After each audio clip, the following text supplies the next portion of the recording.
Yo, what's up, guys? Happy Sunday. Hello, hello. Hope y'all guys having a happy Sunday or a happy weekend. Oops, actually my chair needs to be. Okay, Husky, hello, hello. Wallen, good to see you. Extra Bovinity, Iron Dude, Nakuji, hello. Zai, and everyone else, hello, how y'all doing? Yo, we doing a live tutorial of Warrior. You know, I thought about this. Tuesday might provide some updates to Warrior, but you know what? I'm like, YOLO, let's just go. Hey guys, Soft Pudding, Koemi, Revolving, hello. So we'll do today, how we're going to approach today is going to be like if you have literally never looked into this challenge before, right? So we're going to talk like it's your first time looking into it. So a lot of the information might come out as things you might know, especially the guys who've been here around for a while, but this is more for the people who are stepping into this for the first time. And this will be the first one for Heaven on High in Endwalker, which is why it's a little bit important, because we haven't done one.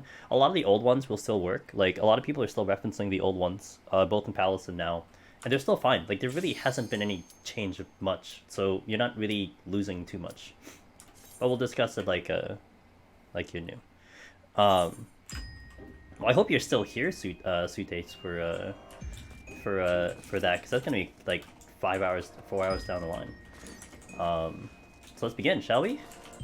One thing you'll notice is I'm going to try to pull everything. We will pull everything because it'll keep my level high. If you kind of pull quick, your levels will be a little bit lower. Just trust me, it'll make your life a little bit easier to go a little bit, to just kind of kill everything, go little casually, but we'll still make very good time. Also, we're hugging walls. We like walls. Let's hug some walls to avoid some traps, because if we go down the middle, we might hit some traps.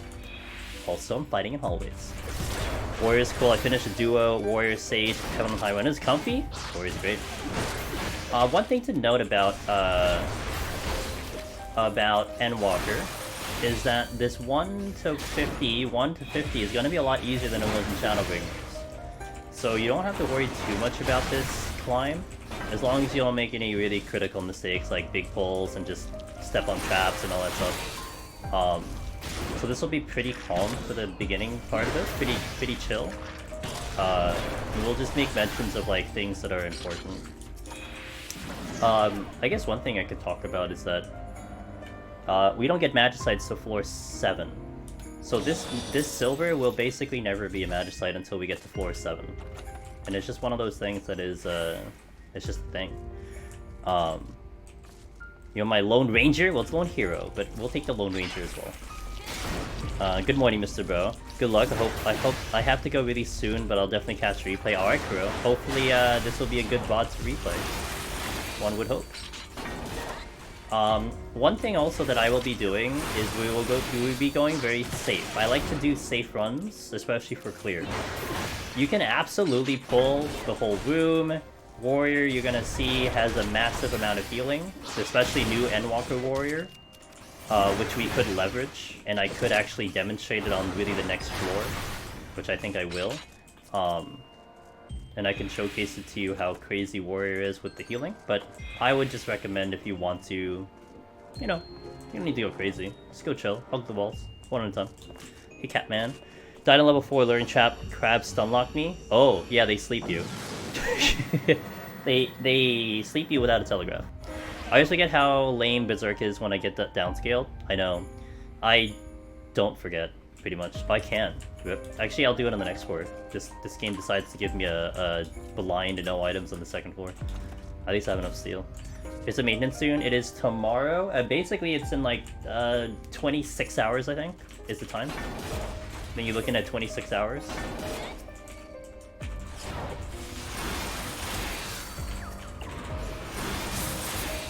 That AoE does a paralyze. If you stand in it, you can stun it, but it's not too crazy. Not too bad. Whoop. We're gonna level here. Hell yeah, and we have Onslaught. Thought it was today. Nope. The kind of fortunate thing in my schedule is that I almost never have, I almost never stream when there's a maintenance. So like if I stream Mondays, there's always a good chance that I will have a shorter stream because it'll carry into Tuesday. But in my case, since I don't stream Monday, I never really run into the problem of the maintenance. Am I running Gunbreaker anytime soon? I did do Gunbreaker actually about 2 weeks ago, so Gunbreaker is finished. Now, will I do a live tutorial of Gunbreaker? I don't think I'll do it anytime soon. Only because there's a lot of other things I'd like to do. I'm honestly thinking Warrior might be the fan favorite right now, so that's why I'm picking Warrior for this run. Also, I'm really, really happy about this. I'm kind of very happy about this job, where it's at, and what it can do in Deep Dungeon, so I think it is a very solid choice. But if anything, you know, you can totally use this as a skeleton for the other tanks, in all honesty. I mean, there are going to be obviously some variations with your kit and whatever. But this will be a good kind of base foundation for tanks in general, about how to get through.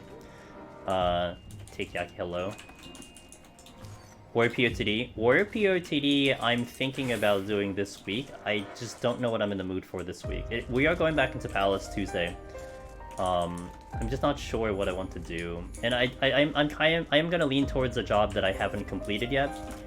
I just don't know if it's Warrior. It might be Healer. So I'm just not sure. So I'll see how I feel.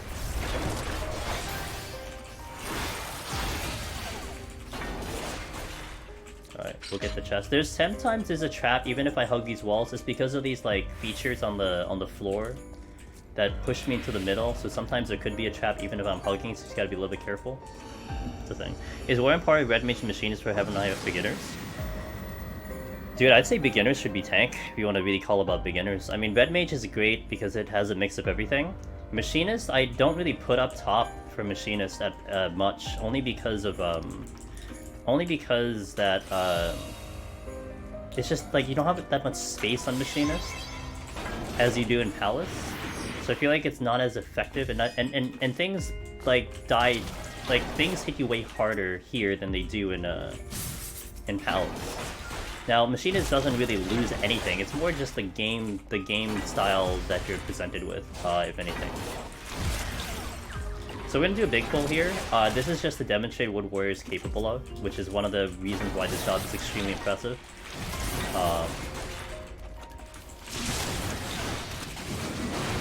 So we'll do the big pull. I'm gonna raw intuition here. And we're just gonna full heal back everything. Because, you know, Warrior. You know, Warrior things, that's all. Not even a scratch. So you could do the big pulls if you want to. I'm just gonna be just doing it kind of calm. You'll see me do big pulls later, because we'll take advantage of landmines and stuff. I'm in the mood just chilling, because honestly, if I have to do these big pulls, I have to pay attention a little bit more. And in the beginning bit, I like to catch up with you guys and talk about more stuff too. It's based. Well, I think the one way someone put it, which was a better description, was that it was like a 25-second benediction. It's kind of like a good way of putting it, because I mean, basically it's a Benny. I wouldn't say you're invuln because you could screw it up. Like you could just like miss your GCD or just time it late. And of course, like take something like Decimation. If you do raw intuition and Decimation takes a while to activate. So if you're down to the slither of HP and you decide to Decimation, you might actually die before it like triggers. So stuff like that is actually something that's kind of important to know. Like if you need a quick heal from raw intuition, you better be using something that is gonna activate faster. So that's why I think Overpower would be a solid one, not to mention the spinny one would be good too, because those activate a lot faster. Decimation takes like, I mean, it's kind of like Tornado Kick, where just kind of, you know, you swing your axe around like 20 times before it hits something. So when I started live meant that there can't be maintenance? Yes. Yeah, I will not stream on maintenance. I also won't stream on live letters, because everyone's going to be so focused in on those. So like, a lot of times Fridays have been live letters nowadays. So I just don't stream, I don't stream on those days. Just everyone's gonna be talking about the live letters, so I'd rather just chill and talk about it too. Alright, so we're not really encountering too many things that are dangerous right now. I mean, again, things are a lot easier too. Also worth noting that, you know, Endwalker stuff, your combo doesn't break when you range attack, which is very, very nice. And with specifically Warrior, your Berserk is now, or your inner release is now, you know, 60 seconds instead of 90 seconds, so we'll be talking about that a little bit later too. What's up, Southerner? How you doing? These crabs, which who was it, Extra Code I think you're talking about? These do a sleep on their first ability, right here, Bubble Bath, and you can't see, but it is a conal. You can see the visual. So it's like a bit of a conal. If you're in that, it'll sleep you and then combo you into a follow-up attack, which is a little bit bad if you're big pulling, because then you know you could get chain slept, which won't be too great. I also did use a Strength and Steel kind of early, although I did it to demonstrate our big pull. It's not a bad idea to use it early. Just use your first Strength and use first Steel. It'll really make this a lot easier while you're killing everything. It'll kind of speed up the process. So like, if you're killing everything, I always feel like it sounds like you're gonna take a long time, but in reality, we're gonna be probably done with this in like 20 minutes, or if not 25. So this will be pretty fast no matter what. But it's just because we are getting, you know, progressively stronger as we're going about, so that's why it just works out that way out. Oh right, I forgot I don't have to release it. How come you're leaving the silver chest behind? So, in the beginning of Heaven on High, 1 to 6, the silver chests are only going to give you arm and armor. That's it. You only see Magicite starting at floor 7. That's just a feature of this place. So I could get them, but they will only be contributing to score. They will never ever give me Magicites until I hit floor 7. Also, if you'll notice, since that area, you're noticing that I'm skipping silver chests. If you've also noticed that we are not seeing bronze chests.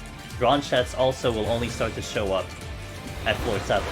So there's a couple things that like will just start to show up later as opposed to early, and it's just a thing when it comes to this game mode. Oh wait, that doesn't miss.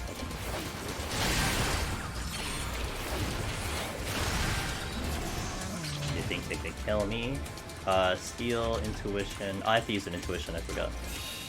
You didn't even know that? Hey, that's okay. It's not a. I mean, it's not something that's like honestly, you can do dozens of runs and never really need to know that. Like, that's not really necessary. That's why we explain it now. Yeah, no, it's fine. Don't worry about it. Now you know. Right next door. Looks like we had the same idea. Oh, I use both, right? Okay, both are out.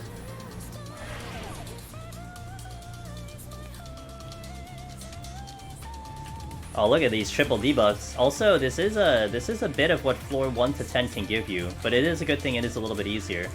Also, probably a recommendation why I suggest doing a Strength and Steel, because, like, unlike Palace, they kind of just go ham with the debuff sometimes,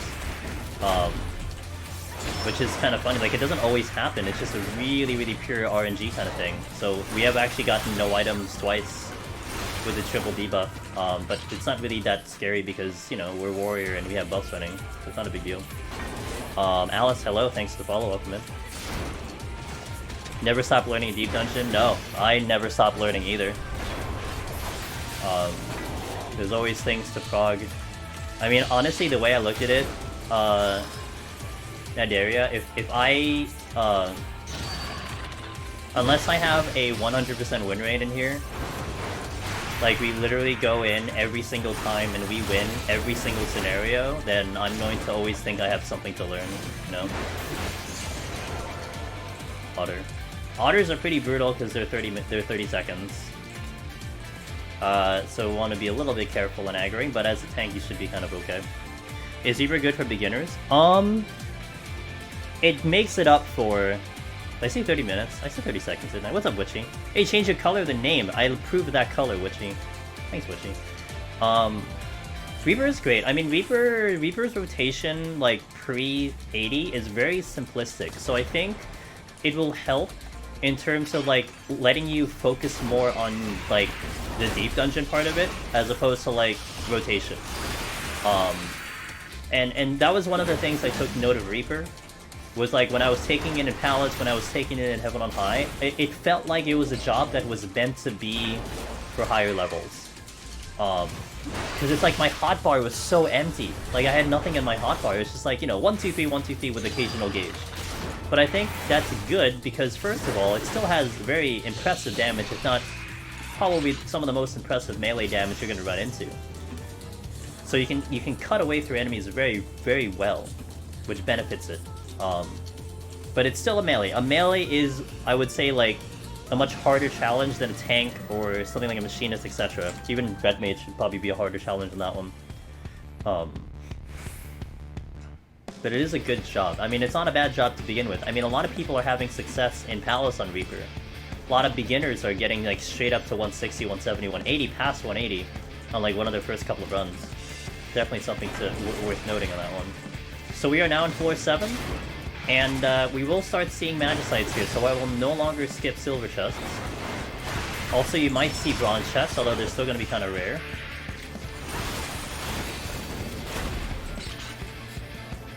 That chest is like... What is this chest doing? It's like in the middle of the room. Okay. Got a couple things. I'm going to use an Affluence. I kind of... Like, if you're kind of hunting down items, because I have 3 Affluences, you know, if let's say I get an Affluence on floor 9, then it becomes useless. So, what you might see me do is, until we are at full Pomanders with everything, I'm gonna keep my Affluence at 2 to kind of push out some additional chests, and then we can fill out a lot better that way. And Heaven on High is a little bit known for being a little stingy sometimes. You could get no Magicites, you could get no Raising, and unfortunately for me, that's kind of a common thing. So you kind of wanna make the most out of your Pomanders when available, if you can. So we're using that Affluence for the next floor just because I have extra. Blue is great. Blue is the best.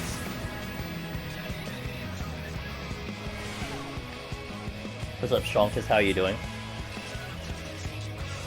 Oh, look, more triple debuffs. This feels like a scoring one. Alright, there's our first Magicite at floor 8. First Magicite at floor 8. Also, alterations, I believe, start here. So there's a couple items that will start Pomanders. Basically everything else. So, like, safety, sight, strength, steals, affluence. I think you could pick up Flight early. Fortunes, Witching, Serenity, and Frailties will all show up 1 to 6, and then from here on everything else shows up. So we'll start to see Raisings, we'll start to see Petrifies, we'll start to see Alterations, we'll start to see Magicites. So like floor 7 really kind of starts it all, it kicks it off. So.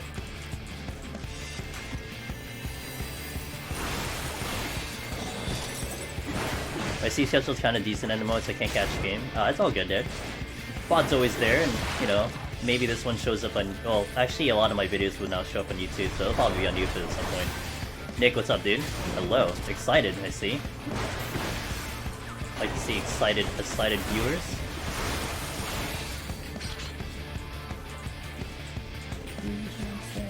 This, by the way, you want to take note of this one. This is our favorite landmine. We're going to be using a lot of these landmines later. I'll showcase it in a second, but these are going to be our best friends on higher floors. And sometimes on the lower floors, but it's not really necessary right now. But we will like the landmines, let me tell you. You're currently more interested in POTD Machinist vibes? Hell yeah, dude. Let's go, Machinist. Oh, I just did the same D-City quest. Lol.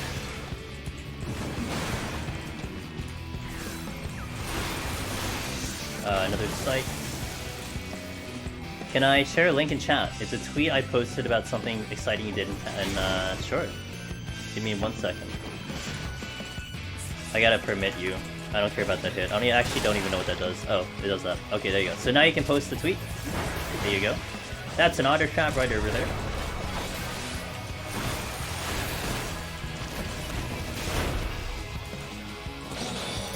And so what is this? What did you do? Oh cool, you got a relic! Congratulations! As a free-to-play player, damn dude. What did I miss? Actually, I need to check that chance.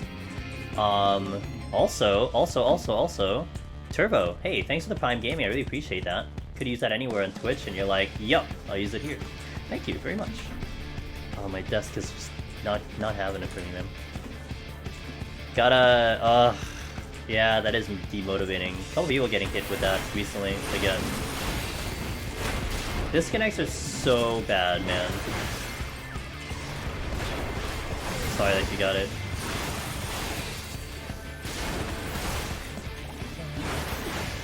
Alright, onward. Finally done. Hell yeah, dude. Hey, you can buy the game in 2 days, and that's gonna be great. You can actually buy the game again in 2 days.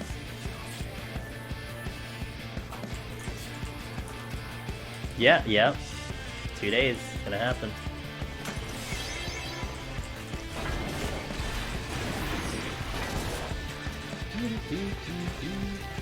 Hit the button? Oh my god, I didn't hit the button.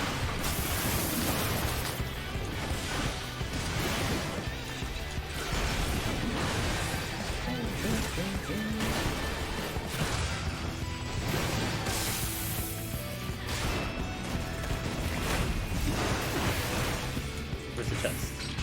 There we go. You're slowly prepping once you own files? Nice. You just finished Cobra Kai? All 4 seasons? Or rather, season 4. Yeah, I gotta say, a lot of times I hate endings. Like, I hate endings. But this one, I hated, but I hated it in a way where I'm like I hate it and I like it at the same time. Yeah, that's pretty much what it was. Like, sometimes you hate endings because of the way the story goes. In this case, I'm like, I was like yelling at my screen. I'm like, oh, this is the last episode, isn't it? Oh my god. God damn, it's the last episode. I'm like, great! The last episode. Fantastic. Because I was pretty hyped about it at the end. Good stuff, huh? That's good stuff. It's like, so good to see you, Loki. Alright, we're proceeding. Actually, we're on the 9th floor already. So we're gonna see the boss. We're gonna be 68, that's not bad.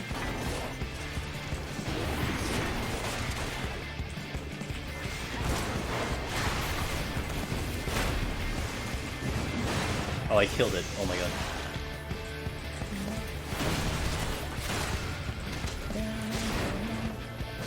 Oh, the weekend was good. Pretty good. It was kind of busy. I got a lot of things done this weekend, and today was pretty chill today for me. I didn't really do too much today. Just relaxed, sat back and relaxed. Good day.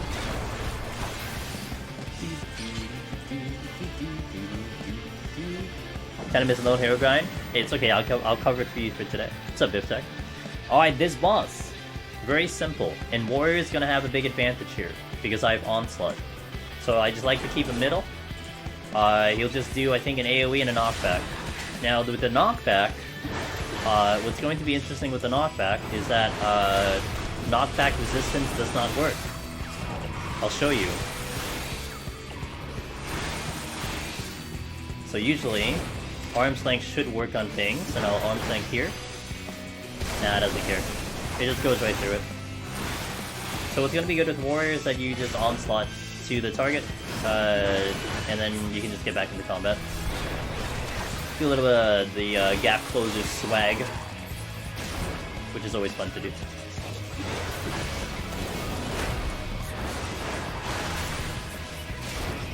Not even worried about HP here, not at all. And again, we killed everything that was existing, right? Everything that was moving, we killed it, and we are going to be out of here in 23, 24 minutes. So, again, you might think that killing everything is slow. It's not. Now, if you're going for high score, that is kind of your bare minimal. Like, you need to kill everything with a high score. But what I'll be doing is I'm just going to hit 70, and then we'll start chilling on the kills. We'll start relaxing on the amount of kills I go for, and we're just going to be focusing on getting chests and getting to the next floor. Yeah, we're just focusing on the clear right now, so we don't have to go too fancy, too crazy, unless you're going for points, which is of course your prerogative. Yeah, we're Paladin. Paladin ain't got no gap closer on these levels. Gunbreaker has 2 charges as well as Warrior. Dark Knight will be available, I think. You only get 1 plunge if I remember correctly. Score time.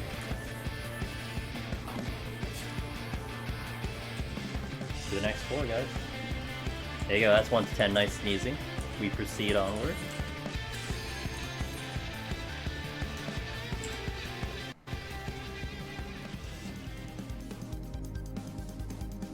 If it loads. Okay, cool. I also do like to start this floor with a strength and or steel. We are a tank, so the steel is a little unnecessary, but I do like to kick in strength. We're gonna pick some up. That's not, you know, that's not a big concern. So.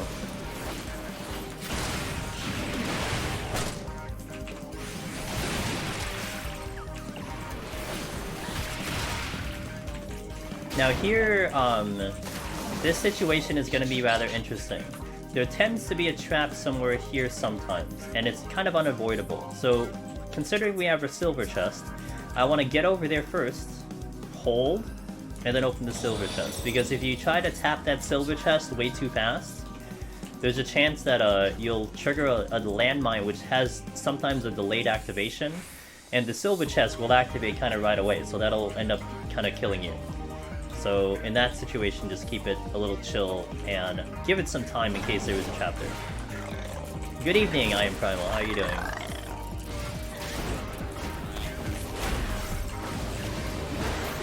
Oh, whatever. I'm just gonna sit here.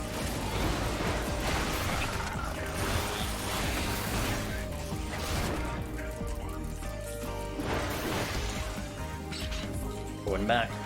And we are, one of the priorities we're doing is that we are checking all the rooms, all the chests until we fill up. We need to load up everything, and then once we load up, if you get lucky enough that you actually get free of everything, then you can start skipping rooms, skipping chests if you're just focusing on the clear. That's okay. You know, if you want to go a little bit faster, that's fine. But you don't want to do it until everything is filled up. Again, this place can kind of laugh at you, and just not give you the RNG for certain commanders. And it's not, I wouldn't say it's common, but there's a decent chance that it could happen. Where in comparison to like Palace of the Dead doesn't really do that. A lot of times on my runs in Palace of the Dead, I usually have everything I need until we get to the higher floors. I've never run dry in Palace of the Dead. Almost never. I don't even recall last time I did run dry in Palace of the Dead. But Heaven on High, it has happened a lot. Again, no Magicites has happened, no Raisings has happened, and that's really tragic to have one of those occur. Of course, the Raising maybe is the least concerning. I mean, if you don't die, then you don't need a Raising. But we do like to have Raisings on later floors because of shenanigans that can happen. And sometimes there's a lot of shenanigans that can happen. Oh look, no items again.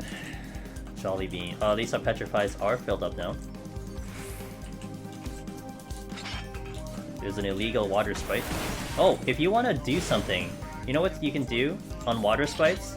We'll be using LOSing a lot later, on like 71 plus. You can actually use water spites to practice LOSing. So what I'm doing here is as it's casting water, I'm displacing my position so it doesn't see me. And you can practice how to LOS that way.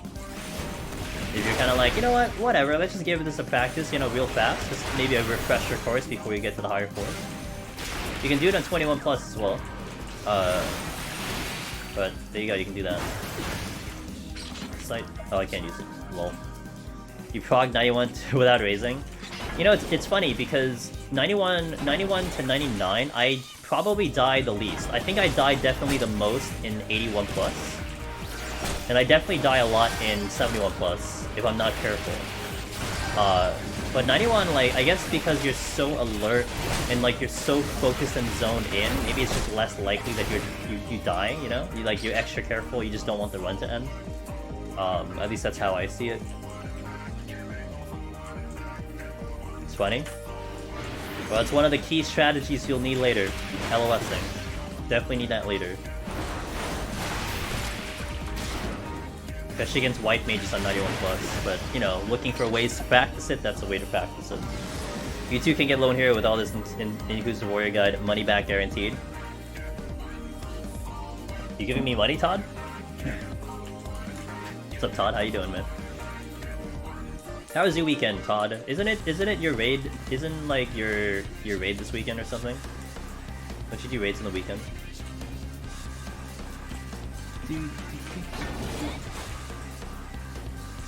Oh, my double. You 1 and 2 with the static. Hey, cool. Alright. Sounds like a good day. You face tank a warrior. I mean, that's fair. Nothing, I mean, if you didn't die, who's to argue, you know? Pun intended. Thanks for the follow. And we are now 70. So now what you'll see me do is we're gonna definitely skip around some enemies because I don't need any more experience points. Now again, you can kill enemies here. You can continue to kill if you want higher points because kills will yield to higher points. In my case, again, I don't really care, so I'm not going to really do much with it. And we're just gonna get through. Now, one thing that you want to certainly keep in mind for the entire run starting now at 70, and we're gonna probably say this a lot because it is the key to victory, is if your inner release is available, find something and nuke something. Don't sit on inner release at any point as much as you can. Just literally pull the thing that's in front of you and burn inner release, and then have fun with it. That's one of the biggest ways you're gonna win on Warrior. That's gonna be one of the biggest ways we win on Warrior today. Well, I didn't want to kill you, but you know what? You forced my hand. We had a petrify in the chest. Just got past 100 in Palace after a few days of trying the guides. I was scared because I wiped through it yesterday. 100 is just a lot harder now, Violent. So good job. It's a much higher challenge now. Here. One thing to be very, something to note very importantly is that the next floor is a guaranteed big room. 100% big room. So what we like to do, or what I like to do, is I like to set up that big room with a big kill. So we do an affluence if we have one, because we want to increase the amount of chests on that bigger room. And so what we're looking for is to kind of maximize the amount of chests we can pull back from the next room. I also do like to do an alteration with the affluence, and I also do like to do a magicite for that next room. Now you could manually pull everything and do like a petrify or just kill very slowly in the big room, but you do have to worry about the hand patrols. I think we saw one earlier. The hand patrols do have an enrage, and it is a raid-wide enrage, and I think it is capable of killing a tank. So you want to be very careful with that. That's why a magicite is a little bit more optimal, because you don't have to deal with something that enrages. Good morning. Yeah, this is the first Heaven on High one. Okay, one thing to make a big note about this. Silver chests can explode, yeah? If I pop out of this otter, I will come back at... I have half HP right now. Look at my HP when I come out of this otter. If I open this silver chest immediately, and that explodes, I am dead. So we want to make sure out of the otter I get back to full, and then you open the chest. As we speak, Night Vision. Assuming I clear. If I don't clear, then I gotta do it all over again, so... Should have done it for science. I did do it for science, except I accidentally hit equilibrium when I did it. I wasn't concerned about aggro. That auto, what do you call it? The naked Namazu didn't want anything to do with me. He was just squeaking around. 100% clear. I mean, if I disconnect, it's not clear. Unga bunga, yeah. Oh, this dropped. Alright, so again, 15, big room guaranteed, 100%. It was kind of SC's way of like showcasing to you this brand new feature that's available in Heaven on High versus Palace of Death. So there's a chance that we never see one ever again. There's a chance you don't see one ever again. But at least in this way, you know that this thing exists. That's why they show it. Now I'm gonna do a magicite here, which I always like to do. It's my preferred strategy. I'm not gonna say you have to, but the goal here is to maximize the amount of chests that we are going to try to see. So with all the enemies in these rooms, by killing everything with a fortune, we will, in essence, try to maximize the amount of chests that we have. Flight. Now, I don't actually have a... Actually, let me check all the chests first, and then I'll demo something else that I can showcase. Getting all the flights here, yo. Hey, I'm Grey Waves. Thanks to Prime Gaming. There's a lot of first-time subs this whole week. I really appreciate it, guys. Thank you so much for the support. Big time. Do gifts sometimes bug out in chat? In chat? Like, depends if you're mobile or not. What do you do if you don't have a Magicite for this floor? Yeah, I just do it normally. I might do a little bit of extra killing. But, yeah, I would just kind of do it normally. And Pundit, wow, thanks, guys. Aw, you guys are too kind. Thank you very much. Thank you very much for that support. I don't know if I killed this in time. It's okay, I have 3 purities. I have no abilities, so, that's why that happened. Got the Magicite back, which is brilliant. I'm gonna use the purity now. We don't have to worry about the purities. Okay, so, I would typically do a safety on a big room, or if we had a conceal. I have neither. So, sometimes if the trap is fake, so that was a fake exit. In this case, we got lucky. Hey, thanks for the hype train. In this case, we got lucky. It wasn't a trap, but it could be any of the normal traps. Otter, landmine, luring trap, anything. In that case, it was just a fake exit. So that's what exists. And that's why a safety is great, because a safety can just remove all the fake exits. And I like to always start with safety, but I just don't have one right now, so we didn't use it. A conceal is also the backup plan, and hopefully we can demonstrate that later if we see one, but... Going for potions this run? I'm gonna play it normally. I have it on my bar, so I'm not gonna intentionally, like, avoid using them. But, did I not pick it up? That's not a big deal. Did I use it and not pick it up? That's okay, it's not a big deal. I don't need steel on tank. But thank you for noticing that. I think I probably hit it and then it probably said, like, I had to wait or something. Thanks for the hype chain. Thanks for the 200. I'm glad I watched you. Helped us a lot. Aw, that's really nice of you to say. Dang.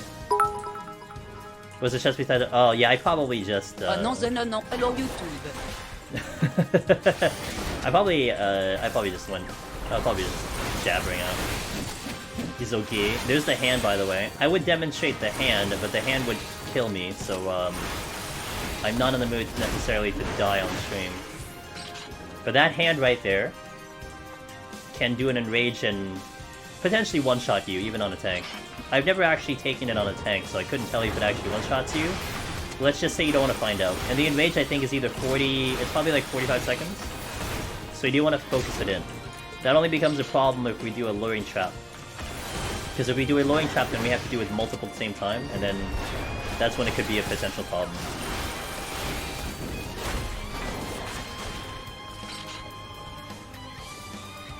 I don't recall ever seeing a big room 41 to 80 with the Rockton. Do they? Yes, they do. It's just a really low chance, Kuro. It's just a really low chance, but it definitely can show up at those floors. And they're actually kind of bad because there's no columns and no walls. It's almost like the big room here. And so if you're trying to deal with something, like if you're trying to LOS, so like 71 plus, you would do some LOSing to avoid certain moves if you wanted to. You can't because there's literally no columns, no walls, no nothing. So it's just a big open room with just a gigantic floor. So unlike 81 plus where there's actually columns and features and stuff that you can actually LOS on. Maybe like 70 floors don't need steel. Yeah, probably like I don't need a steel to like 80 honestly. Steel is just a luxury. Don't even need it at all. Epic Hacker, good to see you, my friend. Thanks for the 7-month resub. Damn, dude. Hello, good Angelus. I hope well. D. I am pretty well, thanks for asking. Alright, we are good with the Magicites. What's up, Turtle? Yeah, it's a luring trap. Okay, this design here is a luring trap. That's what a luring trap looks like. Like a spade. So that is a luring trap. We'll probably utilize those maybe later, but the landmines are the one that's a little bit more important.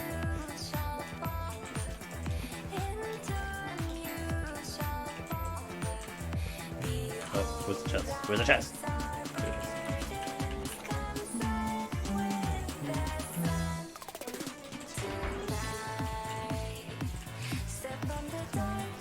Okay, nothing else. Oh, there's landmine. I do want to do this. Hold on.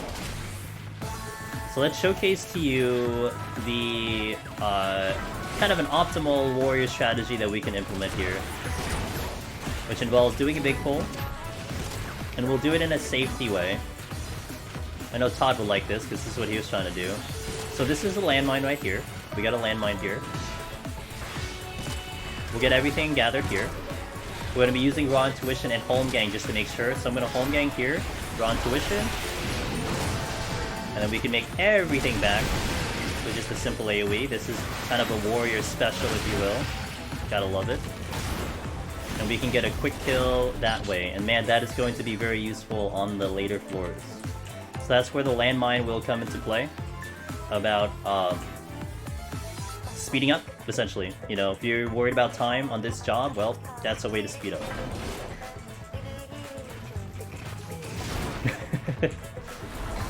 There's any people towards the Discord in my lives. Told them anything to dungeon. Aw, thanks Night Vision. And I hope it stays that way, you know?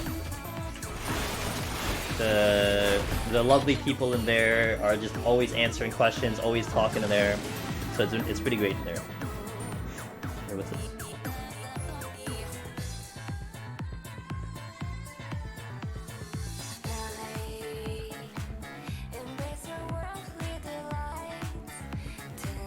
Hold on a second. Okay.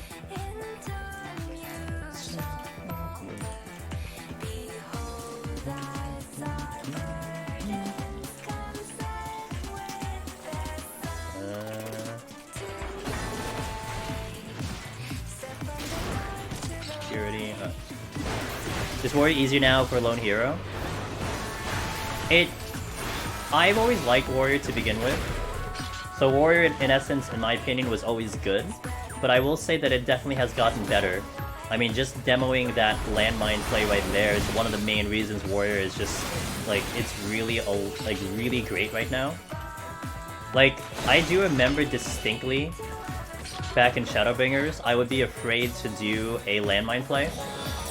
Because I would be scared after I would do a landmine play, I'd home gang, like I would kind of just not really, you know, make it out alive. Like we can set up an inner release, hit a landmine, and then boom, like okay, we try to finish it off before they come out. But in this case, like I can hit a landmine with Warrior, I just pop Raw Intuition and make back that HP like instantly. So almost every landmine I can step in, I just make it all back with one button. And that is a massive improvement for Warrior strategy. And I do think the 60-second Berserk is slightly better.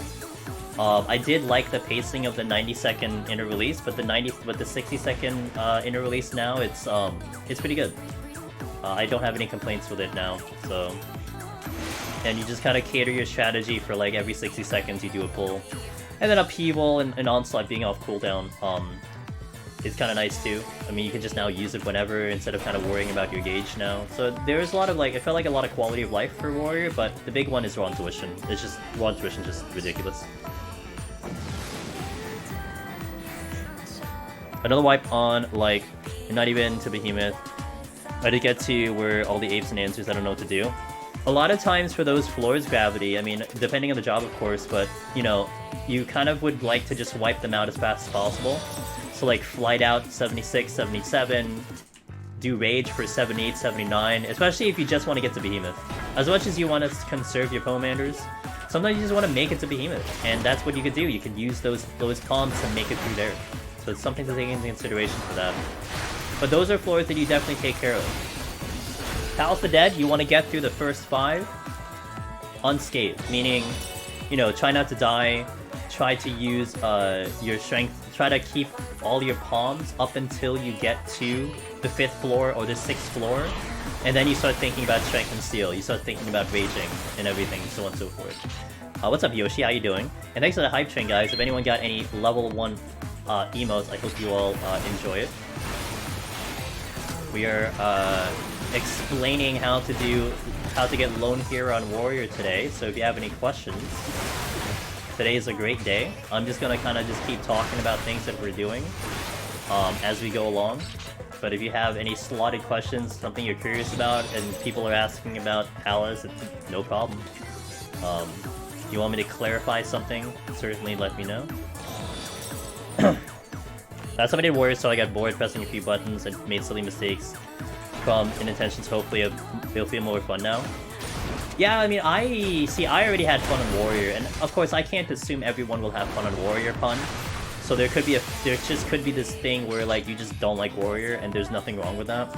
I have thoroughly enjoyed Warrior in here specifically, so the run is great for me.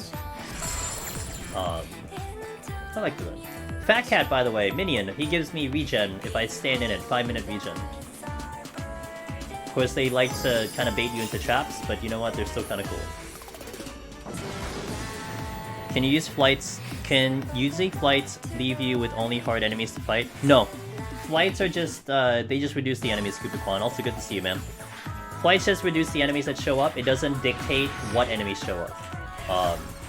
Now, like, using a flight... Now, I think you're referencing 176, 177, how sometimes if you use a flight there, you are left with, like, maybe just Anzu and Apes, which is possible. But then that's where, like, steals kind of come into play. I tend to use strength and steals if the enemies are really hard. Like, you kind of plan for, like, a potential strength steal, you plan for a rage. You're already thinking about using that, so whatever the game presents to you, you just kind of make the most of it. I've never been burned by using flight up at 76, 77, 176, 177, 178. I just deal with whatever the game gives me. It feels bad using a strength on not the boss. It does gravity cap, but I think it's more that you need to take... I mean, you gotta take into consideration the enemies that you're dealing with. And they are very hard. And a lot of times the enemies themselves are actually harder than the boss. Of course, Behemoth is Behemoth, being special case. But sometimes you gotta respect the enemies, because they are gonna kick your butt. But once you use that strength and steel, the 8 minutes, you gotta make the most of it, you know? So definitely don't feel too bad about using it, just make sure that you optimize the use of it. Like, a lot of times what I'll try to do is, if I decide to strength and steel somewhere, I'll try to fight through for the full 8 minutes. Think of this scenario, and this could also apply to Heaven on High. Let's say you use the strength and steel, but then the next floor, you decide to rage. Or the next floor, you decide to petrify Magicite. Well, that's great, and I'm sure the reason is probably good. Like, maybe the floor sucks, maybe there's a treasure in front of you. But the strength and steel is still ticking away no matter what you decide to do. So a lot of times, if you do decide to do that strength and steel, just think like, okay, I'm gonna fight with this thing on. Maybe you do a flight, you double up the flight. Maybe you just fight through the floor with whatever's left of the strength and steel. And then you nuke the next one. So something to definitely keep in mind, that you just don't want to waste it. That's in my opinion the only time when it feels bad, when I waste it. Taking a break from House of Dead and having to hide this expanse because I started to get burnt out of POTD and running through randoms. But randoms are, randoms are randoms. That's why, I prefer going solo because I don't have to worry about people. Who are people? I don't know people. People always busy. Well, I just do it myself. You're doing it for quick levels? Yeah, it does get... I'm not gonna lie. Those low levels, I get really bored of them. Like, I was trying to level Warrior on Primal, and I was able to do, like, 2 match parties, then I just, like, logged off. Because I'm trying to level it... my Marauder is, like, 25 now. I'm trying to push it up to 30. And then I could start busting up the level on Warrior. Well, like, I did 2 and I, like, gave up, and I just, like, went and did something else. I'm like, yeah, I'm not gonna do this today. So I know that one a lot. It's 420. Nice and easy. That boss, I didn't really talk about that boss, but basically just keep it middle.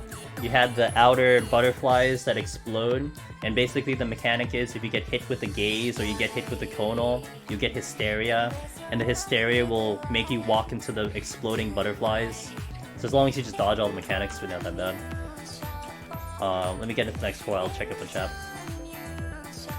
I love my solo content in an MMO. Yeah, Koopa. We all love the people in here love the solo content in MMO. I thought you needed flights for... Well, the going strategy actually Gravity Cat. I do use flights there, but a lot of people like to use alterations there too. The alterations are actually the optimal strategy, but whenever I do my runs, I'm usually running out of time by that point. So I end up using flights or rages up in there instead of using the alterations. But here's another consideration though, Gravity Cap. If you move fast enough through the earlier floors, let's say you get to like 176 with like 35 minutes remaining, I mean, you don't have to use a flight, and you don't have to use anything. You just have to just fight through things slowly and get through. You know, something to take into consideration. The flights and the rages are not necessarily used to help you get through the floor. They're there to help you speed up. They're not like the reason why you will get through those floors. They're there to help you if you're starting to run out of time. So if you had 60 minutes, like imagine this scenario. Let's say you walk into 178 with 60 minutes on the clock. You're probably not going to use anything. You're just going to kill things ever so slowly. Like, you'll just pick things, wait for your cooldowns, pick up another thing. And so, buying yourself time from the earlier floors can aid you in the later floors by letting you kind of calm and feel less stressed about the time. Something to also take into consideration. How many Empyrean Potions should I have the ready for 1 to 100 Gunbreaker? I always recommend 400 to 500 for every job.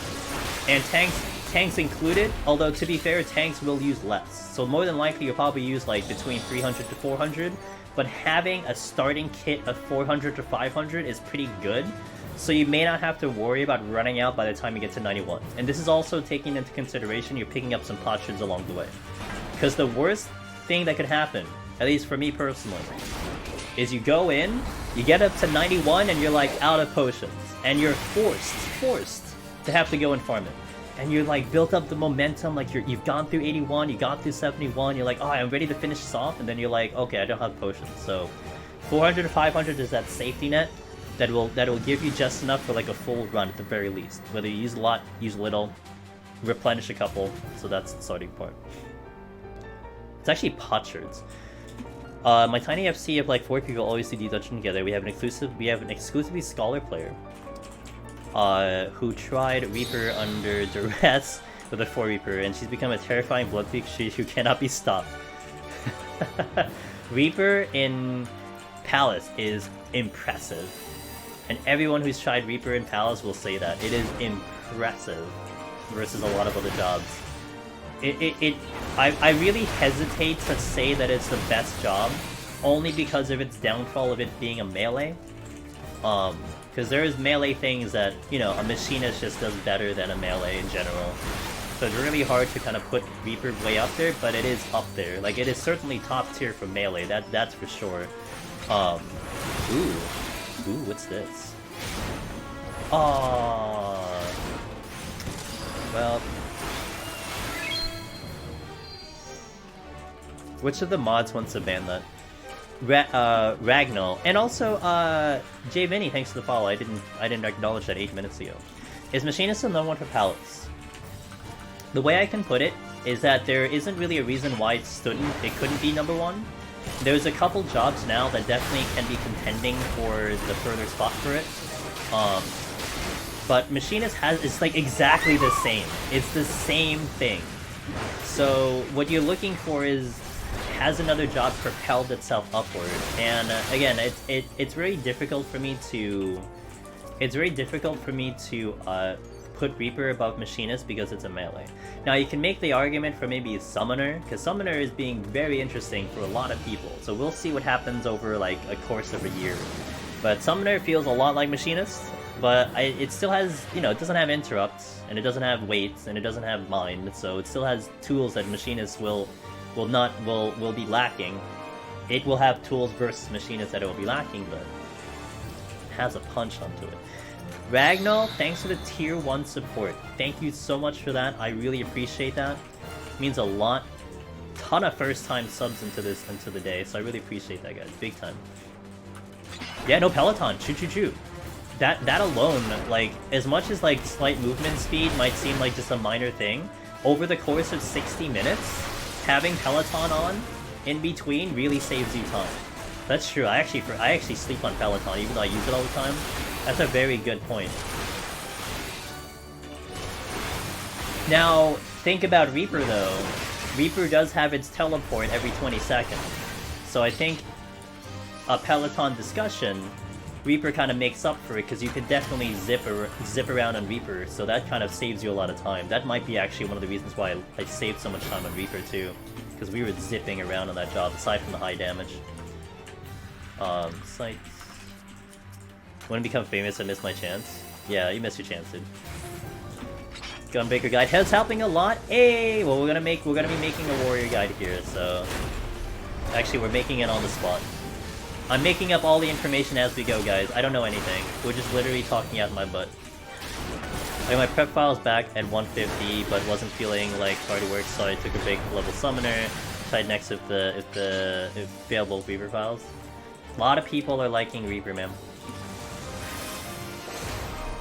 Oh, a lot of people liking Summoner. I'm sorry, you said Summoner. A lot of people liking Summoner. Like Finn. Finn was like doing some experimenting with Summoner. He was like just blowing it up with parties and stuff. He did a speed run, I think, of what, 1 to 100? Did it in like 4 hours? Goodness. Do I find using Petrify harder on Reaper? Yes. Yep. Yep, absolutely. It's actually one of the downfalls I feel like with Reaper, because it's a hard cast. So it's actually pretty hard to do a Petrify in Reaper. I noticed the TP pulls down enemies even when... Yes, because it kind of pushes you at normal speed when you teleport, so that's the thing. Hello, Mimic. Do all go... yes, they would. Because you're kind of just moving... you're just moving at, like, normal speed. So that's why it triggers it. That's really the only reason why that happens. These samurais have an enrage, but it'll take a while for them to get to it. They basically cast Madari to Zeka, but they have to build their Sen. So this only really applies if you're kind of multi-pulling. And also you're a tank, so you can totally mitigate it. It's not a big deal. Sites. Alright, we're gonna check the silver and then go south. West. Nothing else is really too notable here. I mean, you have a couple enemies that shoot you from afar. A lot of these are kind of proximity. But again, if you're pulling one at a time like I am, nothing too much to worry about. Yo, let's go, Black Mage. I kind of want to get back into Black Mage soon. Although not soon, but at some point I kind of want to get back into Black Mage. But I gotta do it in Palace, because I haven't cleared it in Palace, so I gotta think of that. Okay, these blue sprites are proximity, so I do need to kill them. You do need to get rid of these only because they will aggro me no matter what. Hacksaw, thanks for the follow, welcome in. Another luring trap, looks like a spade, that's a luring trap. We'll just check the chest. Again, I am searching for items right now, so I do not want to miss a single chest. Extremely important to do. Until you're filled out with your Pomanders, don't skip rooms on the lower floors. Even if you feel like you want to go faster, just trust me. Check every chest until you fill up, if you fill up. It will help in Heaven on High, Victor. You don't have it in Palace, though. You don't have it in Palace, so Palace is definitely quite the challenge. Okay, I still don't have safeties. And we have 3 fake exits here. So we might have to run into another fake exit, but we'll just work. Oh, we got a conceal. Oh sweet, I can demonstrate conceal. Sweet. So, as I said before, my go-to strategy with big rooms is if I have a safety, I immediately use the safety. Because the safety will get rid of all of the fake exits and all the traps on the ground. So you're only left with the real exit, period. However, if you have a situation where you don't have safeties like I do, a conceal will also be kind of your backup plan. I call it a backup plan because it requires 2 Pomanders, a sight and a conceal. Now you could technically not use the sight. You could. If you're, you know, a gambling person and you don't think you're going to step on these 4 traps, and then you just conceal. But I prefer not to gamble, and I will always either safety or sight no matter what. Just to make sure we don't have any issues. 5th floor is always big? No, not the 5th floor. Only 15. This is just, this was just coincidence that it was on the 5th floor. But 15 is guaranteed, but not the 5th floor. You get ley lines, but you don't get between the lines. Between the lines is actually a pretty big tool for 70 Black Mage. Okay.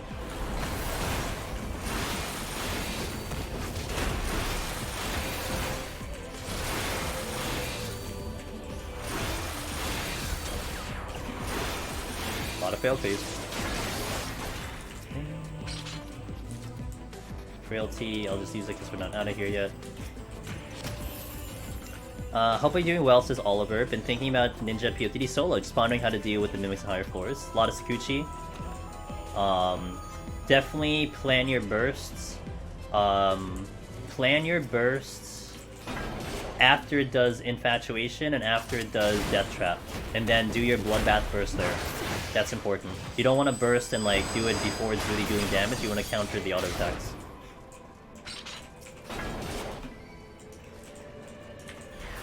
I think for is getting the proc RNG as well, Thundercloud and Firestarters. I did it one. I don't remember what I did for my attempt. I did rely on just kind of the set rotation. I think Firestarter was something I hoped for, but I don't think I was relying on it.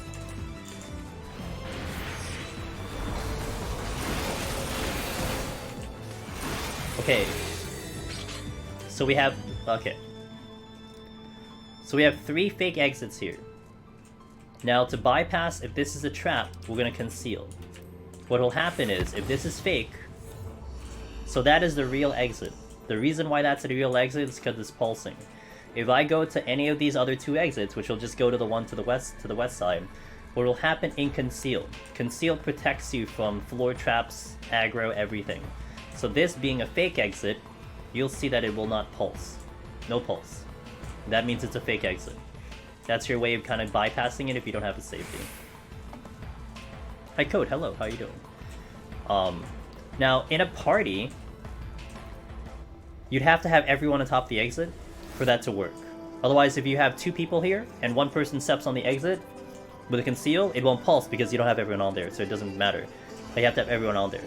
So in a light party, it usually is better just to sacrifice someone, because it's just faster just to let them die and raise them as opposed to getting everyone atop the exit and wasting a conceal.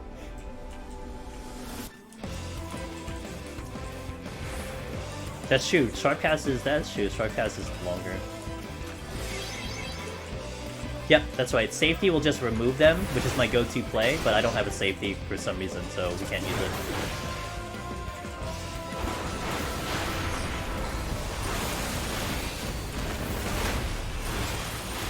Oh, he went boom.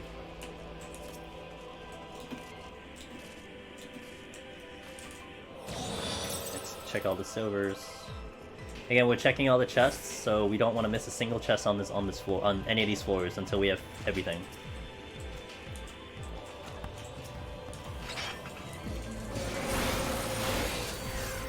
Hey, High Sound. Going pretty well, thanks for asking. How are you doing? Witching. Just talking about Warrior. If anyone is looking for getting Lone Hero on specifically Warrior, but also this could extend to tanks. If you wanted to get Lone Hero on this role or job, we are gonna talk about it today. Trying to back up to 180, yo, let's go. Get that grind done. Security.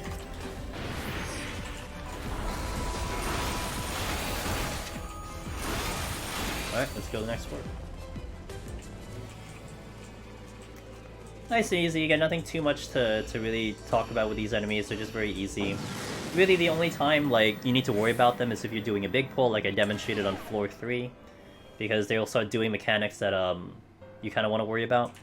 But if you're handling them one at a time, especially with inner release, a lot of times they'll just be kind of not important.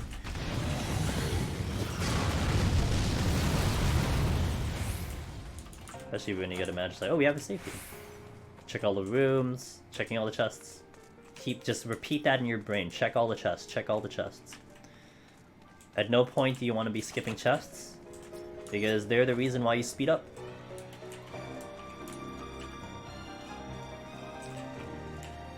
Was so sad to get to 0.2% my first try, really proud of it. At the same time, considering it's my first, yeah, that's as a first machinist run, to hold your composure to get it to 0.2, that's extremely good.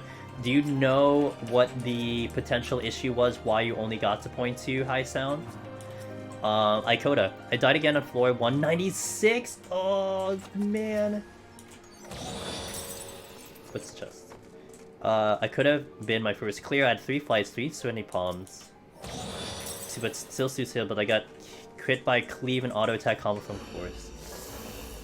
Damn. You know what happened to me, Ikoda? On my Bard attempt, I think this was 197. I was doing a resolution play, and I was trying to kill a Gravekeeper. I had Strength and Steel on.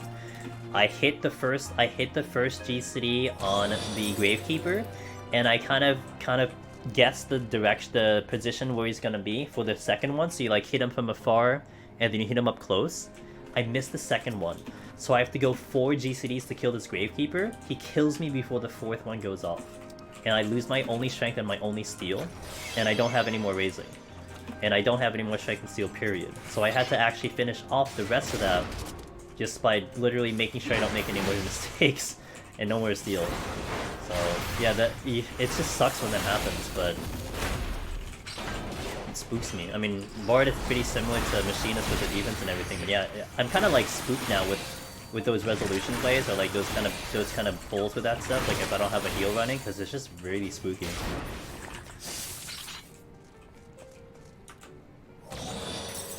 I forgot to re-up Strength and Steel. Oh no! Wow, 0.2 and you didn't re-up Strength and Steel. That's not bad. Got killed by Witching Aramon as an imp during Gloom. Oh my god. Yeah, imps are bad, man. Especially when they're just wailing at you. The Yuki have a pull-in. Something to note. So check this out. Check this pull-in out. That target marker is where he pulls you in. So that could be a little annoying if you're doing a big pull. Certainly something to keep a note on. Gao! Hey Gao, thanks for the 4 months. Thanks so much. Hi Shibu. How's it going?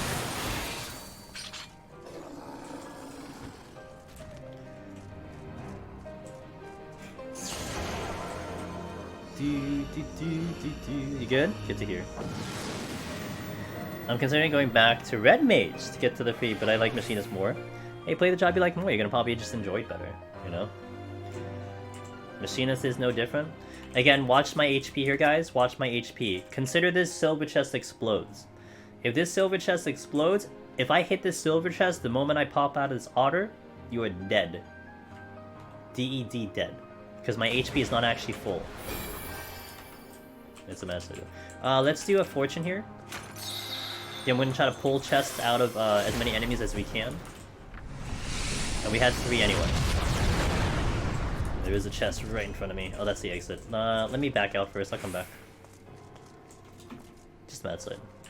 Back home finally. Welcome home. Oh, I missed the doggo. There was a doggo on the other floor. I forgot about the doggo. Oops. He would have given me a defense bonus, which is, you know, not really that important for warrior, but we would have gotten a defense bonus. Lily! Hey, Lily! It's Lily! Is it better to go from... Depends if you want to... Oh, leveling wise? Oh, 51 to 100. 51 to 100 for sure. You don't need to go 1 to 50. Miss Lily, hello, how you doing? Shoutouts to Lily. Lily is an amazing 14 player, but she's also an amazing artist as well. So it's a double whammy, so definitely check her out. How are you? It's been a little bit. I have not seen you for a minute, so hopefully you're doing well. Thank you for the raid. Welcome in, guys. We are currently in Heaven on High explaining how to get this title, Lone Hero. And if you're interested in learning or asking questions, I got you for the next 5 hours or something. So I'm pretty good, thank you for asking. Been a little busy. Good busy. Busy by my own doing, if that makes sense. You know, like I could not be busy, but I decided to be busy. And it's been a good busy, so yeah. Thank you for asking. Thank you for bringing your crew over. It is always lovely to see you, Miss Lily. Hey Ludar, how are you doing? Would you replace a Magicite with Odin even if the floor is already cleared? Absolutely. Odin will always take precedence no matter what. Because there is just the utility of what it could do on 90. And at least for how my runs have been going nowadays, having the option to just go slower and Odin 90 is a nice feeling. As opposed to not having that option and then just kind of forcing my way through and then making sure I have time. Sometimes, you know, shit happens. Maybe you just hit a bad trap, maybe a floor just takes way longer than you need to. Then it's like, okay, well I can back up to Odin. So yeah, I would always take an Odin over over regular Magicite. If a raid gift, if the raid gift was Tifa, High Five, and Cloud, would be such a meme right now. Could be.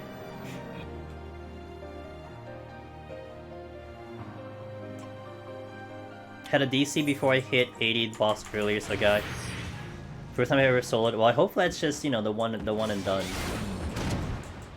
A lot of times, like, you know how I view it. I'm kind of a half glass full type of person. So sometimes how I view things is like, okay, well, you know what? It hasn't happened ever. So if it took me 2 years to get disconnect, I'm good for 2 years. You know, that's how I look at it. So maybe that's just what happened. Like, maybe it's just... It just had to get it out of its system. Now you're good for, like, you know, a long time. We disrespected that proximity ability. I have no steal, it's not frailty, I just did a rampart, so... And I just healed everything back with raw intuition, so, you know, if you want to respect the mechanics, you can, but you're very meaty on warrior. It's kind of unnecessary. I love that attitude, that's what I like to do, Ludor. Let's go right back in, man. Screw it. I'm going in. Now, it's not for everyone, you know. Another person, it's probably a better idea to, like, step away and play something else for, like, 3 days and come back. But, I'm kinda not that kind of person. I just go right back in.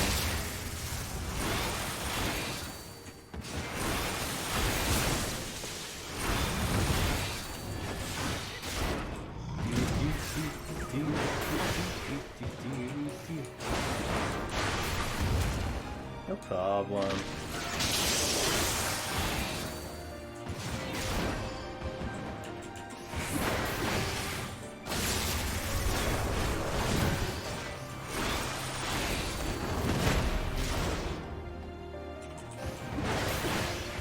Nice easy boss with Strength on. We did this in 24 minutes, so we are moving at a pretty speedy pace right now. Alright, so you just totally started watching one of my videos? Maybe this is pre-recorded, and you're still watching one of my videos. It's just hyper AI, and I know that at this very moment, John Gaming comes into chat and says exactly what you just said.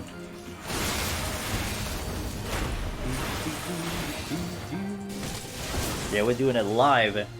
This time with Warrior. This is the first one for Endwalker. Honestly, I didn't really think this is necessary. A lot of the old guides are still very accurate, especially with Heaven on High. Essentially, what's interesting with the old guides with Heaven on High is that you're gonna walk in with it, you'll be like, wow, this is much easier than it seems like. And yeah, it is actually. It is actually a little bit easier, at least with the earlier floors. The later floors are hard, but the earlier floors are actually easier. The wonders of modern technology. Streamer plays with Twitch chat. We're gonna flip the table. It isn't Twitch chat. It isn't Twitch chat plays games. It's streamer plays with Twitch chat. Okay, let's go. 31 plus. This is the first floor, by the way, that Odin can potentially show up. He cannot show up before 30, and now 31 is when the first instance of Odin can potentially show up. And what is Odin? Odin is a special Magicite. It is a purple icon. It has the ability to one-shot bosses. And in essence, in a solo run, its only real use is to kill Onra, the floor 90 boss, in one shot. Which does kind of open up some interesting possibilities. But yes, Odin, the Elder Magicite. Do you think it's okay to start a run at... Yes, absolutely. Both for Heaven on High and Palace, it's not a bad one to start. And assuming that you're opening silver chests along the way, absolutely, because you'll get 99.99 by the time it's by the time you're full up. You need it. 61 and 71 are quite a shock now in terms of difficulty. I would say 51 actually now in Endwalker, and we'll definitely make a mention once we step into it. I would say 51 is actually a bit of a shocker now, because 1 to 50 is a lot easier in Endwalker than it has been in Shadowbringers. It's noticeably easier. Things just die faster, and then you step into 51 and everything just gets back to normal. It just like ramps up. So the way it scales up is just a lot more jarring at 51. You may not really notice it on a tank, but you certainly notice it on a DPS. Like a DPS is actually like you're kind of honestly a little bit spooked at how much of a difference it is, in my opinion. If you're not used to it, if you're not ready for it, it's a bit spooky.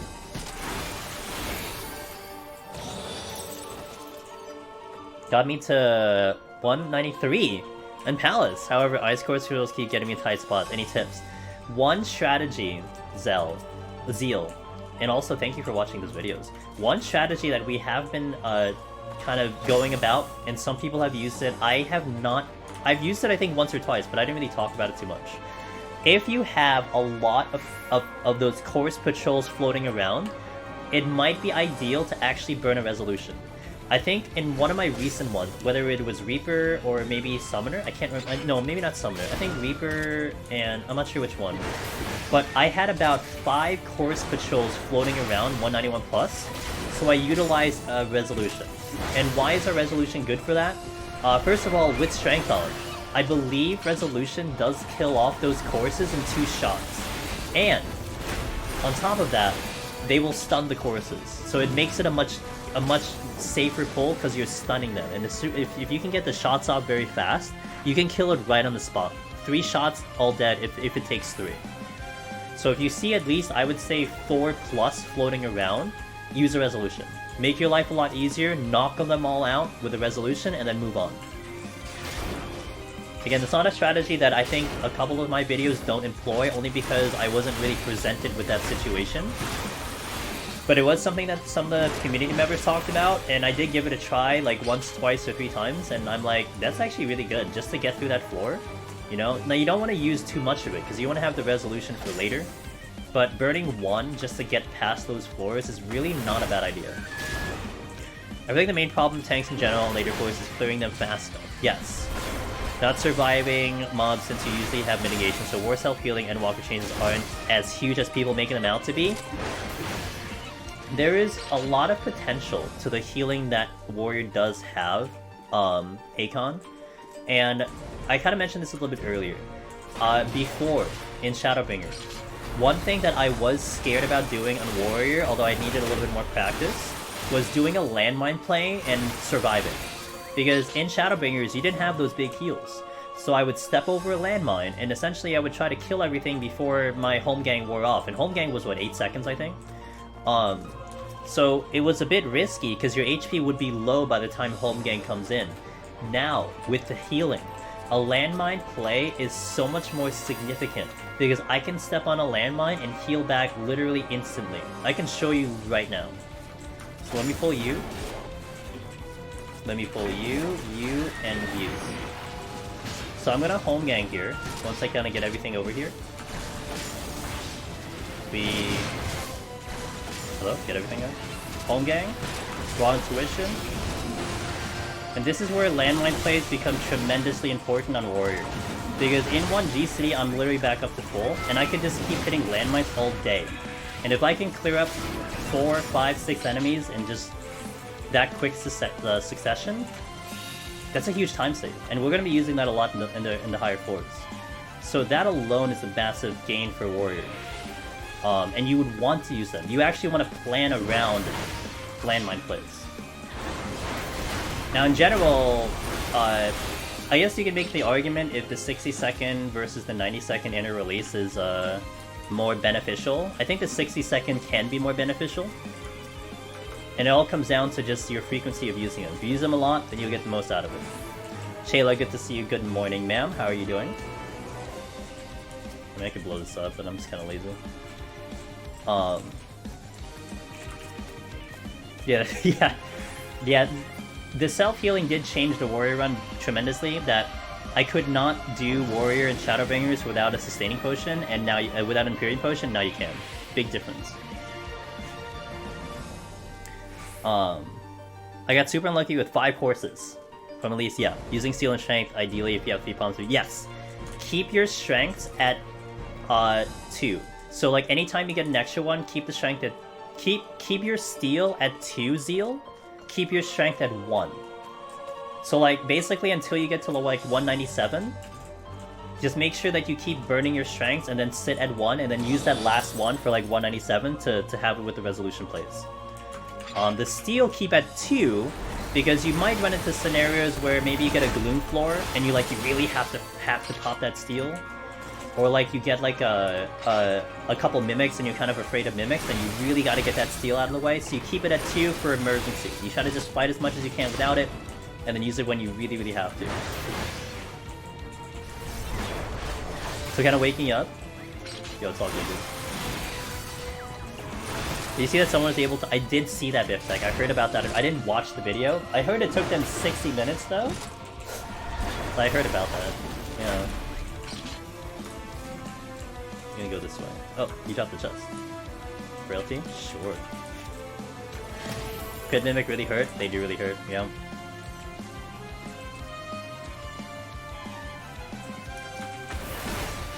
I was more surprised you were more surprised someone soloed... Really? Someone soloed DR? On Warriors, everyone? Damn, is Warrior... Like, is everyone just like basically like dusting off Warrior and just trying to solo everything in this game? That's pretty hilarious. That's really hilarious.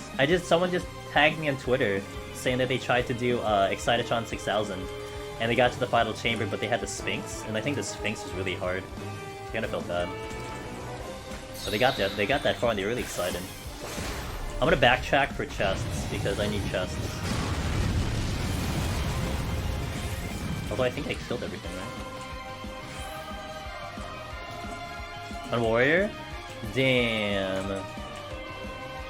I think something like that takes more creative planning, soloing a place like DR. Yeah, and you gotta have the lost actions available too. It's still impressive no matter what. I mean, you're using a kit that everyone has access to, so. Okay, I need to be careful here. So there could be a landmine. So what I like to do to a silver chest, I want to hold like 2 seconds and then pop it. Because if this thing explodes, if I step on a landmine and then hit the silver chest, I could potentially die from the wombo combo. So I don't want to be moving, hitting a silver chest on the motion. I want to stop in front of it, then pop it. You're scared to continue from floor 70? In Heaven on High? Well, I hope you're gonna be... I mean, it's gonna be a while till I get there, but I hope you'll be able to see it. But if not, I have the video coming in. But I'm sure it'll be fun, like, watching it live. We are moving at a pretty decent pace right now. Hour and a half and we're already at 35, so we're moving at pretty good pace. Gonna go this way. Again, we're exploring every room. Very important to explore every room. You don't want to miss any chests. I have not really talked about enemies here, but again, we're killing everything one at a time. This Harakiri will self-destruct if the HP is low. So something to keep in mind. So I'm going to push him low. Right about here, and you'll actually... Was it more? Yeah. So if that move goes off, he will explode and potentially one-shot you. I can stun it if I need to. But again, these are things that you only have to worry about if you're multi-pulling.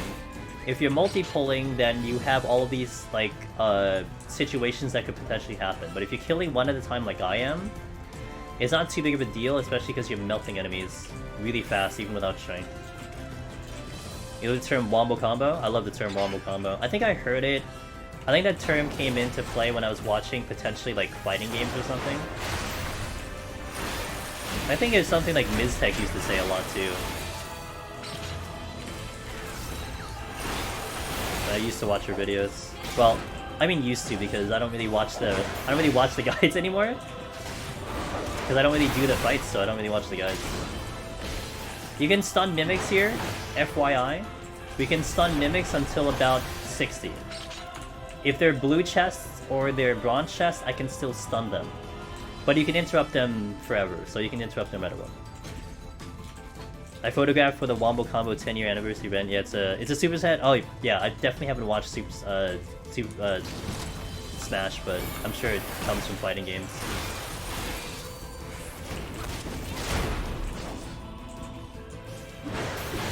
I'm sure it comes from there. What's up, Hollow? How you doing? Alright, now we can return to the exit room. Pull this one again.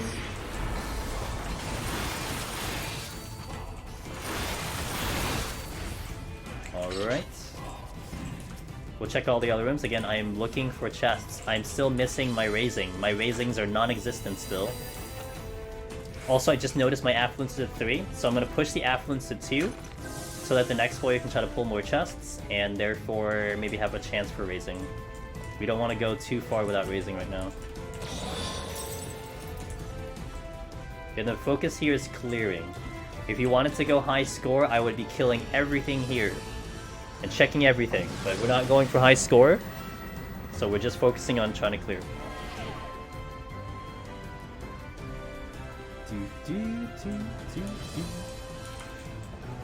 And a petrification, that's nice. My sprint is down. A lot of times you want to have sprint up for petrification.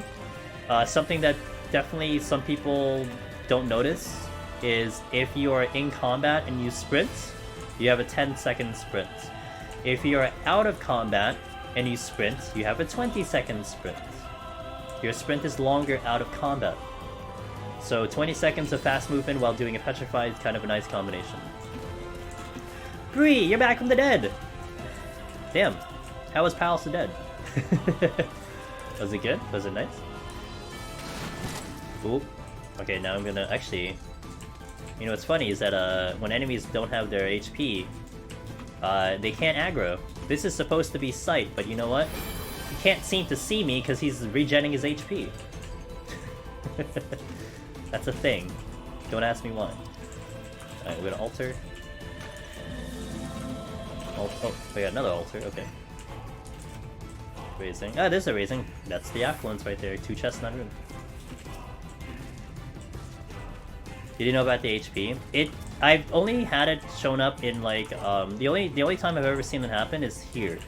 Because the situation that you went into, Bivtech, is, conceal. And you're in a treasure room, and then you pop a silver chest. And then you you would just assume you'd aggro things, and then things just happen to not aggro, and that's basically the reason, because they're just busy regenning, so they just don't aggro. Because I can't demonstrate that very often.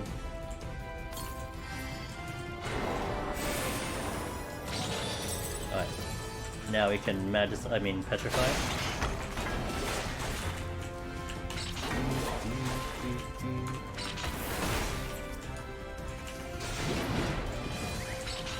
Got the board to 60! Been having a friend help me grind some levels in Palace lately. Oh nice, okay. I don't remember the, oh that's the old one. But I've also been crafting Nightmare World when I'm in crafting Nightmare World. Oh gotcha. Wait, why is it Nightmare World though? What's wrong with crafting? Does that work on proximity enemies? I think it works on all enemies. I'm pretty sure it works on everything. As long as they're regenerating their HP, I think they just lose their aggro ability.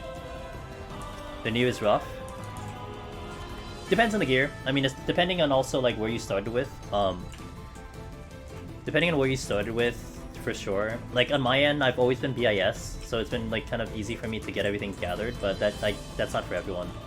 So if you've been kind of catching up and your gear is in a certain place, then it will be more challenging, for sure. Yeah, it's one of those niche situations, Ludar, that occur. Like, you don't plan for it. It's, like, I don't want to call it useless knowledge, but it's just, like, one of those little things that just, you know, it happens and it's like, oh yeah, this thing. Almost like, remembering, Snake's one-shot toads, or, like, you know, the toads in 121 plus have positionals. Like, something like that, where it's like, there's literally one instance that it's ever gonna happen. So it's, like, massively niche, but it is a thing.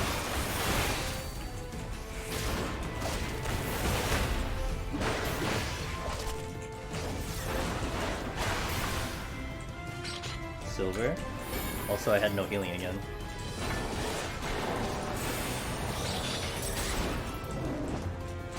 Also paranoid of snakes one-shotting me in Toe Thing. Good.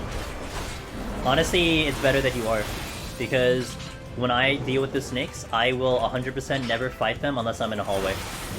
I will make sure I look out for all of them, and only pull them when I see them in a hallway. I do not even run the risk of just moving through the rooms, period. I just can't, because you're just gonna get one-shot. Because they're not things people find out because etc. Yeah, oh yeah, that's true. That's 100% true. That, I don't know if you could ever data mine something like that, Bivtag. That's a, yeah.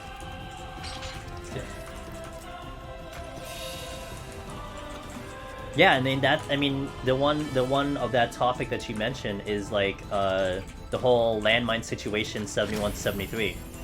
Right? That it just became a thing that it's like, oh, there's just more landmines 71 to 73. And it's like, okay. And then you pop sites and you're like, oh, this is actually valid and true. And it is now part of the strategy that you utilize, especially for tanks and healers. That is something that you probably would never find in data mining. That is literally just hundreds and hundreds of runs that people have done and collaborated with, and then boom, that's the information that you have. Steal. Which Heaven on High enemy would I be?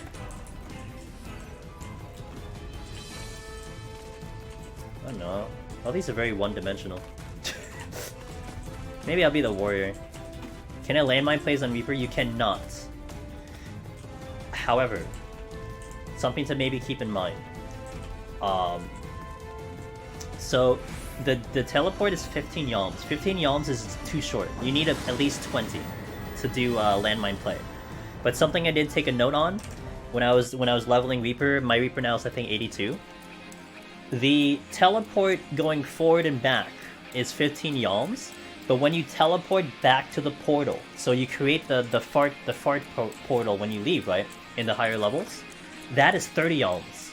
So in the next deep dungeon, that will be a play. Assuming landmines are still a thing, you can do it in the next deep dungeon, but you can't do it in this deep dungeon.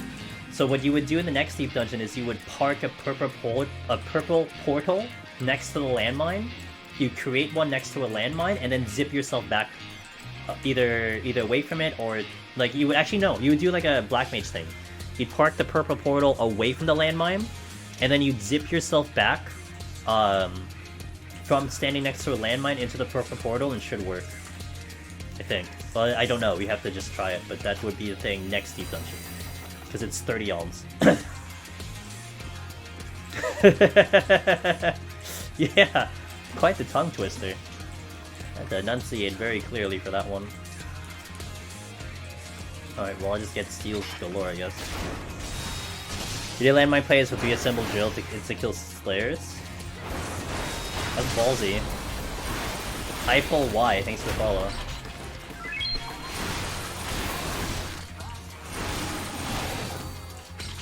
Did you have a chest? No, there's a chest in here, that was a steal, okay.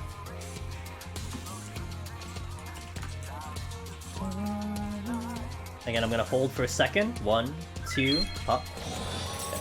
Hey, John, thanks for the follow. I appreciate that as well. Thanks for watching my videos. I really do appreciate that. Every view means a lot. But I know with those videos, those long ass videos, I think every view is like someone who is really looking for the content, which is really cool. You know, as much as you'd want to have a video that has, you know, hundreds of thousands and millions of views, knowing that the 4,000 people who have looked at the video are all probably, you know, getting information out of it, that's good enough for me. I'm gonna do another fortune here. Again, we are using, so I don't really need fortunes like this early, but I'm still hunting down Pomaders. I'm missing the Conceal, I'm missing the Raisin. So we're utilizing those fortunes to try to push out more chests, considering that we are magiciding the entire thing. So it is, you know, it's still a gamble. I don't think I got a single thing out of this, which it looks like I didn't get a single thing. But you're not doing them with the fortunes anyway, so you're maximizing your chances of trying to pull up the Poemanders that you're missing, which Heaven on High is very notorious for having that bad RNG of the Poemanders. It really is. I don't know why, but that is just how it is set up. Melon, thanks for the follow-up, man.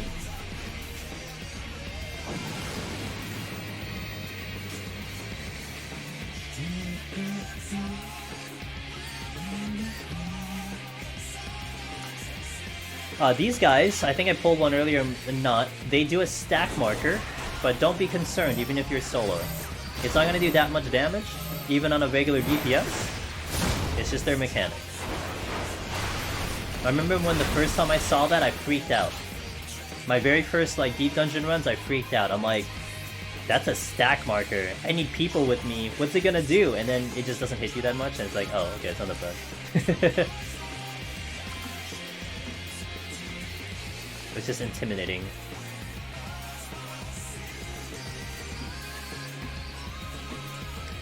Check. Frailty again. We did get the conceal back, so that's nice, but I'm still looking for the raising. Mental warfare. Well, when look, man, if the next when the next deep dungeon comes around and I see something with a stack marker, I will be equally afraid until I know exactly what it's gonna do to me. You know? Like, oh, is that gonna kill me? Because I can LOS it. If we run into another one, I can show you. We can totally LOS it. Uh-oh. Actually, I'm just gonna stay.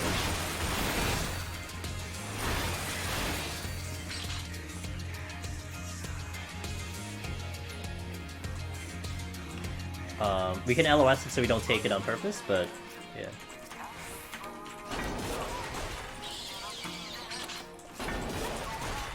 So I got another Affluence, so I'm actually going to use it again, because we're going to go into 39 to try to pull up more chests if we can. Hold. Case for a trap. Go. Line of sight. So there is a thing that you can do with certain attacks, especially with casters, where you can line of sight yourself. So a lot of abilities need to have a visual of you, the character, to activate or to land. If you go behind a wall and you break this line of sight, they can't see you, therefore the move doesn't work, because they can't see you, because you're behind a solid object. I can demonstrate it in this one over here, I think. Actually, no, I can't do it on this wall. This wall won't work. So I can pull you. Oh yeah, perfect, perfect. He's gonna do a stack marker on me here. I can LOS, so look, I have no line of sight of this guy. The stack marker doesn't work because he can't see me. That's a line of sight. So that's what we call line of sight, LOS.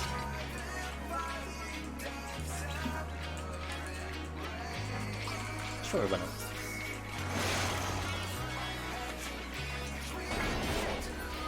Enjoy my crit direct hit tomahawk. I found a landmine.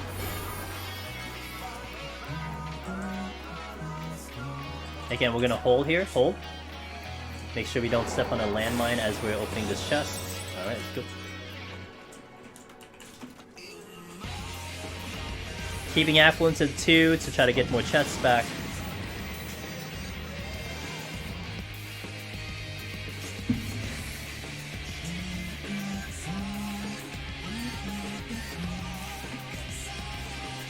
Okay. Serenity, I'll just use it. I believe it is 80 or it's 70. I think it's 80 or 70. I can't remember. It's one or the other. I think it's 70.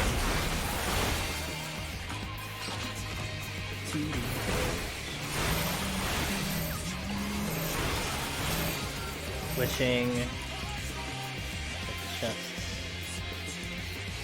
the Another steel. I'll just use it.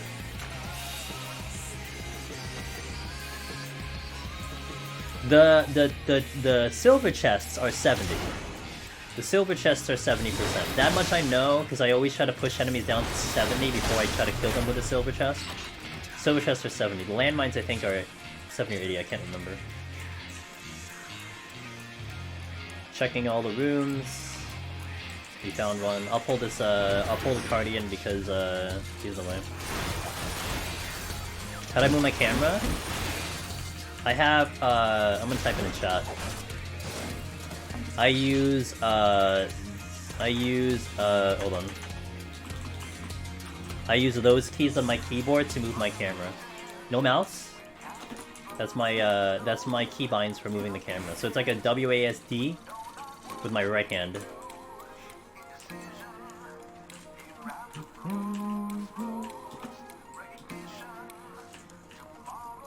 Where's that chest? Okay, it's over here. Strength again, I'll use it.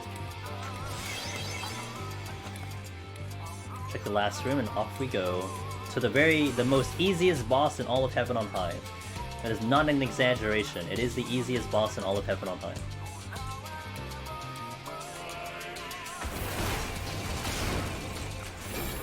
Got a raising!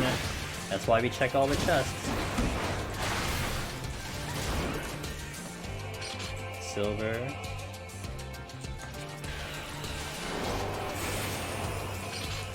Oh, hi.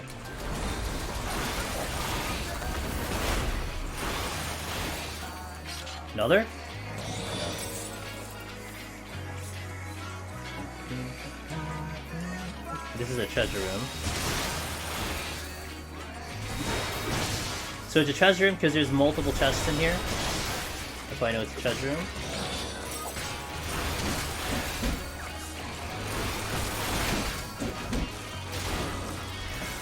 Credits to the legacy, and it makes hiding so much easier on machinists, but I hate how they wear the camera specifically when you turn like D. I think you just have to adjust your keybinds in that case. I'm not familiar with how to do it on the mouse though, but... Are there any plays to be made with raising? Or are they just for safety? 100% just for safety. One play I can think of, Onishi, something in House of the Dead. So, in Heaven on High, we have conceals. So if you get like a treasure room like I just did, there's an exit here, just conceal and get on out. House of the Dead, you don't have conceal. So a play that could be possible. Hold on. A play that you could do in House of the Dead is, let's say, there's a room, there's like, you have room A. Room B is the treasure room, and then room C is the exit room. You could run through the room and sacrifice yourself, just like aggro everything, just get yourself to the other side of that room, and boom. Okay, you made it to the other side, you made it to the exit, and you use the raising that way. So that's one thing that could happen, just kind of sacrificing your position. Something that you could do in both deep dungeons is, let's say, this is actually maybe better for Heaven on High. Let's say you magicite a whole floor, and you have like, you know, like 10 chests on the ground. One thing you could do is you can just spam click every single chest and like spawn like 5 mimics, okay? Wow, 5 mimics, horrible. But you can use the raising just to like let yourself die, and just this way you don't have to fight each mimic individually. So that could be a play later on, especially when mimics are just way harder. So those are very niche plays that a raising could be used. You kind of don't want to resort to it, but it is something that could happen. Alright, Mr. Fart Cloud is very easy. This will be very similar to the floor 10 boss, although we do want to position ourselves a little bit specific here, if you want to be extra safe. So I am going to be facing north and south for the first one, because he is going to do arrow clouds on my east and west. This will be a knockback as well. But I can use Onslaught to bring myself back in, although I failed that horribly. And we're good to go. And now I want to be facing the opposite direction, west and east, because those arrow clouds will now be north and south. I couldn't do straight because hitting AAD makes you slowly kite diagonally. Oh. Just a windy friend. He's a fart cloud. There we go. The swag gap closer.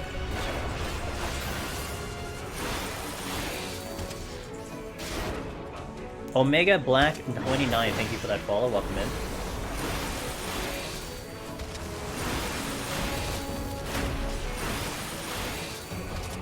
Now, as a little bit extra that you can do here, I can shake it off to actually not take knockback. The knockback will happen if he does enough damage to me.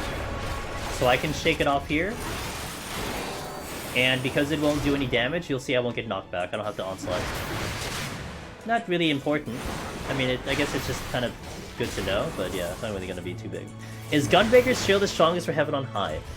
That's easy. Good question. So this is actually a very interesting discussion. Gunbreaker hasn't changed. Actually, you would say that it did get some quality of life. You know, the longer combos, 10-second super bolide, one button Gnashing Fang. There's no reason why Gunbreaker will not stay like top tier. In all honesty, what you want to look for more is, have other jobs gotten better? In my opinion, Warrior has always been good, and I would actually argue that it was better than Gunbreaker and Shadowbringers of what it could pull off, and also just the consistency I had with Warrior.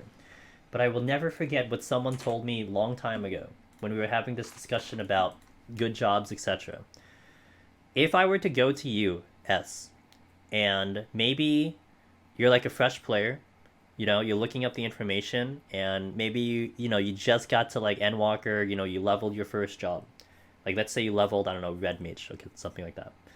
And then you're looking into Lone Hero, you're looking into the information, you're like, okay, tanks are the favorite, okay, Gunbreaker has a lot of clears. If I were to tell you, hey, Warrior is the best job out there, Gunbreaker is great, but Warrior is the best job. If you had to pick between the two, and you've only leveled Red Mage, Warrior starts at level 1. You have to get it all the way up to 61 just to take it into Heaven on High.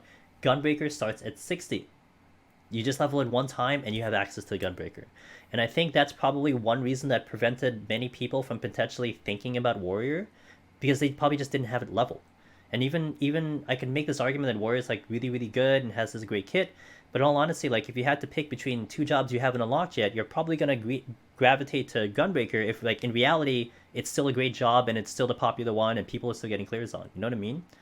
So I think that's one of the holdbacks that maybe will hold Warrior from becoming like top tier.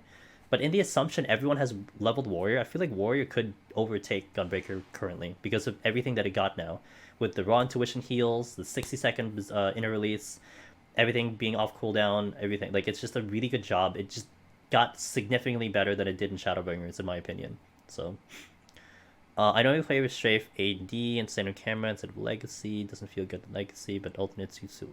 Yeah, I mean, the way I played, this is how I played in FF11, so I'm just used to it. But I'm sure you're gonna find your strive with the way we do the game and everything. So you just gotta play around with it, find what's comfortable, and then you'll be able to go for it. I already noticed negating the boss stuff with shield mostly on... Yes, yeah, with Serbi. Yep, That makes way too much sense.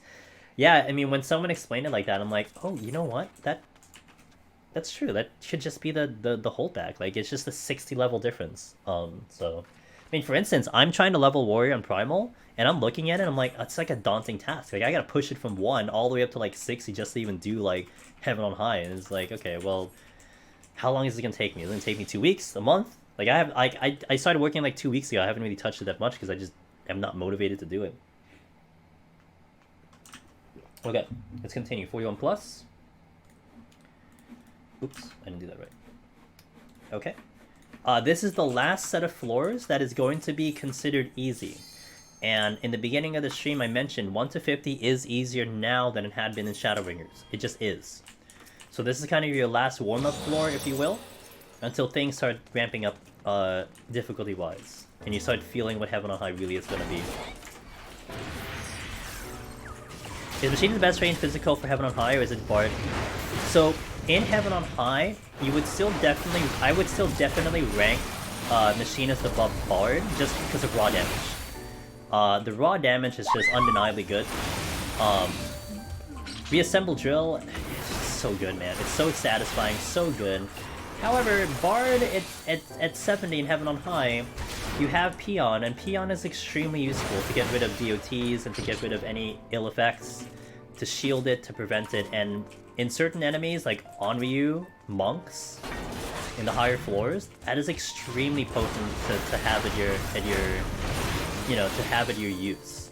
And certainly, what was really nice about Bard in Endwalker Bard is that you no longer have your proc system based on your dots. So something like Wanderer's Minuet is just charging while you're running around.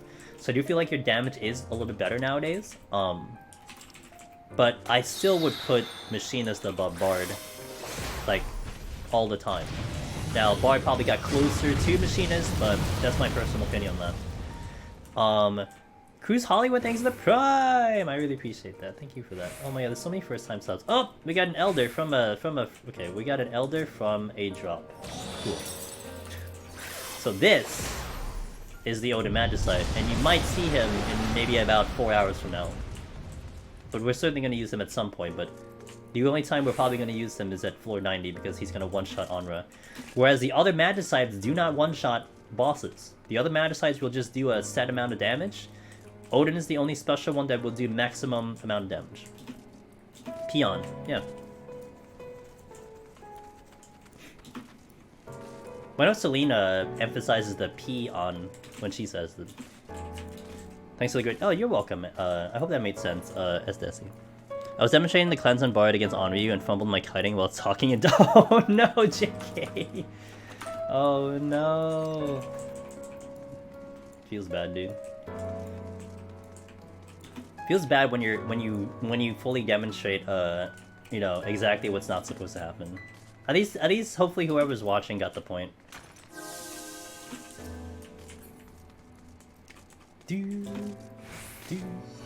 Wait. Yo, I got an 8-pack on my back, dude. That's how ripped my warrior is. I have an 8-pack on my back.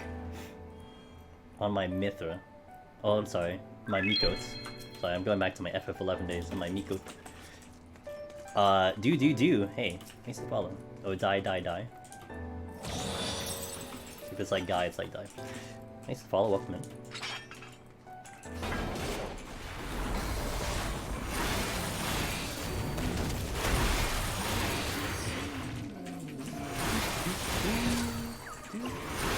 We're still hunting down my raising, so the affluence came into play for sure. Steel, I can't use it, great. It's okay, I don't need it. Alteration, can't use it either, it's alright. Don't need it. A lot of these enemies, once again, just like the previous floors, not talking too much about them, only because we're just melting them. They only become a problem if you start multi-pulling. But even these mechanics, they're not that bad. A lot of these won't enrage. We will, I believe, encounter a couple that will enrage, and I'll point them out, but... they're not too special. I mean, they're not even going to kill you if you get hit with the AoEs up here. Just melt through them, cut through them, make sure you don't hit traps, you're good to go. This set of floors, again, this is like your last warm-up floor, you know, before things start getting spicier. So don't get too careless, just mow things down and move on out. Is there ever a time where you would Serenity to use palms on the chest? In the higher floors, I will, yeah. Let's say this was like 81 plus. I would maybe consider it. Like, because we get a strength, we get a steal, we get an alteration, there's like a good number of things we can get out of these chests. So there's a potential that I might. However, on the higher floors, although with the exception of Warrior, you're probably going to Serenity and no items because, you probably need the regen potion, you know? Like, you're probably doing it because you need healing versus you need palms. Now, one scenario, JK, that I will say that I will then use a Serenity, is let's say we're on like 71 plus, 81 plus, and it's no items, and there's a Petrify in the chest, and I see it early. Like, we've been on the floor for like 2 minutes, and I see a Petrify in the chest. That would more than likely force me to Serenity, because I will get off the floor in like 3 minutes, whereas if I tried to fight it, it would take me, I don't know, 7, 8, 9 minutes, right? So that could be a chance there. That's also similar in let's say Palace, where like if you're on the floor for like a minute or two, and you see a Rage in a no item floor, and you're like, let's say you're Machinist. Machinists can get away without using items in some cases. Red Mage can get away without using items. You see that Rage there on the higher floors, man?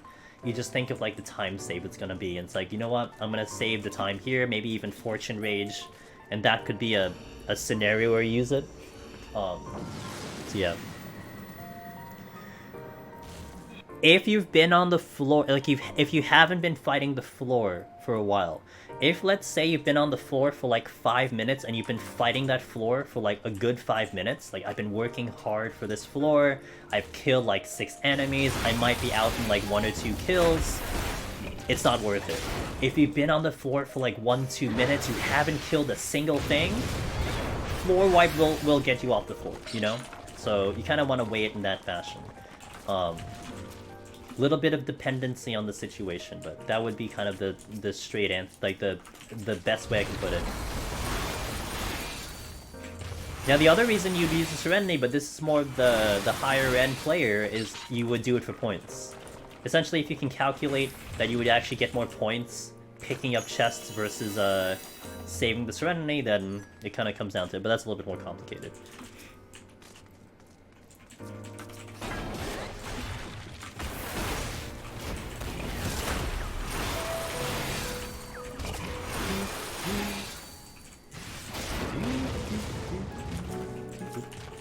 Like, good, my flight's there, so I just need the raising, which we're pretty good. I'm happy with 2 raising. Like, if I don't get any more, it's alright, I'll deal with it.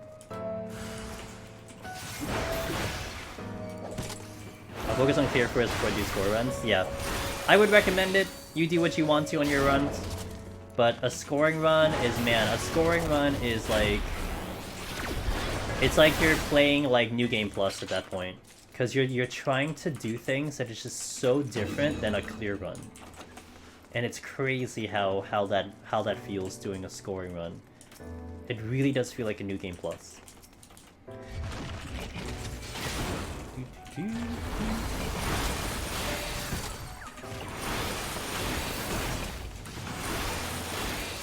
Something useful here on these specific floors, guys. You see this chest is against this wall? Because it's close enough, I can actually check this chest behind the wall. Now we did aggro the enemy through the wall, but it was like a small angle here. But this could be very useful. There's some enemies on the right side that are like very close to the chest. I can just open it through the wall. So assuming you're just close enough to a chest, you can open basically any chest through a wall. It's just if you're just in that range. I feel like a score run needs to happen organically too. Organically? Well, you have to make things happen for a scoring run. Like, you do big pulls, you have to do it under 30 minutes. You have to be in like game mode for that type of thing. What chest did I leave? Purity. Okay, I don't do that. Okay, it's cool.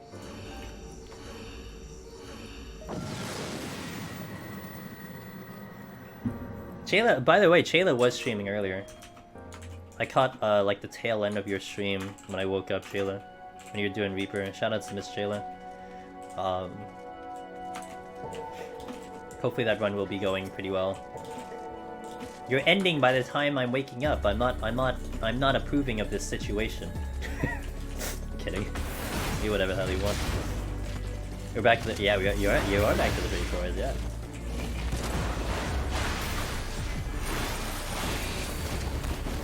I know.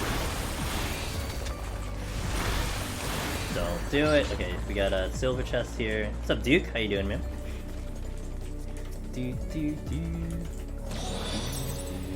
Mostly like getting big floors, I guess, getting the right alt rooms, and maybe the oh, like, yeah, there are definitely RNG factors that can manipulate points. Although I don't know, like, you're gonna have to definitely talk to some of the higher end scorers to see if they would reset runs a lot just to produce good RNG.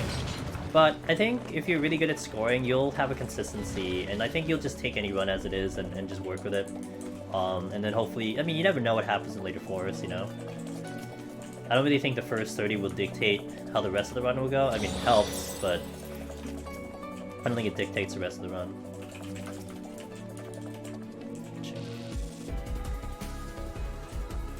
They won't go past without a 500 score? Probably, but you'd have to talk to them. But probably. Well, yeah. I'm sure, like, when you get the full understanding of it, Fizz, you will start to see very, very interesting details, and there might be situations where you're like, okay, this is not worth it. And that would just come with experience at that point. Like, you're just seeing it, you just saw enough runs to know, you know? I mean, there are patterns to runs, I feel like, but you just have to see, like, so much of it just to understand that. Yeah, I mean, it's something that was brought up by, I forgot who it was, Finn might have been someone who brought this up, but like, if we do get, say, like, the perfect scoring system, right? Like, let's say Perfect World, Loken perfectly assesses the scoring that we have now. I think what's going to happen is you might actually see situations where people might get to like 40 or 50 in Heaven on High and be like, nah, that's not good enough, I'm just going to reset. You know? I mean, people would reset on speedruns. If they don't get speedruns, they'll reset. Like, that's a thing too. Like, if you just miss a speedrun, you'll see people reset all the time. Because that is just a chunk that you're missing. So there could be times like that.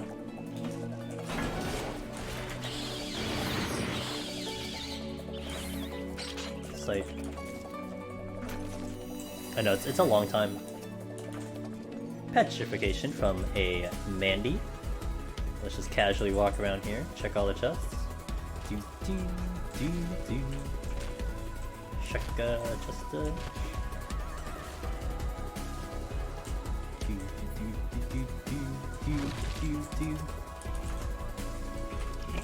I'll take you guys along with me. Come on, let's go for a ride, guys.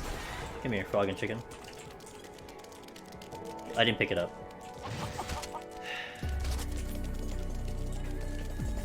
I'll have to come back here anyway.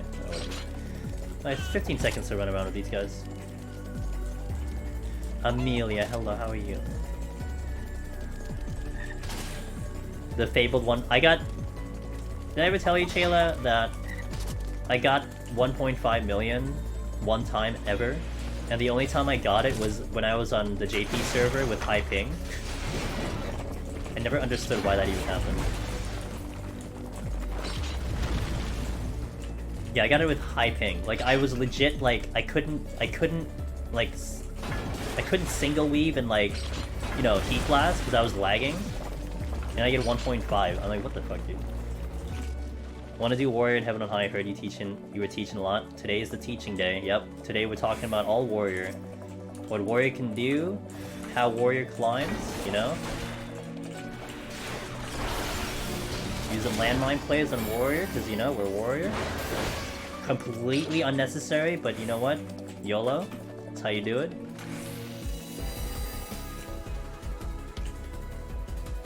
Yeah, I got it, I think on 42 or 40, actually 41. We did a fortune into a Magicite, because I had a free one, and then it came from a drop, so it's kind of nice.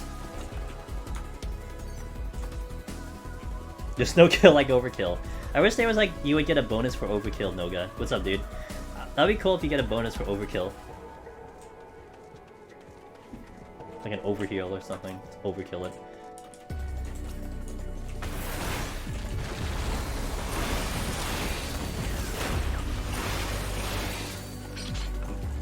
How's it going, dude? It's been lurking? Yeah, I love the lurks. I appreciate the lurks. Ooh, witcher. Okay, off we go.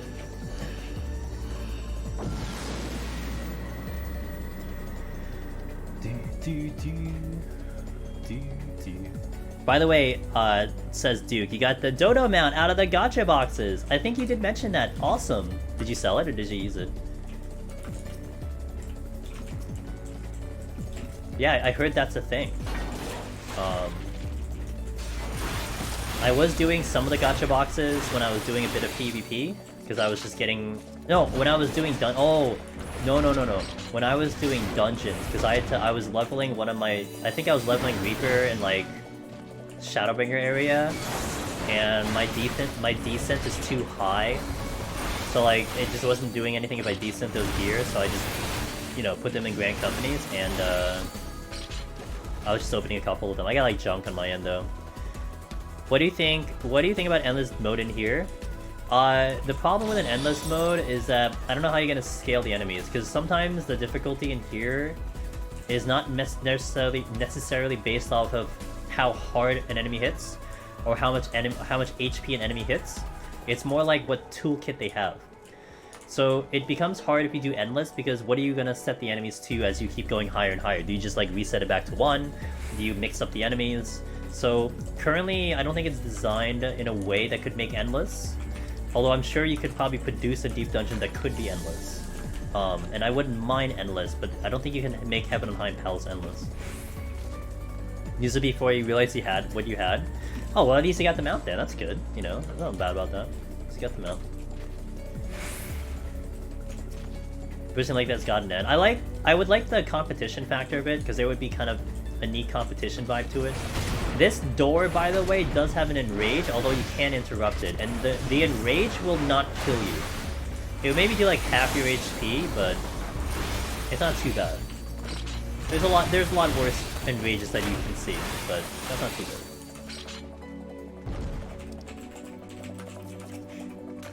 Could there be a separate mode as well when you queue in would be interesting to do? No, it would be. I would be interested in doing it.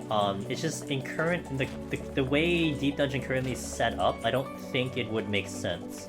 Again, the next Deep Dungeon could produce something that would make sense, but like the way it is now, I don't know how you create the enemies past 100 in Heaven on High. Like, do you just repeat enemies? Is it just a mix? I don't know how you would make it fair, you know? One of the things with competition, if you make it competitive, is that it has to be kind of an equal playing field for, or at least close to an equal playing field for the populace. So it can't be wildly random that like all of that it becomes like, oh, you just got lucky on the run, right? And you would kind of hate that as a reasoning that you got something. I want to focus in on the door first, because the door will be more dangerous here.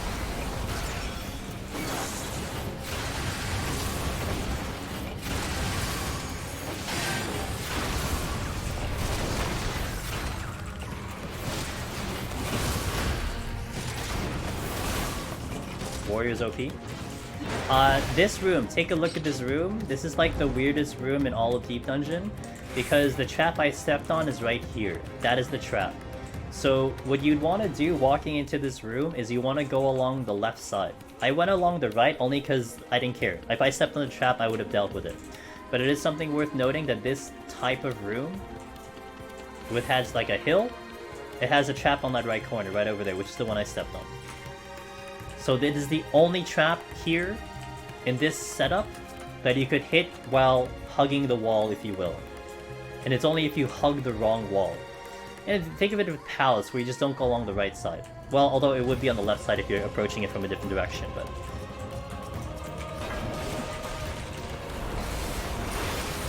You can LOS it, yeah, you can LOS it, you know. Ah yes, this is the high anxiety music. That's the name of the track, High Anxiety. No, I don't... What's the name of the track? I don't know the name of the track. Although it should be called High Anxiety. Oh, Skyburns, that's true. Oh, that would make more sense. Yeah, that would be a... That would make a lot of sense. Still hunting my raising down. So we're checking all the rooms. So there is a reason why I'm doing this. And the reason right now is because I'm still hunting my raising down, so we have to check the chest, check the rooms. What's up, Kiakis?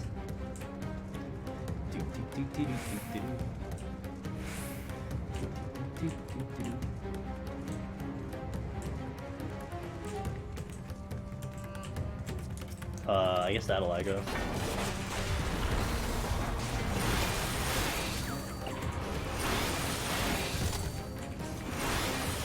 Hey, I love the lurk modes. That's me on most streams, I'm lurk mode. We did not examine this on purpose because I knew the exit was here. There is a chest here, it's over here. Check. Alteration, I'll use it. The Mimics and the Corrigans have a higher chance for a chest to show up, and they are not threatening me right now, so I can totally deal with them, even if they're Mimics. No problem, no problem.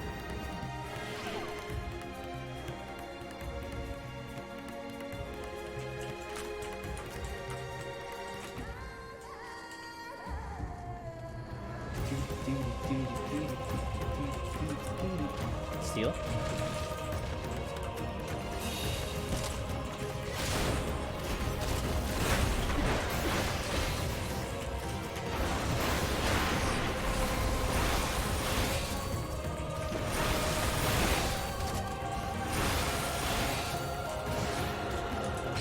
And we got coffers, not a big deal. It's actually a pretty good thing, because they might give me a chest. The one shooting me is the green doll. That's the one that is shooting the AoEs, the green doll.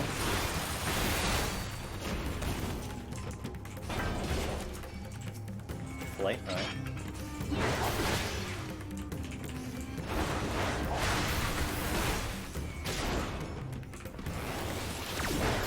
Interrupt for the pox. I used stun a while ago, it's fine. Flight. So you saw they chopped chests, there's just a higher chance of doing it. Conceal. Have a free way out once I open the exit. Sights.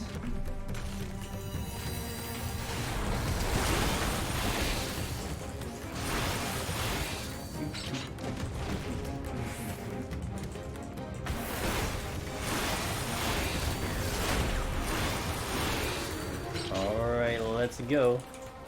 Conceal again. Did I check this other chest? I'll just use it. I don't remember what that chest was, and I don't think I checked it. Oh, it was a sight. No, I did check it. Okay. Memory's failing me! As it always does. That is a luring trap, just to reiterate. Spade. Also when I'm concealed. Oh, I can show you something here, guys. Why not? I wanted to show this last time. So, you have to walk into a trap to activate the trap. So if I actually dump conceal right now on top of this trap, I will not be setting it off. I have to walk back into this trap to set it out. Which I won't, because it's a luring trap. But I didn't want to demonstrate that one time.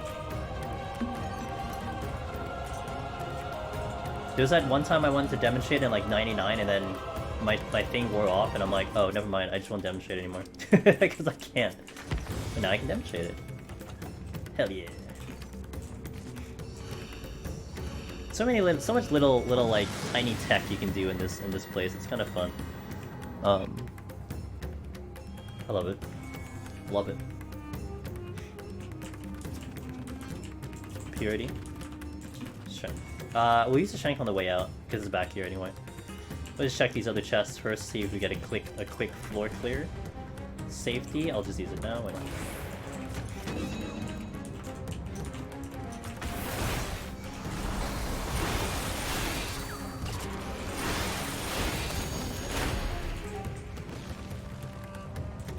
8 seconds.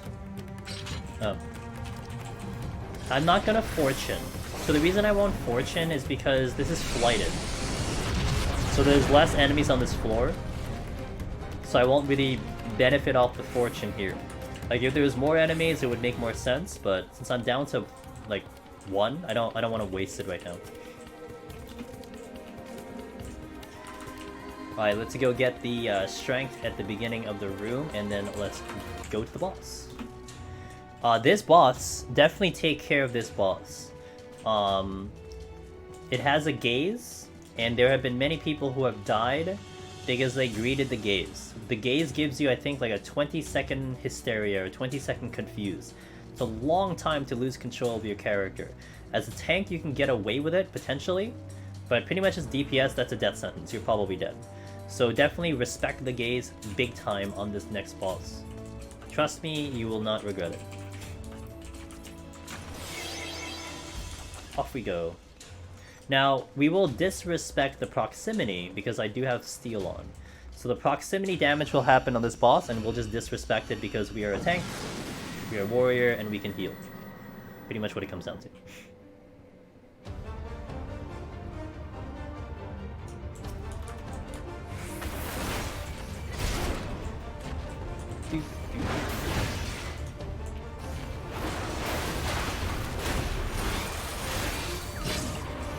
It does a slash in front, you just get behind it.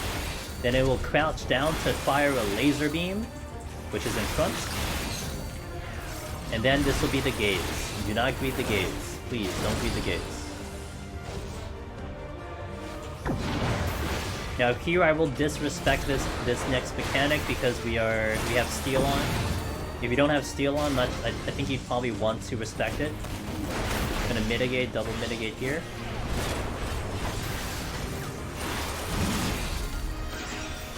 It's full damage, but we're fine. We unga bunga. Yeah, we do unga bunga.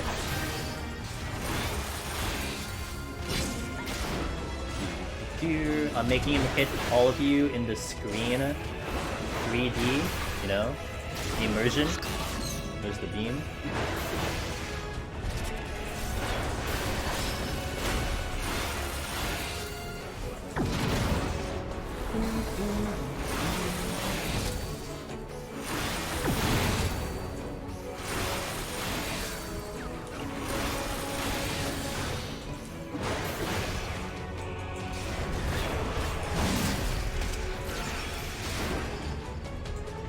Dude, 71, 74, just now in Warrior in 10 minutes. The landmines. Yup. Isn't that great? And now you have so much time to work with. That's part of the playbook now, man. That is part of the playbook that I think is just worth doing.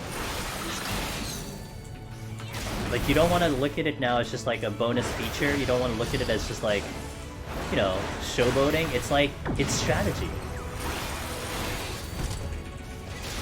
It's so good.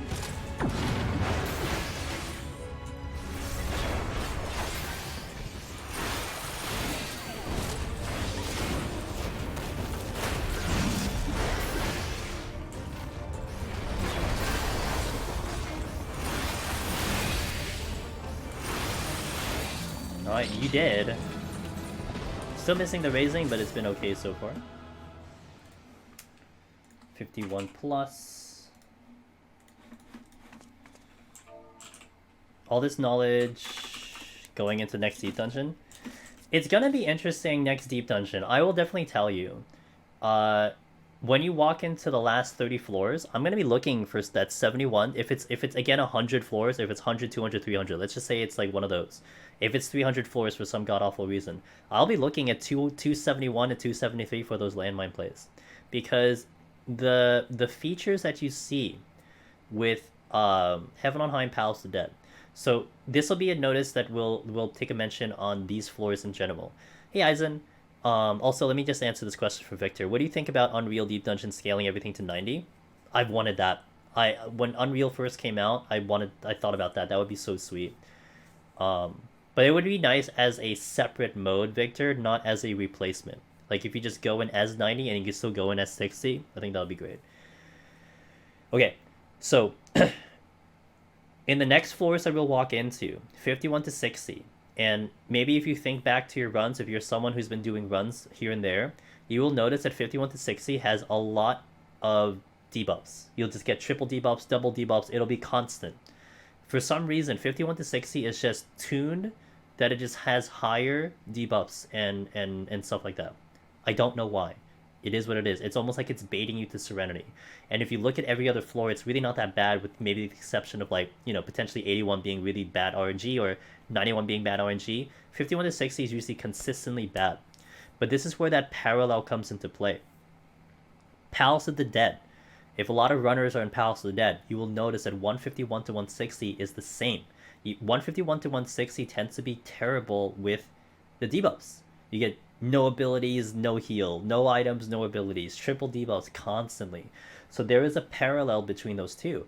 And in Heaven on High, when we do the landmine tech, which is 71 to 73, it is the same thing in Palace of the Dead, 171 to 173. The landmine tech exists on those same types of floors. So it's going to be interesting when we get the third deep dungeon to see if there's parallels to there. I'll be looking for that 51 to 60 floor if the debuffs are over the top. Specifically, the last 50 floors, not necessarily like, you know, like Palace of the Dead 51 to 60. I don't think is as bad as Palace of the Dead 151 to 160. And then we'll be looking for those landmines 71 to 73. So it would be very interesting if they kind of copy paste that stuff over and just see what the third one has to offer. You know, very interesting stuff. Like getting double, yep. It's happened so much, Fizz, that it's pretty much something that we've just agreed on. Like, this is again one of those things where it's just like multiple people have confirmed it, so we may as well just state as a fact that it is just a thing. What would be the most promising job for 90? Warrior. What's first run Rise of Warrior? Well, I'm gonna be competing on Red Mage first and foremost. I know Warrior will be top dog. It will be. There's just no reason why it wouldn't be. But I'm gonna be going Red Mage. Hey guys, things are gonna get harder now, and we do need to start being a little bit more careful. But as a tank, it's not gonna be too bad. But things are going to ramp up. You're going to start to see things dying way slower now. So it is something to just kind of keep in mind here. And you're going to definitely start to see me care a little bit more than I have been. But from 41 to 50, and then you get into 51 to 60, there is definitely a big spike in difficulty now. It was not as big back in Shadowbringers, but in essence, the difficulty right now is it mirrors what Shadowbringer used to be. So the challenge is now present as we speak. Are you just not hearing the music? Okay. Yeah, I was gonna say, like, I can hear the music. And I don't have any fancy stuff set up.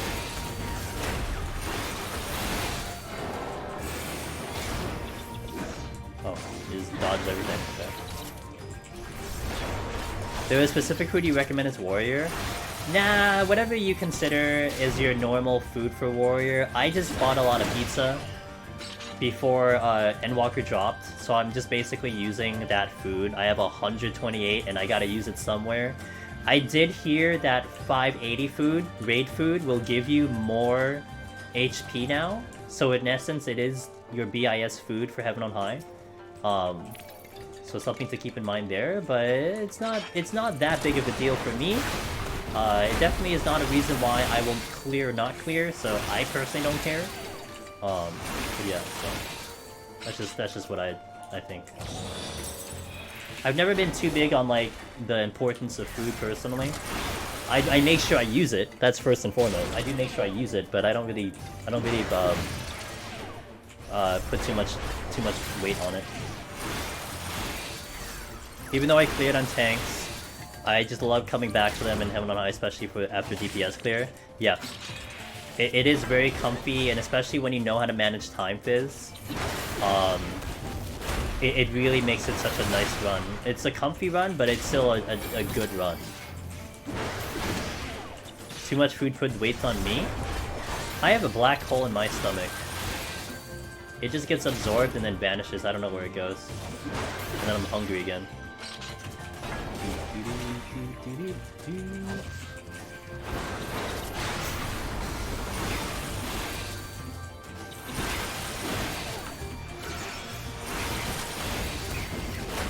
We go. Am I hungry now? I'm thinking about food, but I had a pretty good dinner. I had like sushi for dinner. Okay, big room. I immediately safety. I don't even think about it. I just go safety.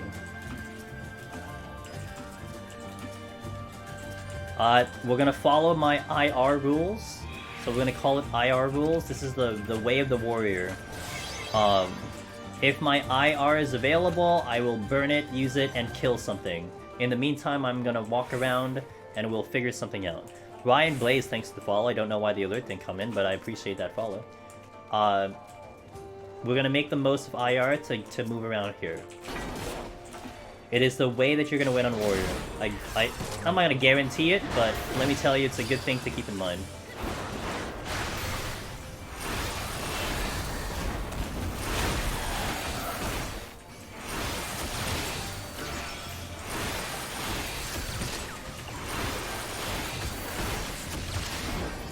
So now that my IR is down, I'm going to now just navigate, check chests, you know, walk around a little bit. I know I have 3 kills by the exit. I noticed it very quickly when I walked in. I had Corrigans. So we'll get over there soon. But now that my IR is charging, I don't need to really pull anything. IR is inner release. It is the big button that Warrior has. It is this one right over here. Inner release. It is the big damage that Warrior has. It makes all of your... It makes your gauge, you don't cost gauge, and for 3 GCDs, I'll get critical direct hit on whatever 3 GCD weapon skills I use. So more likely you'll be using fail cleave with it. You'll be doing a triple fail cleave, and all of them are crit direct hit, so it is your big damage on this job. It is the win button.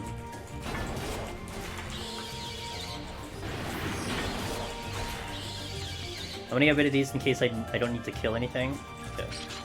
So we do need to kill something. Got me messed up. Yeah, it's all good. Don't worry. There's a lot of acronyms that I just don't get to from people, but... Oh, I don't have, Trabok.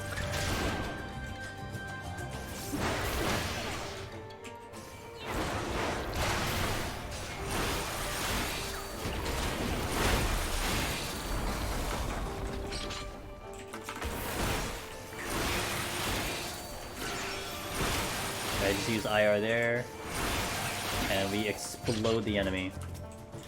He just went boom. Switching our up.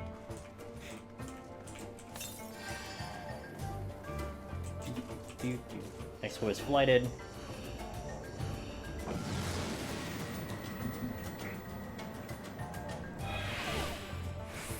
Okay, we got auto heal last time. We get this time more auto healing. Cool. Or I'm just gonna surrender. It's fine.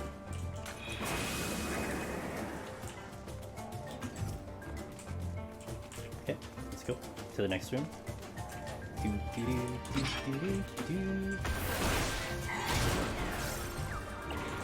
This one does calcifying mist. It is a gaze. Front gaze conal. If I get hit with it, I am petrified. But it is just like the petrification Pomander. So if you get petrified, you are just dead. You are gonna die in one shot.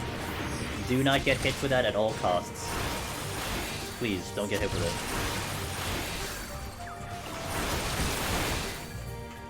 These bits, that bit that I just killed, they have an enrage. If you leave them alive for like 2 minutes, they will kamikaze. That's not a joke. No cast bar, instant attack that will one-shot you. And I believe it will also one-shot a tank. So again, these are things that you kind of only concern yourself if you're multi-pulling or you do a luring trap. Because in essence, you should wipe them out fast enough that they just don't become a problem. But this is something that just, I guess is just worth noting. The only reason I know about that move is because I was fighting... I was in Gloom, no ability Gloom on Gunbreaker. I pulled a bit, and then I aggroed a patrol while I was fighting the bit. And of course, what's my priority? The patrol. So I swap off the patrol, I swap off the bit, I go to the patrol. And then I think a Mimic shows up, because I was opening a chest mid-fight. And so I'm like, okay, so I'll deal with the Mimic now. So I kept the bit alive, because I'm like, wait, the bit's just shooting at me, whatever. You know, who cares? The bit's just laser canning me. And then eventually he just jumps on me, explodes, and I die one shot. So, you know, that was fun to find out the hard way, because that ended my run. The next move it has is Baleful Roar. You do want to stop that or LOS it, because that could do a significant amount of damage. I don't think it kills you, though. Not as a tank. It should probably kill a DPS, but it's just an AoE. It could be interrupted and stunned. Here you're gonna see how meaty the Mimics are now. They were kind of a pushover back in 41+, and now they're gonna be quite meaty, and they're gonna take a while to kill. I can still stun them though, but I don't have stun up, so I'm gonna use it.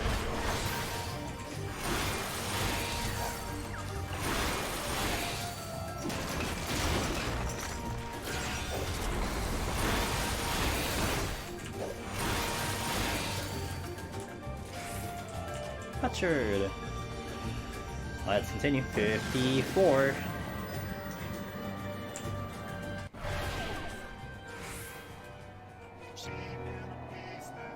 Yeah, we love the potsherds. Oh! Not a great combination of debuffs right now. Ability, no items. We saw Failclave though, and I still have Strength on. We're testing Naga's Petrify on those floors. Wanted to see if you could survive with Holmgang. Naga missed twice, and we could never test it out. Wow, what a champ. That sounds like whenever I use like TBN Drakon. I feel like whenever I use TBN as a Dark Knight in here or anywhere, I feel like I have like evasion bonus plus 50. Like, you know, you're using TBN to let it break and everyone just keeps missing. Oh my god. What's up, Magnus? How you doing, dude? I still had that Failclave, dude, and I have Strength on, so it's a little bit better. This was what? Oh, Petra, you're right, I can't use it.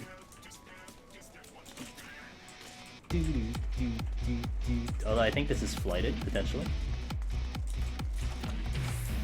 Working on your remaining dragons. Nice. You know, that's actually... So, I know what you're talking about, but that is a really, really good out of context comment. I'm just working on my remaining dragons. You're what?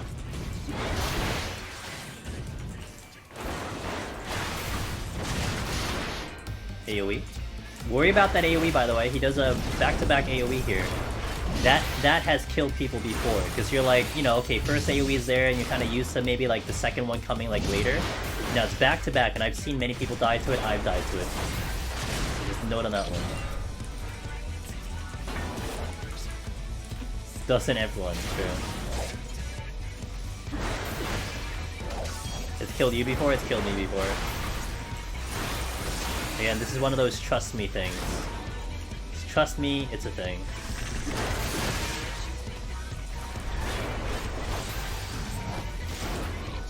Alright, well.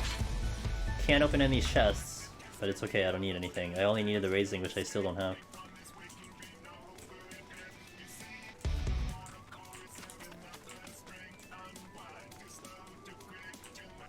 Do you guys know that the hands have eyes? Oh, he moved. Wait. There you go. See the eyes? Right there. See the eyes? Hit eyes right at the palm. Right at the palm.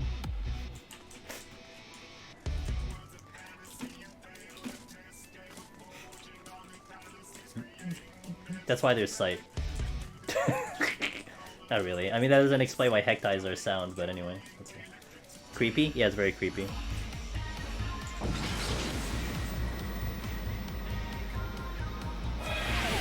Oh! Sounds like multiple debuffs. The 51 to 60 special. Oh, crap. So I have to Serenity here, because I need to get rid of the fake exits. Big room, no items is one of the worst combinations you could give, because it's just brutal. Because I either just have to deal with fake traps, etc., or I just burn the Serenity to do a safety, and that's what I had to do. Why are Hex Eyes sound? I don't know, dude. They got 10 eyes, they can't see you. Sounds like a personal problem.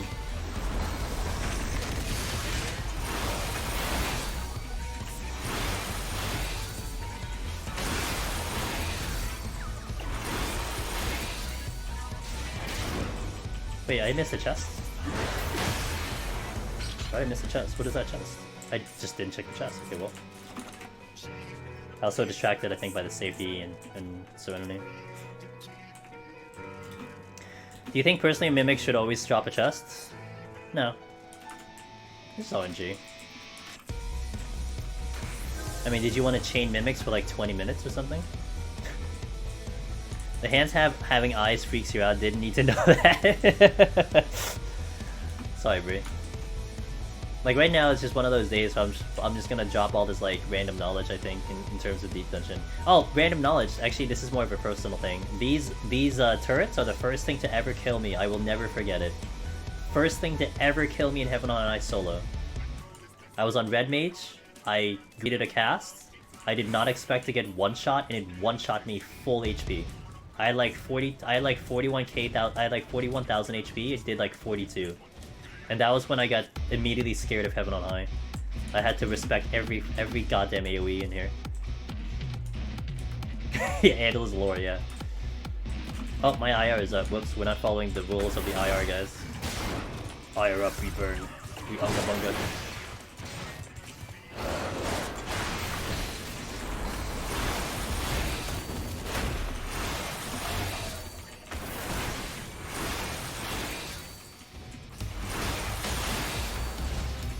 I don't see chests anywhere, holy shit. I am not adhering. I was so busy telling a story. Okay, let's just explore the rest of this, then off we go.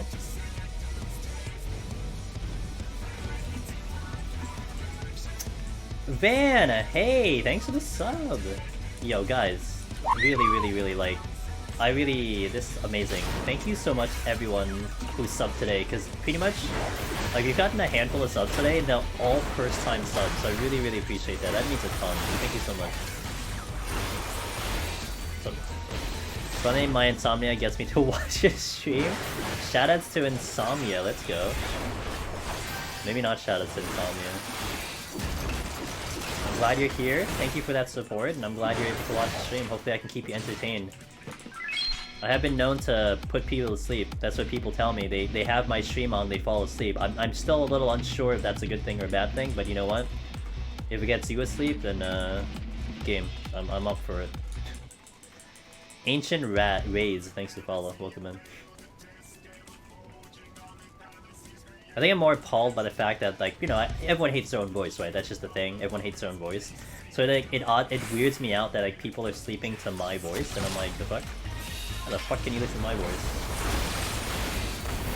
How does my voice put you to sleep? What the hell? But I've kind of just like ignored it now. I don't care. I mean, I don't have to listen to my voice. You know, it's fine. It's not a big deal. I'm gonna get the conceal. Oh wait, I'm gonna avoid these giants. I'm the only sleep stream you have left? What happened to everyone? Well, actually don't answer that question.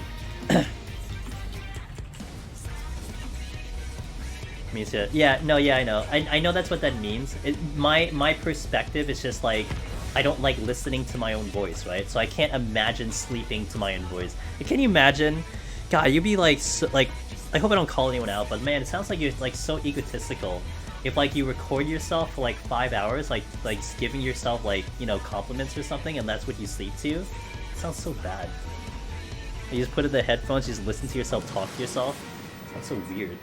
I can never listen to my voice for like longer than like a minute at a time. Let's try. Oh my god. Hey look, it's a triple debuff special. Gotta love heaven on high. You've got a lovely voice, Sheila.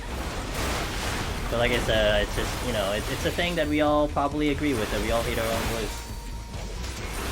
We hear the imperfections, we hear all the things that are going wrong with it, but it's okay, you know, like, I think I've done this long enough to just, whatever. Like, basically, it's just like, you guys are here, you enjoy it, that's enough to tell me that apparently it's good enough to listen to. The best I can do is have my voice in my head keep me up at night. So, in-depth question, Lord, in-depth question. And this is also maybe to everyone else. Do you hear your voice? Or do you hear, like, another voice? Like, not to call you crazy or anything, but is it your voice that's talking to you? You know what I mean? Like, your pitch, your tone, everything? Yeah, like your thoughts and stuff. I guess for me, it's a lot of scenarios. So like, when I talk to myself, it's obviously me talking to myself, but then I think I construct so many scenarios in my brain that a lot of times it isn't necessarily like me talking. But not in your native language. Not in your native language! Oh, that's so interesting.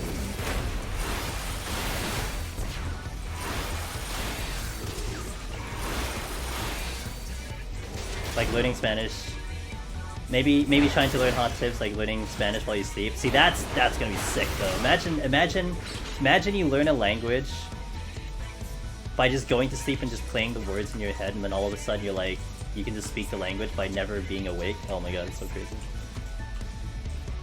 The voice in your head's ever changing. Do you ever do a mental sigh? Something like annoys you, but you don't sigh aloud? I want to say I have, but I can't recall when I do it. I hear too many voices in your head, said Brie as a writer. Fair. Sometimes I spend a long time in a book, I start to hear my thoughts in that similar style as I imagine the book, and then yeah, I have my English voice and interesting! Oh, it's so the bilinguals are so, you know, the guys who can speak other languages is so fascinating to me, man.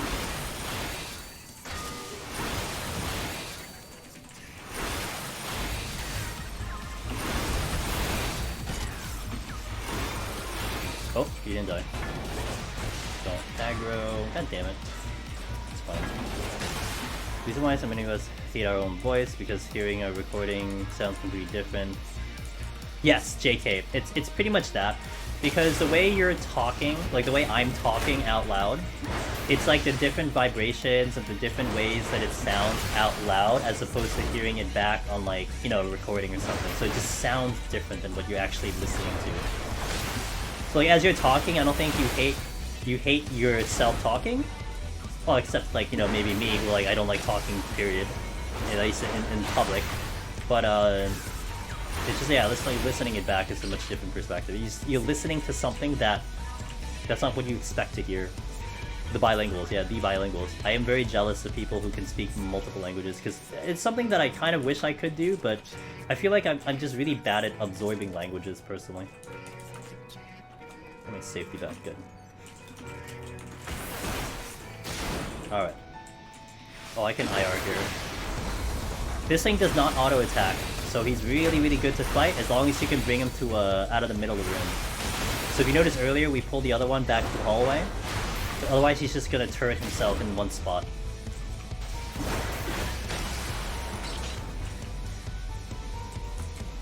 We gotta kill something else. Come here. Come here! Hey, I fought you in Excitachon 6000. I remember you. You were the exciting hunter. I like the sword. Also bigger than me. Ow. Ow.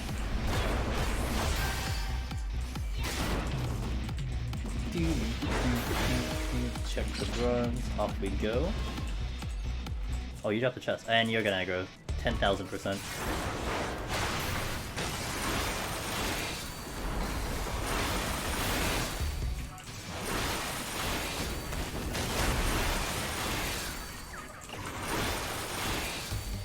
Fail, clear, fail, clear, fail, clear, fail, clear. Oh, I know a little bit of HTML, a little bit, but I don't. Coding was... Like, I had thoughts of doing coding, and then it just didn't work out for me. Brain's just not wired for it.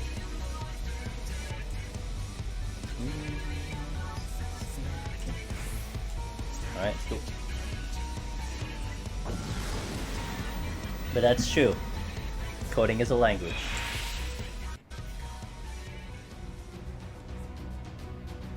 And having frequent converse with my English-speaking friends and of course school.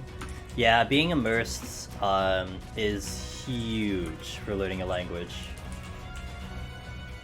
Something like Cleric also said. Like, that is definitely gonna help. Like when I go traveling sometimes with the family, like in different, I will force myself to start speaking certain words of a language because I want to order food. You know, if I want to order like this like dish, I feel like I have to try to talk in the native tongue as the best I can so I can communicate.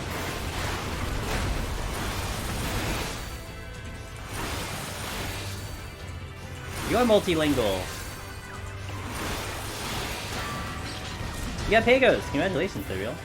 Sounds like we're moving along. These AoE from the Shopti will definitely come close to really killing you, so be careful with them. Very simple AoE, but don't greet it.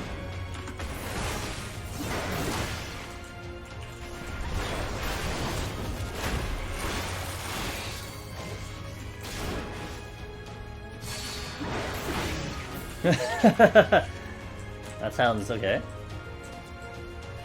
Oh, we got the robot bitches. These robot bitches are bitches. I can showcase you when we actually run into another one, because I should have done it before. I'll demonstrate to you why these are bitches. Aside from them actually being one of the harder enemies to actually deal with in here. Not too spooky in a tank though.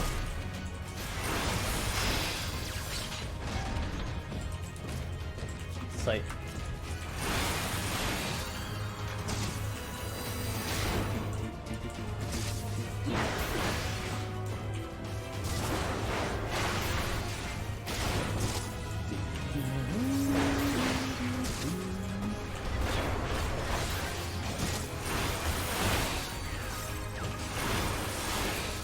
Sight. Alright, let's go to the next room.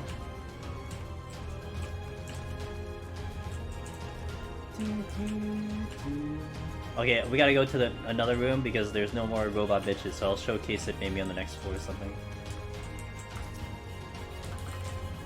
Flight. I like flights.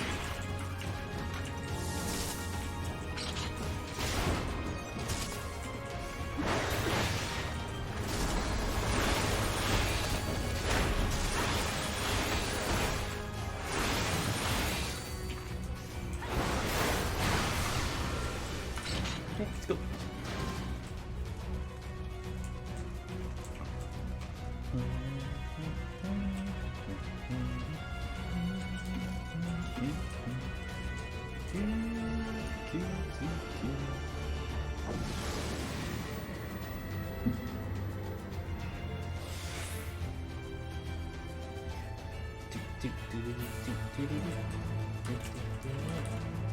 Steel, like it. Actually, I shouldn't have used it. I just realized I still have steel on. It's okay, I don't really need it for the boss. Alright, so check this robot out. So this robot needs to have LOS to shoot me. So I'm gonna face right here. He's one of the enemies that will shoot at you from afar. Let me just check this chest while I'm waiting. I'm gonna use that strength later. So he shoots you from afar, right? Now, if I'm LOS'd, he will still detect I'm in range, but what has to happen is he has to see me. He has to visually make eye contact with me to shoot me. So this will take like maybe about 20 seconds. But what is going to happen is you're going to see him start walking around to my position because he cannot see me. He saw me the first time because we were eye to eye in that distance. But he will actually very slowly walk over to my position until he finally sees me and then shoot me. Because that's just what he does. Here he comes. Look at him. Look at him. He has a mission to accomplish. Look at this dude. He knows I'm here. He's like, yo, I'm gonna get you, dude. And because I'm too close, he just aggroes. It's funny doing main story with full the solo duties and we're done in last like 20 seconds.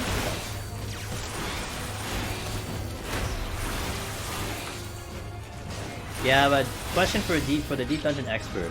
Can't be me. Was this built by Alligans?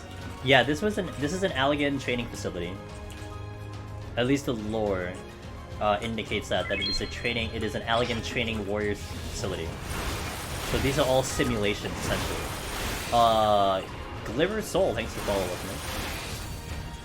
Once past 2 rooms to shoot me in the face.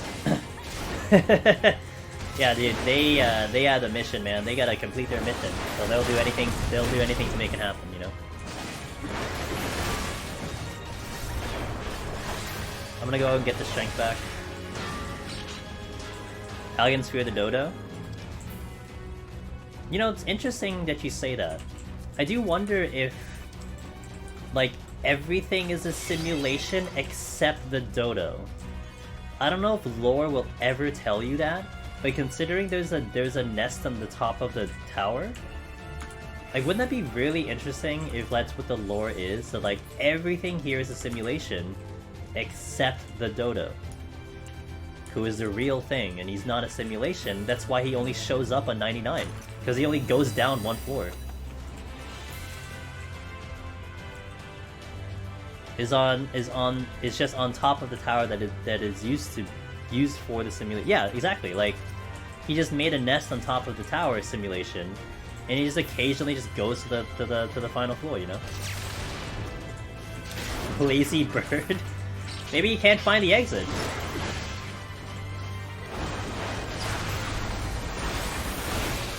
They were the victors. So in reality, the actual Alligan warrior of what the Alligans were looking for was the dodo, is what you're saying. That a dodo climbed from floor 1 all the way up to 100 and parked his nest up there. And that's it. That's just where he lives. Interesting. It's not that big though.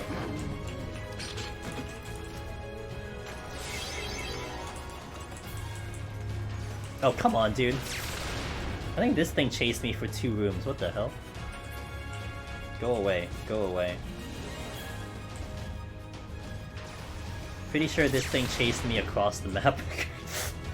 I don't think it was here a while ago. I'm pretty sure it came from like this room. Yeah, I'm pretty sure. Yo, it came from this room. It chased me for 2 rooms. Great, that's just fantastic.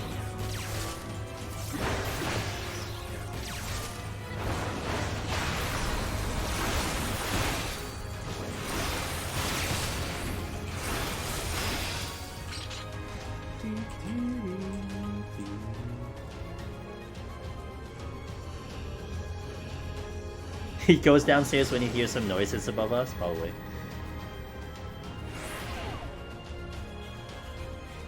When he can bring the warrior, monk, and white mage to savage raids and clear. Do you want a healer casting Stone Skin? Triple onslaught warrior.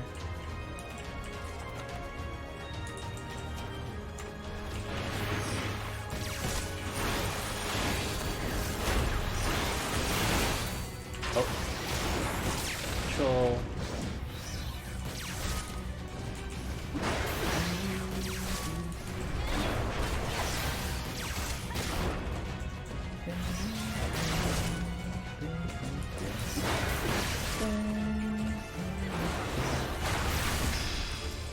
Okay, this is the exit, so I gotta check the other rooms. I'm still hunting another raising down. I have not seen it yet. Psych though, that's gonna help.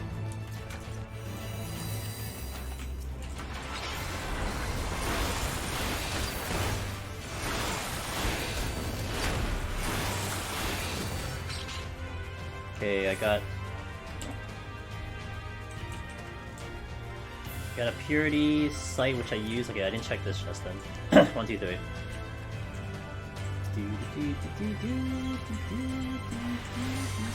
Oh.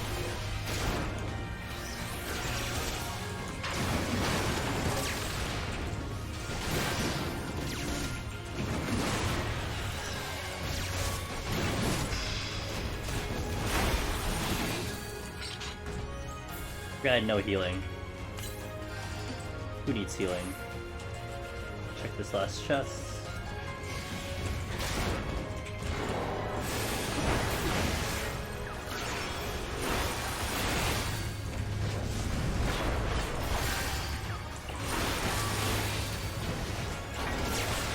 Hey, Starry, what's up, Starry? How you doing? Alright, we're out. Check this last chest and go to the boss. Fortune came back, alright. Palms are pretty good.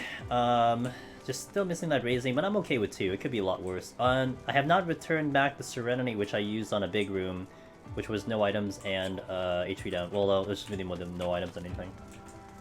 I guess you need to die. I'm doing pretty good, thanks for asking. Had a decent weekend. Was pretty busy yesterday, kind of just chilled today. A little bit relaxing today, so can't complain. How much better does Warrior feel here now with changes? Would I say Gunbreaker's a little easier? Gunbreaker is the same. I think the things Warrior can do has definitely helped it out a lot. And Raw Intuition is just massive. The other quality of life stuff is pretty good. I would actually make the argument Warrior was better than Gunbreaker and Shadowbringers. And now that it's even better, it probably still stays better. But Gunbreaker is still a really, really good job no matter what. So it really just is kind of this preference thing.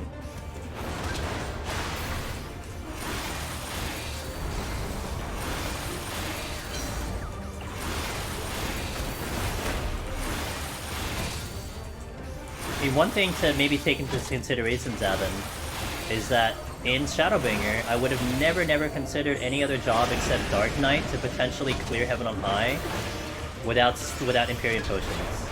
And I did take in Warrior recently, maybe about 2-3 weeks ago, and we took off Imperium Potion off my bar, and I made the whole run 1 to 100 without using a single one. And that's pretty crazy, if you ask me. Really, really crazy. I have them on my bar today, because we're kind of taking this as like a normal run, nothing too crazy. I will probably keep the use to a minimum, but knowing that it's capable of pulling something off like that is just wild, you know? So try to finish the palette file. Indirect is getting folded into normal X family 9. Yeah, I'm sure. The Warrior King? I don't know about that, dude. At least maybe in here, okay, but not anywhere else. I will not take that mantle. I just solo things, you know?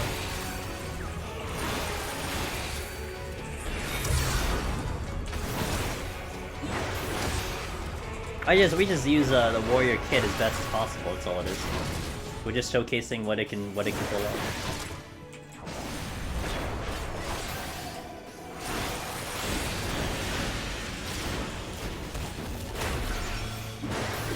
Solo war connoisseur. I'll take that one. Yeah.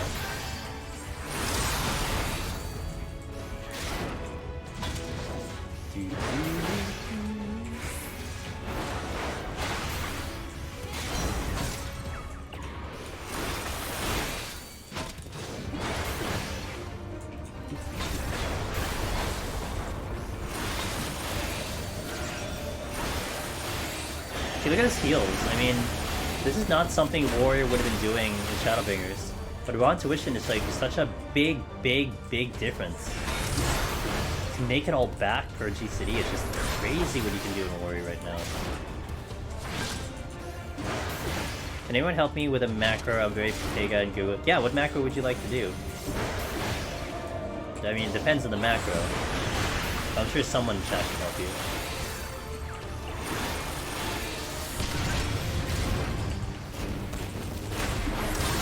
This boss, I mean, so I guess I didn't talk about where we should be fighting this boss. I like to fight this boss in the corner, not in front of the gate. The reason is because you kind of position their AoEs pretty well. So the first rotation is a little random with the staves, but it's still not bad in terms of this position. You just find an open spot and you're good to go. So this corner is here. This next rotation here, it's just a circle under him and then lines just start shooting at you, so this is not bad either. If you can maintain uptime, it's great. But what's important about this spot is the next part of this rotation. Because it will have staves all over the field. If I park this circle AoE that drops in the dead center, I run out of space. See, the space is like very tight. So that's why I go in the corner, so I can create that open space, and then therefore this becomes a very just simple kind of triangle formation type of fight. That's why I'm specifically in this part. I could be over here if I really wanted to, but just not dead center. If you're dead center, you make it a little bit complicated. I'm heading to save a spot so I can try and puzzle this out for you. Someone just have switch a summoner and summon. Oh, switch a summoner and summon card bundle. I think you need a delay. So like when you change gear sets, I think you need to delay, maybe like wait something. Oh, whoops, that's a bad move. Oh, but you probably have to delay, put like a weight onto it. You can do,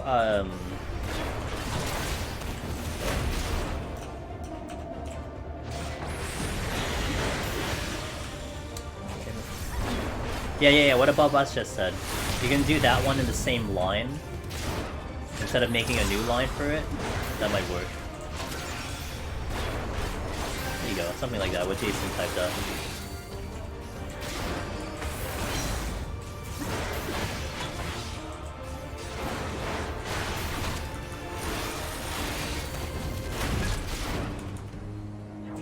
Probably.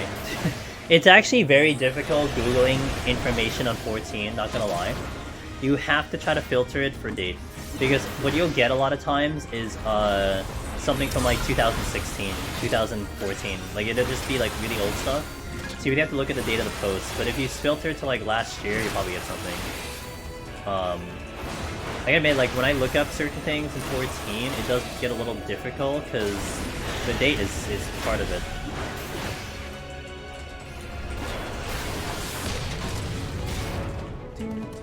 We are using Raw Intuition on cooldown, and that's what's keeping me up right now.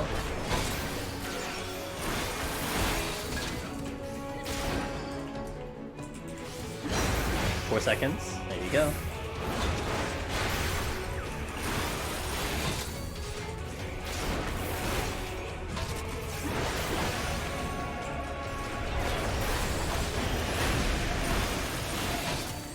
Even X-Fight mechanics changed by the month. Yeah. Oh wait. I want to make a point of something. Shayla, are you here? Are you listening, Shayla?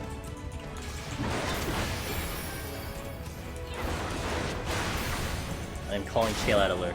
Hi, Shayla, hello. Only because Magnus is here.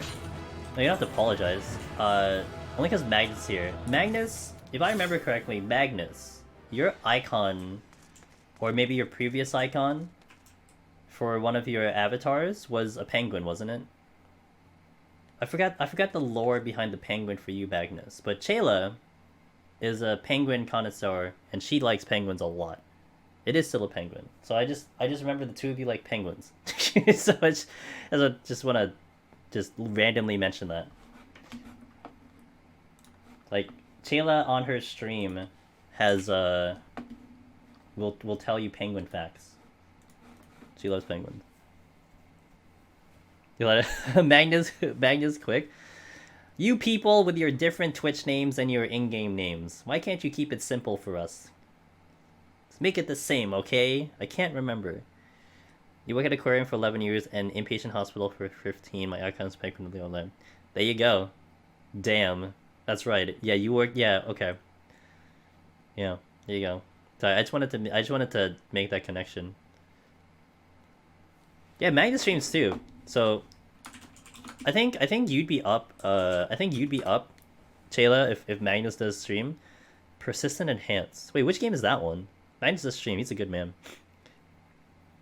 Yeah, dude, you've rated me a couple times too. What is Persistence Enhance though? What is that? First person horror roguelike game? Oh god. That does not sound like it's for me. Alright, 61 plus. This is where things start to get serious. We'll start really talking about things that we run into here. Hey! Hi, I wish I could stay, but I have early work. Can't wait to catch the VOD. Had my files stopped on 51 plus on War. Early work.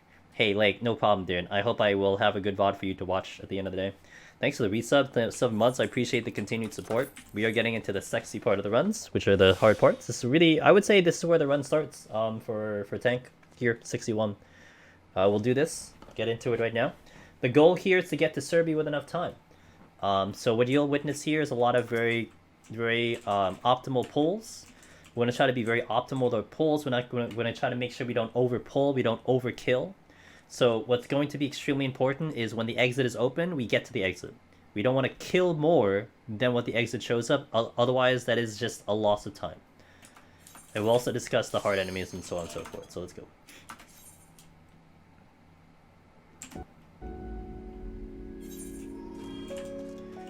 Alright, let's begin. Check the chest first. Intuition, great start, love it. Okay, Onryu are the hardest things in here. They are proximity too, that's why they make them extra annoying. I'm going to deal with one now.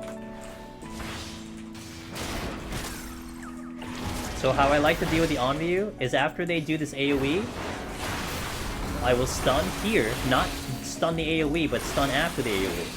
Because then it buys me a little bit of time from taking damage.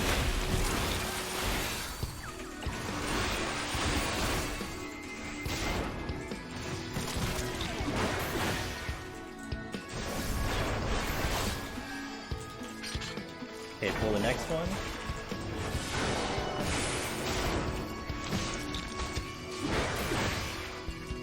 I have raw intuition back in order. I see patrol coming in.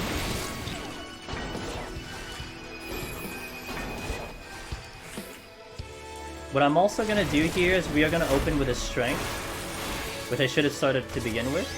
But I like opening with a strength because... oh, hold on. Hold on.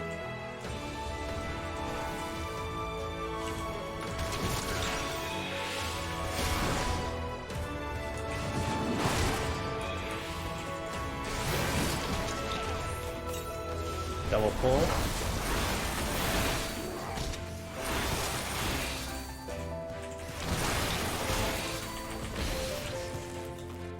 I have potion running, but this is a little dangerous. Okay, we're good here.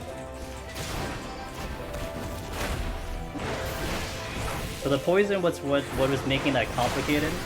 I also took a little bit of an extra risk on the Onryu plus this because I was just trying to stay with my uptime. So it was probably good risky there. But it's fine, we're good. That's why I kept the potions on the bar.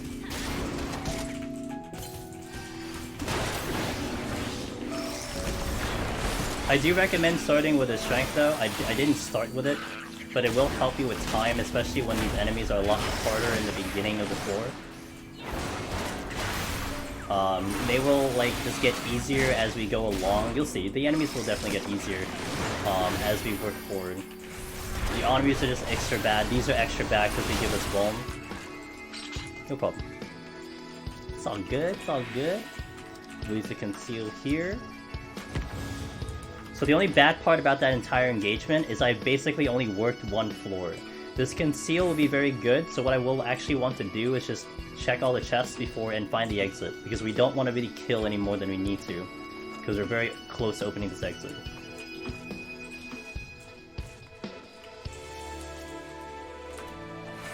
Fortune.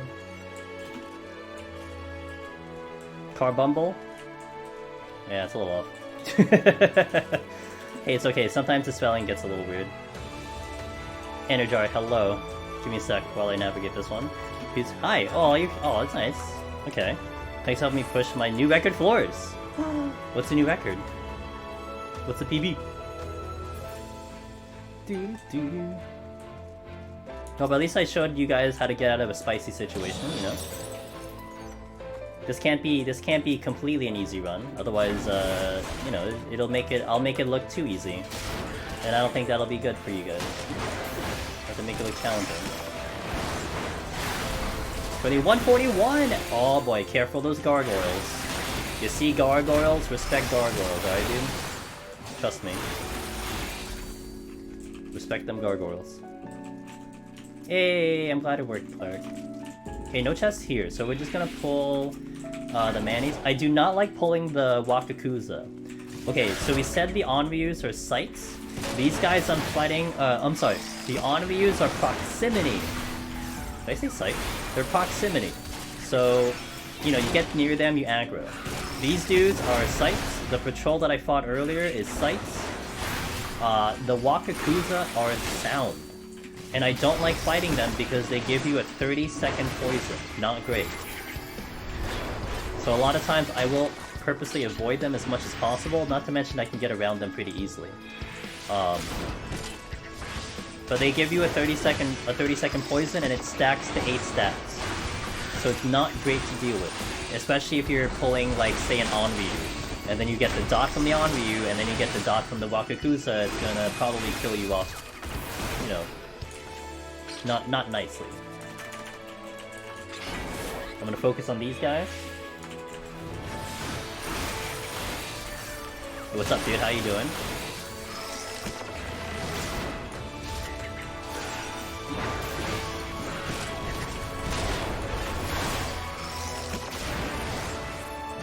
Got all the heals back.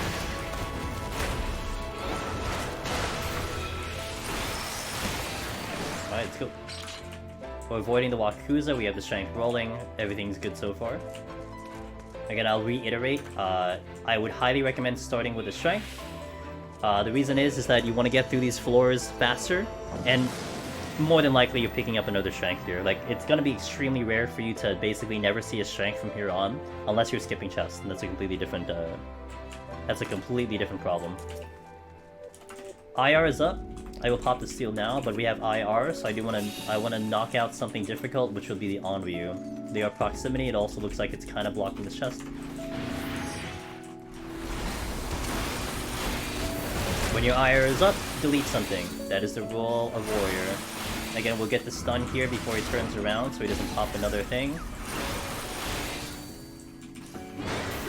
What's next after Warrior tutorial? I actually don't know what I'm doing Tuesday quite yet. It's either Warrior or it's Healer for Palace of Dead. And then on Friday, I'm still unsure. So we're going on the fly. But it's one of those, I think. Okay, exit is there, so I'm actually gonna backtrack. We'll go this way. I also want to go backwards to see what's the chest over there. I'm gonna navigate up until my IR is ready to go. so we have 18 seconds on it. I will check those. Oh no, we're fighting this one instead. Just kidding.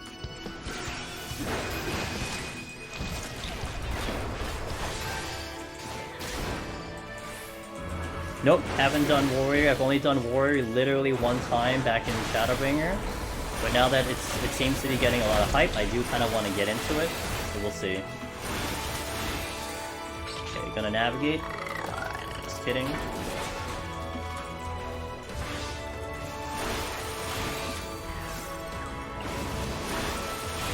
I know there's a patrol floating around, so I just want to be careful there.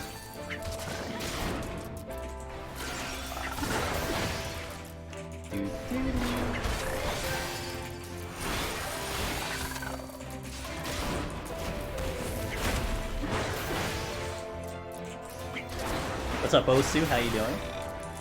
Okay, patrol's going this way, so I'm just gonna take care of him now, so I don't have to hide him around.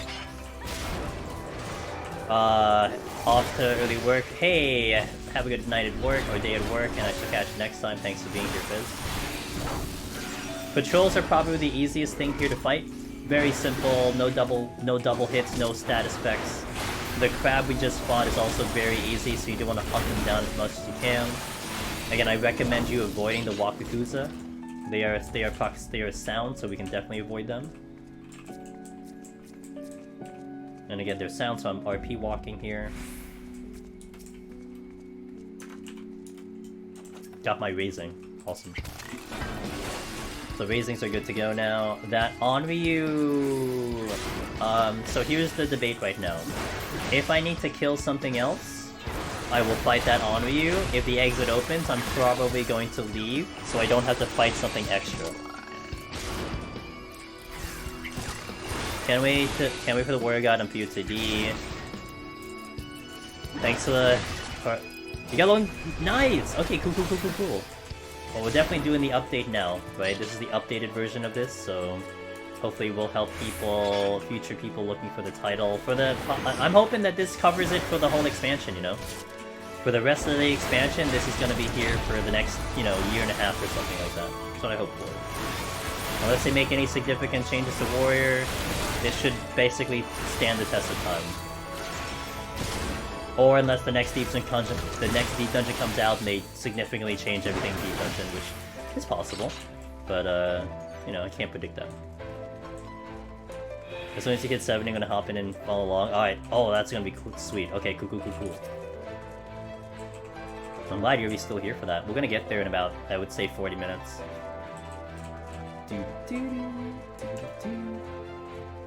We got the strength back, by the way. I was just talking about that. Strengths are very common, and we're gonna get it back. Now, here's an interesting situation here. What I'm gonna do is we're gonna conceal. This is the reason why you're concealing here is specifically because actually I do have a landmine, but it's too late. I already concealed. It's because I probably have to fight both Onryu to get to this exit. So I have 3 conceal. We're gonna conceal to bypass these 2 Onryu so I don't have to fight them, and we just go to the next floor. Time save. You probably fight them. You have to probably fight them just to get to the exit. This time saves it. Costs me a conceal, but I think in this situation it's worth it because it saves me that time. Miss Lunabelle, hello! How are you doing? We can get a shout out from Miss Lunabelle Ring. I would love it. She's back on Twitch and I couldn't be more happier. Although admittedly she streams when I'm sleeping, but look, she still got a great stream in there, so I gotta respect it. Mega Pot, thanks for following, welcome in.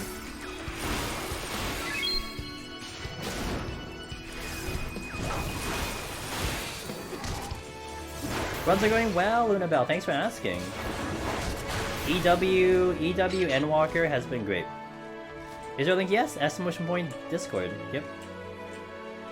You need exclamation point Discord, there you go. Thank you, Miss Shayla, and thank you, Jason, appreciate it. Got my Serenity Mac, huge. No problem. Hey, look, I do like your stream, so all I speak is the truth. Gotta change my fancy Discord name? What do you mean I gotta change my fancy Discord name?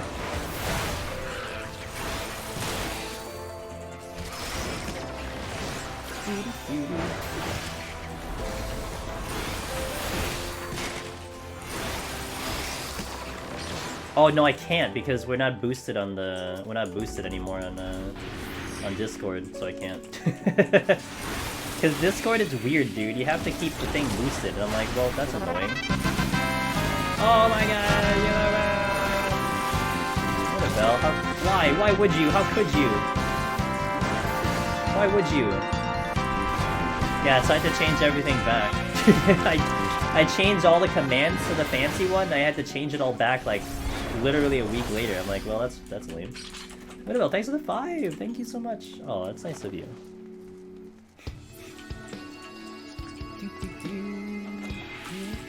Yeah, it's really annoying. So, this is not a PSA for you guys to go boost Discord. Like it's really. I really appreciate that you guys even care that much to put money on Discord. It was just a really annoying thing to discover. Cause I didn't know that would happen. I thought we'd just have it for forever. Nope.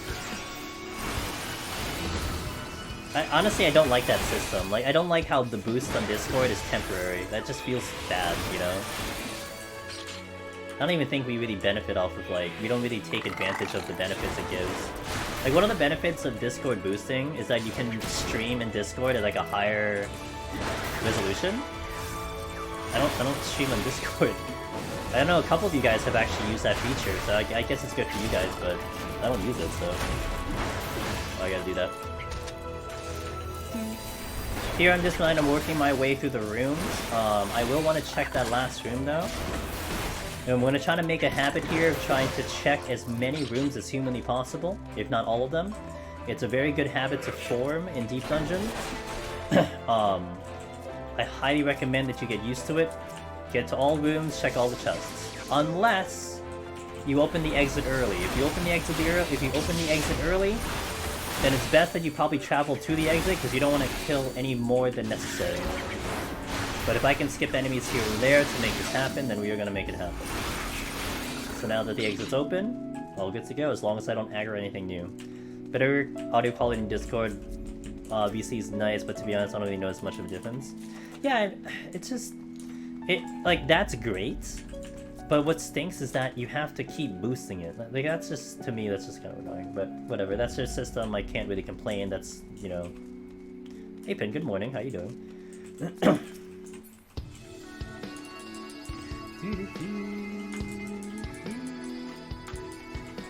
Lunabelle, I don't know if you've been thinking about stepping back into Deep Dungeon on a healer, but Sage was a really wonderful experience. I really enjoyed the Sage run a lot. Good run. I like Sage Shop a lot. I thought I'd get away. Trying to catch up on some homework. Homework? Uma, thanks for the follow, welcome in.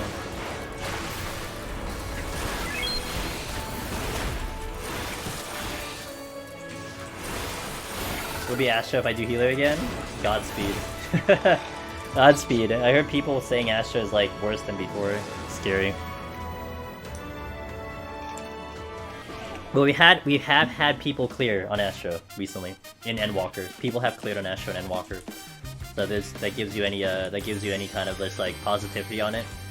Like it sounds like it got a little worse, but people are clearing still. So that's what I've heard. I don't know. I haven't touched it yet. I mean, I'm going to, like, it's not gonna stop me from doing it personally. Like I will eventually get there, but it's just what I've been hearing. Hearsay.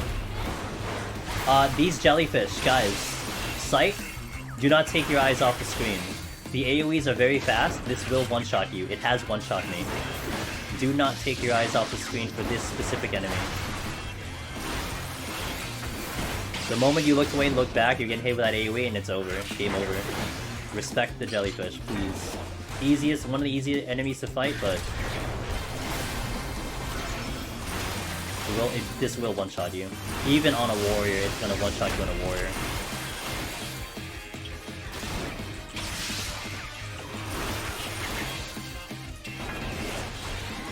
Hey man, people want a challenge, you know? Oh, come on. Oh, okay. Well, we gotta train. Oops, hold on. Okay. Morbles are pretty easy. They're gonna have a point blank, which I can stun for the first one. It's gonna follow up with an AoE on me. gotta kind of stay a little bit in melee range so I can kind of just be able to sneak behind him. There we go. And then he's gonna do a point blank again, right away. So he's gotta make sure you're kind of out of there. That is Quaver. If I remember correctly, I think it's the equivalent to Bad Breath, or I think Awful Breath is, but yeah, just don't stand in it. You'll make your life way better if you don't stand in it. Try Reaper. Oh yeah, Reaper is just... A lot of people, like, we're all just kind of saying it's just broken, and it really feels like so strong, man. It is a strong job. Okay, IR is up, we're pulling. Follow the warrior way. You have that IR up, you pull something. And then you navigate. What's your advice, someone who wants to do Heaven on High on 2 people? Get a good friend. Any job will really work. But if you want to kind of have, if it's like your first time doing it, Megapont, it might be a decent idea to take at least 1 tank and then do whatever you want for the second job. If you were to make a custom Pomander Magicide roster, what would it be? Oof. I don't know. I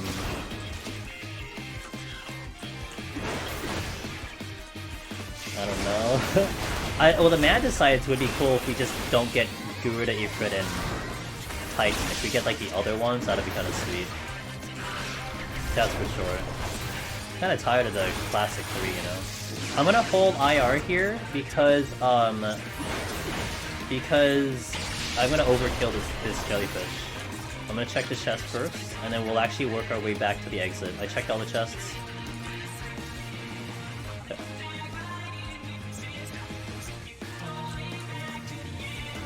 Okay.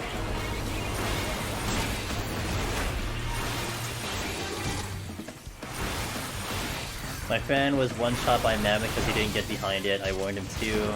We had 3 Petrifies going in, 3 Magicides, found 3 Petrifies, and nice. Yeah, sometimes the game just kind of overdoes it, you know? Alright, my IR is down, so I'm going to travel to the exit, and then we will kill more. Like, yes, this is the easier enemy right here, but I'm not near the exit, so I don't know if the exit's blocked. So I want to get to the exit first and then work my way through the exit. I killed everything here, so let's pull the jellyfish over here. Again, you gotta watch my feet. Watch the cast bar. We do not want to be standing in that. Otherwise you are as good as dead. Sinner Mighty, thanks for the follow, welcome in.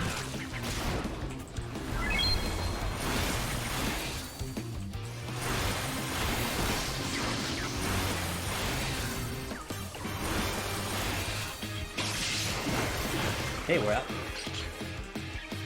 Time is on time. So here's something interesting that I use as a marker. I want to walk into the 6th floor with over 30 minutes. If I have more than 30 minutes in the 6th floor, I'm decent on pace, I'm ahead of pace, I don't have to think about using anything else.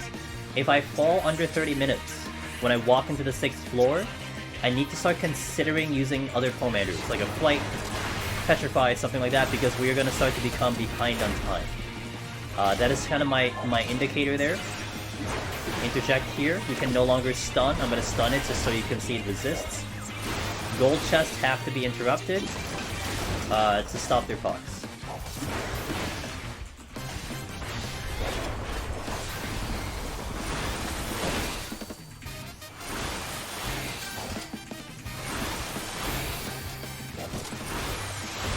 As you see, they are very meaty. Realty, good.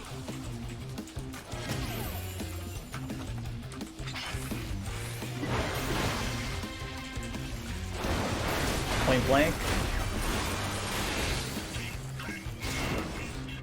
Awful Breath on me. Gonna just back it up a little bit. And then point blank again. It's always fun comparing mob aggro from... Yes. I'm sure it's fun, like, remembering it. Oh, yeah. Remembering, yeah. I mean, that's just gonna get further, I think, further complicated with the next one, right? We're probably gonna have different aggros with different enemies again. That'd be great. Done. back up just a little bit to park.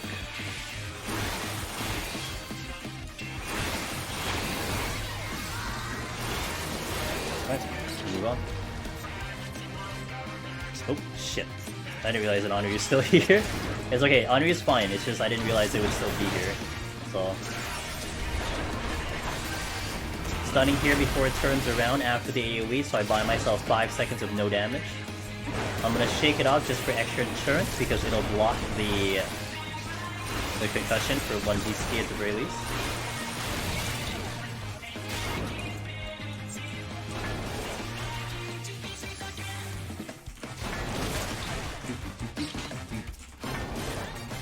One second. Has the EW changes made any job a lot easier to clear now? Is there a job you recommend most for someone looking for a clear? Okay, 2 different questions, so they actually will warrant 2 different responses. To the second question, what job would I recommend someone going for looking for a clear? I always do recommend someone trying their main job. I've always said that. If you want to at least dive in for the first time, give your main job a shot. Because what it's going to tell you, one, is you're going to start learning the deep dungeon mechanics. Because in here, there's things you need to learn. You need to learn how to avoid aggro. You need to learn how to use commanders. You need to learn how to avoid traps. Any job's going to teach you that. But if you at least do it on a job that you're comfortable with, maybe the learning is better. But also, taking in your main job will show you if your main job is up your alley. You know, if your main job is a machinist, maybe you're going to start to learn how to kite to keep yourself alive. If your main job is a tank, you're going to learn how to fight like I am. Face-to-face, mitigation, you're going to be battling the time, trying to work your damage. If you're a healer, you're going to try to be balancing how to try to do the most damage as you can, while trying to definitely beat the timer. And there'll be something in those runs that'll show you whether you like it or not. And once you kind of have an idea of, like, if you like that playstyle, then you can maybe look at what's recommended. So the tanks are recommended. Tanks have the most clears, Gunbreaker had the most clears in Shadowbringers. So, you know, that would be a decent job to start. We're doing Warrior right now, because this is one of the jobs I think is one of the best to take in. So you can kind of think of the tanks, but a lot of the other jobs are still good. I mean, Machinist is still great. Red Mage is good if you like that playstyle. I mean, Reaper has been showing it's really well, but Reaper certainly is a challenge on melee, so you have that. Now, to answer your first question, has EW changes made any job a lot easier to clear now? I would say Warrior is in that discussion about it making easier in relative terms of where it was at a certain point in Shadowbringers, and I think its kit now feels like it definitely is better. There's a Morble coming. Summoner. I think a lot of people who are trying Summoner right now will argue that Summoner is way better than it was in Shadowbringers, and I definitely would put that argument there too. I really like the Summoner run a lot. So Summoner has probably gotten a little bit better. But those are like the notable ones. I think Bard you can also put in that discussion of it being a little bit better. Simply because the way the procs work now are certainly beneficial to the way you try to do Bard solo. So there has been definitely a lot of jobs that quality of life, if anything, has gotten better, if not most of them. I mean, think of the combo system. The fact that your combo stays for 30 seconds instead of 15, that's a boost for like literally all jobs. So that's a thing too. So I had 2 times doing a map today. I need to work on my Unga Bunga. Oh no! Sorry, practice, man, practice. Alright, so I think I have a steal. Which, wait, there was another chest in here. I'm gonna check all the chests first, if I can. I don't think I can get that silver. I can't get that silver because an Henri is blocking. And I don't really need the silver because my match sites are blocked anyway, so it's kind of pointless. This is a site? I passed the chest? Okay, there's another Henri there, but I do... Oh, these flowers are sound. They are sound, so I'm RP walking to avoid aggro. They are the only sound enemies in here. And I think they're the last sound enemies in all of Heaven on High from here on, I believe. I think I might aggro the crab.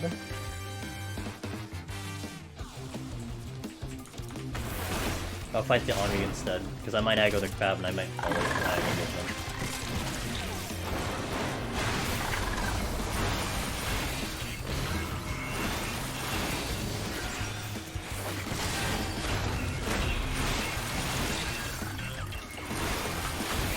So in essence, this is a bit of a waste of time, but so Booma, hey, thanks for the Prime Gaming. That's our first time sub as well. Damn, dude. Guys, thank you so much for these subs. It's pretty huge that a lot of these are first times, and I do thank you so much for that. Thanks for the awesome answer. My main is Samurai, and I'm debating whether or not it's viable to clear. So, I did clear Samurai before. It is a bit of a hard job. One of the changes it has is that you don't have Merciful Eye anymore, and I don't know how that translates in the run now. I haven't taken Samurai in Endwalker. I kind of like the Samurai run, but Samurai felt like one of the things I didn't like about Samurai is you definitely had like a tough deal with your defense. It was rough. Melee in general is rough. No matter what job you take in. Like Reaper right now, I would almost say is top tier melee, period. Like it's just not even debatable. But even as it being the best melee option, it still can run into problems, you know? Like the melee run is just hard. And certainly takes you know, having experience benefits melee. So like for instance, if you go for the tank runs, if you give the tank runs a try, which definitely kind of is very similar to the melee runs, you can transition to melee and then kind of just adjust if you're just taking more damage, so on and so forth. But either way, you can give it a shot, see how you feel. Maybe you just end up actually liking the melee runs. Like, yeah, this is a challenge, this is hard, but you know, I love it. And we've had a couple community members, Fuma, in Palace of the Dead for Necromancer. We have people who got Necromancer on Monk. Monk who does not have a range pull. We have a couple. We have a couple people who got it on Ninja. You know? These are tough jobs to take into, but you know what? They committed because that was their main job, and they wanted to do it on their main, and they found a way to do it. So it's going to be up to you to consider if that challenge is worthy of your time. And if it's not, it's okay. You can come back to it. You can try another job, you know? Dirty Mike, hello. Coming up in Behemoth and Machinist solo, I saw the clear with the food one. What chains that you... Wait, what chains that you no longer need to take out food? It's the percentage of your potion. So think of it this way. Take the max potion, okay? The max potion. The max potion gets you 2400 HP when you use it, right? You use a max potion, you get 2400 HP. It's the same HP, it's the same amount of HP you got in Shadowbringers that you get here. So here, you get 2400. 30% of your HP is restored 2400 max. We had that much heal in Shadowbringers, but our HP is lower now, right? It's almost cut in half with what we have HP-wise in Endwalker. So in essence, your potion heals you for a higher percentage. If let's say your potion healed you for 10%, it heals you for 20% now. You take off food in Behemoth and Shadowbringers because you need to make up the difference of the damage. You get lower HP, you take lower damage from the meteor. But your potion healing you for more HP kind of makes up for that difference now. And that's why food is no longer necessary to take off. Because the potion is just covering that extra bit that you were supposed to recover from the food. Does that make sense? That's why it's no longer necessary. And it really is proving that basically all the jobs that kind of wanted you to take out food, it's just you just don't need to anymore. Again, this is sound, so I'm avoiding this. Steal. Actually, I'm gonna pull this right now, just to make my life a little bit easier. This is a ranged attack, so I'm actually gonna try to LOS to get him out of the to get him into the hallway so I can fight him a little bit better. But yeah, Dirty Mike, I hope that answered your question. Hope you heard it. But yeah, that's the main reason why. Is because we're just getting more HP back from our potions, and it's making up the difference. And it's a pretty like massive heal now. Like it's a very good heal. So like you do kind of want to be using like your potions way more now because it just gives you such a big heal. Isn't there a pugilist clear? There is a pugilist clear, yeah. What advice would you give there? Spin forever. Or watch Fania's video. I'm pretty sure that's just how you do it. Not a run that I would probably do on my end. The number of things that I died to because I was too used to playing tank. Fair. Was this strength here? Was this the strength? It was. Okay, I'm gonna come back. Makes perfect sense. Okay, perfect. How many ads you gotta kill for the next floor to open? It's random. Hey, aw, thanks for the oh my god, you guys are way too kind today. Thank you for that sub. Thank you so much for that. So the amount you need to kill is a little bit RNG. the key that you see in the upper right corner gives you a bit of an indication of like what if you're getting close. So it kind of goes from like a regular blue color, it gets lighter and lighter to like a red, orange, into yellow, into white. However, we've never seen any correlation of the color telling you like if you're close or not. It's kind of RNG. But what we do know is on these floors, you're basically gonna need to kill a minimum of 4 and close to a maximum of 8, 9, 10 kills. So it's in between those numbers, it's just you can't get an indication that the game doesn't tell you. Quite an interesting place here to learn about Heaven on High. Hey, I'm glad. Like, this is kind of the content I dedicate to, but I think what's great about this content is that I'm still learning. Like, there's just so much to this to learn and to go over, you know? It just doesn't feel like the learning stops. It doesn't feel like the knowledge stops. And I think that's what's great about this. Maybe that's why it kind of keeps me going too. Not to mention you try all the other jobs. You know, you basically have, what, 19 different versions to run this on? And that's kind of fun too. And each run is going to be different than one another. I also learned being the call-out lead for the party in Deep Dungeon takes a lot of mental stamina. Yup.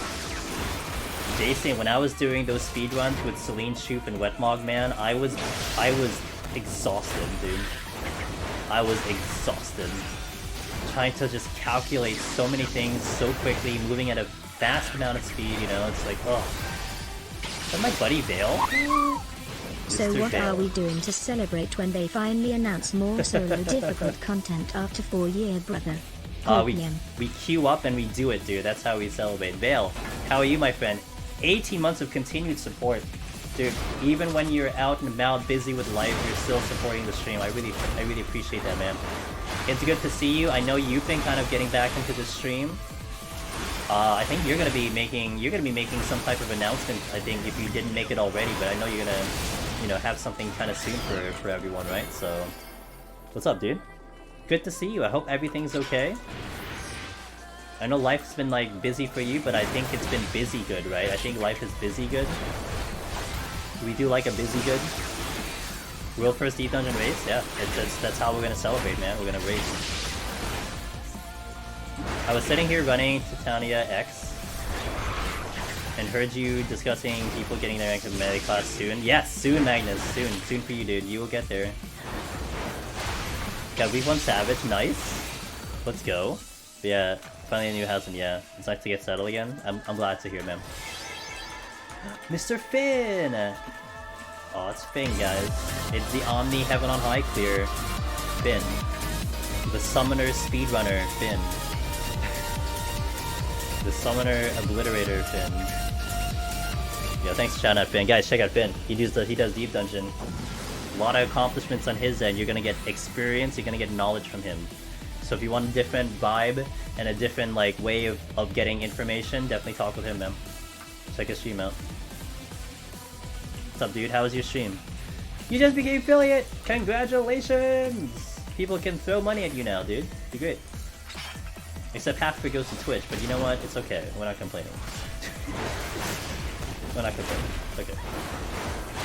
My problem, if I do have it on high with someone, if my partner dies, should I whip the Magicite? It's gonna be up to you. I mean, like, you know, you're gonna build experience in here. You're gonna learn what things can kill you. You're gonna learn kind of risk assessment. I mean, you could just pop a raising and just light your friend up, or you can just, you know, kill the enemy you're fighting and then use a Phoenix down. But it really does depend on how you die. Maybe you step on a luring trap, and that kind of is the big problem too.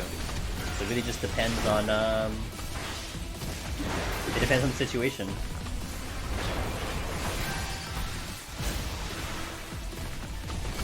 Yeah, we hope to get some good news. Still remember breaking the news we weren't gonna... I remember that. I remember that, man, but you know what? It's alright. I've been, like, this content has been so busy ever since. It's like I'm still hunting things to do in this content. Like, I don't think I'm gonna accomplish all of the goals I've set for Deep Dungeon when the next one comes out. And it's gonna be great. It's like too much to do. It's kind of insane, you know? Like, in all honesty, I think it was probably a good thing, because we pulled so much out of what we have now. I mean, from the time that I remember you talked about when they didn't announce it to what we've done up till, you know, from then till now, like, we've accomplished so much in this content, it's great. So, I think it actually worked out. It really has. I was doing a Dark Knight, a regular Dark Knight sword run for Potchers, but luck was crap enough, so I moved regen potion on my bar and just timed out at 98. Oh dang, okay, gotcha. Gotcha, dude. By the way, if I can get a shout out for our buddy Vale, dude, he had one of the most epic lone hero clears that I've ever watched.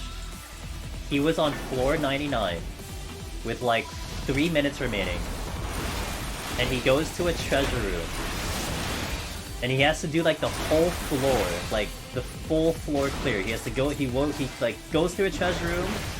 He hits a silver chest with like 2 minutes remaining. It's a magicite. He freaks the hell out, clears it up, goes to the exit. Boom! He gets lone hero. One of the best ways to win, dude. Clutch victory. And you fought the dodo, and that's actually your clip of fighting the dodo is the one I keep actually referencing.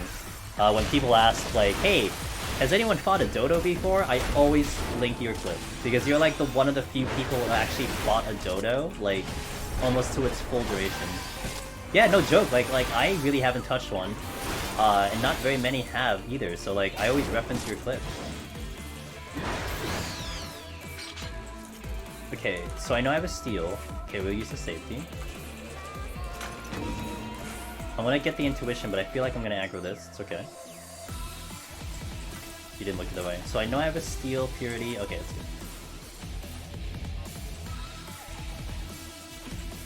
Actually, we're doing more of the tutorial today, actually, Fed. So, a little bit of everything you said, but also literally just to be like, hey, this is warrior. If you want to do warrior, this is how we do warrior. I miss Rend. I've been using Rend a lot and I kind of miss it. Okay, that's Steel. Yeah, educational Unga Bunga, yeah. That's gonna egg, that's sight. So everything here is sight. Oh crap. We're still pretty okay on time. So this is, as much as this is a time loss, I'm not too upset by this because we're really good on time. So I'm kind of okay.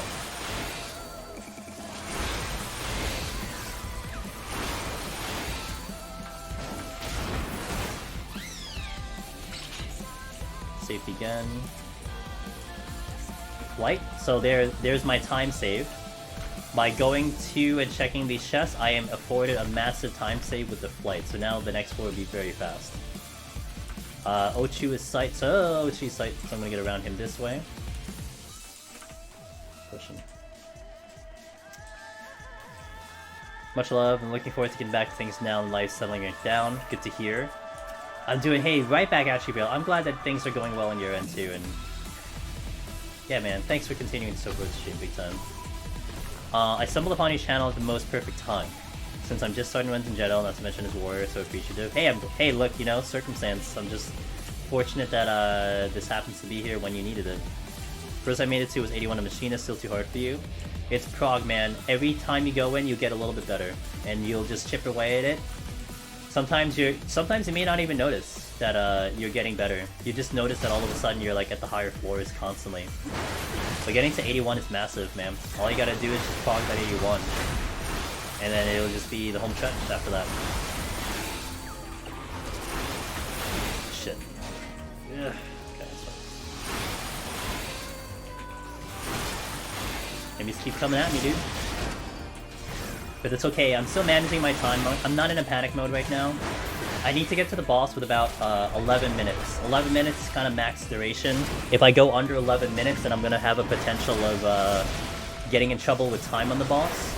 So we have a lot of time to spare, not to mention the next is flighted. The broccoli has big feet, so I heard him before I saw him. Okay, steal, off you go. It's hard to notice getting better when I die and scream into the uncanny and carrying void before return. That's fair, but all you gotta look at is the floors, man, and your palms. If the palms are getting better, if the floors are getting slightly higher, that's prog, you know?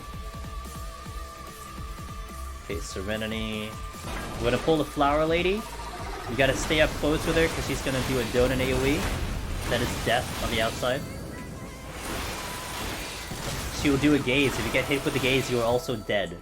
Because it will Hysteria you, and she'll follow in with a one-shot move. I could just stun it if I wanted to, which I didn't. Minto, thanks for following.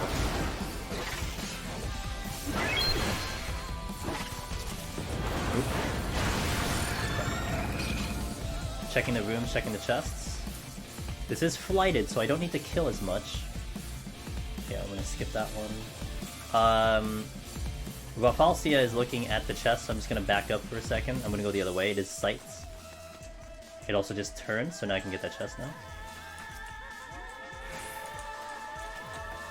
Does it incapacitate you? Wait, isn't that the same thing? It kills you. I think it just straight up just does like full damage to you, and that's why you die.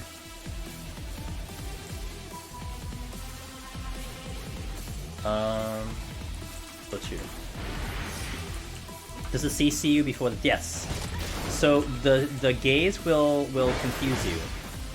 And I think it's either Hysteria or Confusion, and it draws you to the middle. So like it makes you go like very slowly to the middle, and like she gathers you up, and then she eats your soul. That's how the mechanic works. But I'm pretty sure it doesn't matter if the range, it just draws you into her, and then yeah, you try. You died to death. Yes, you died to death. That's exactly it.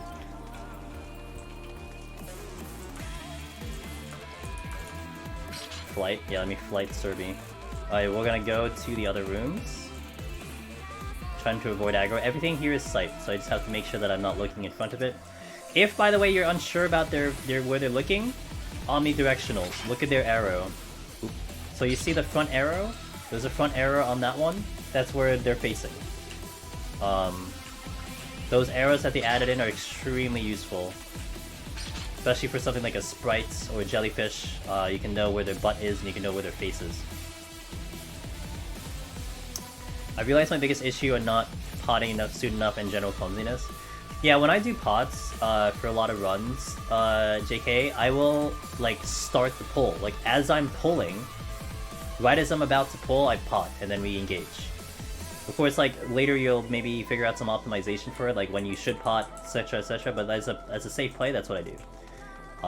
You pot, then you pull, and then you just deal with whatever's left. I do want to get to the boss pretty soon, so like if I can get there in the next 2 minutes, it'd be great. That'll help. Let me just try to check the chest. So what I would like to do is I want to check if there's a gold chest here, because if it's a mimic, I can then nuke it with the Magicite. You don't want to just go ham with the Magicite, even though I just saw one. See if we can fish out a mimic here. Nope, that's it. And off we go. I'm gonna bring in the in-game music here.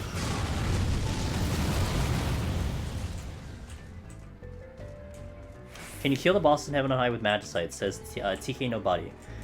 So the regular Magicites will do a fixed amount of damage. So on this boss in particular, I think it'll probably do about 12% to 15% damage.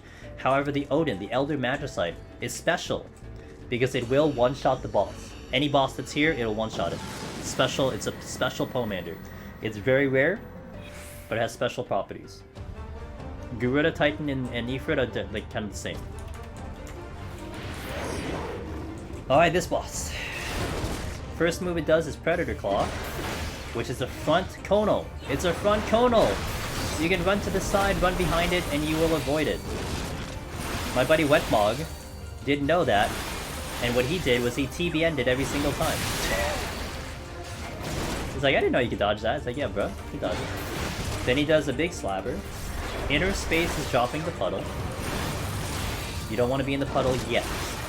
Now, warrior tech here. This is also something for Gunbreaker, which I'll explain a little bit after we get into another rotation here. What I'm going to do here is I'm going to do Shake It Off. Shake It Off is going to give me a shield. And by having a shield, if I had gotten it off in time, which I did not, it would prevent the stun. But I was actually a little late because I was trying to not waste my raw intuition, but whatever. So you want to get in the shield for Hound of Hell and step out after Devour.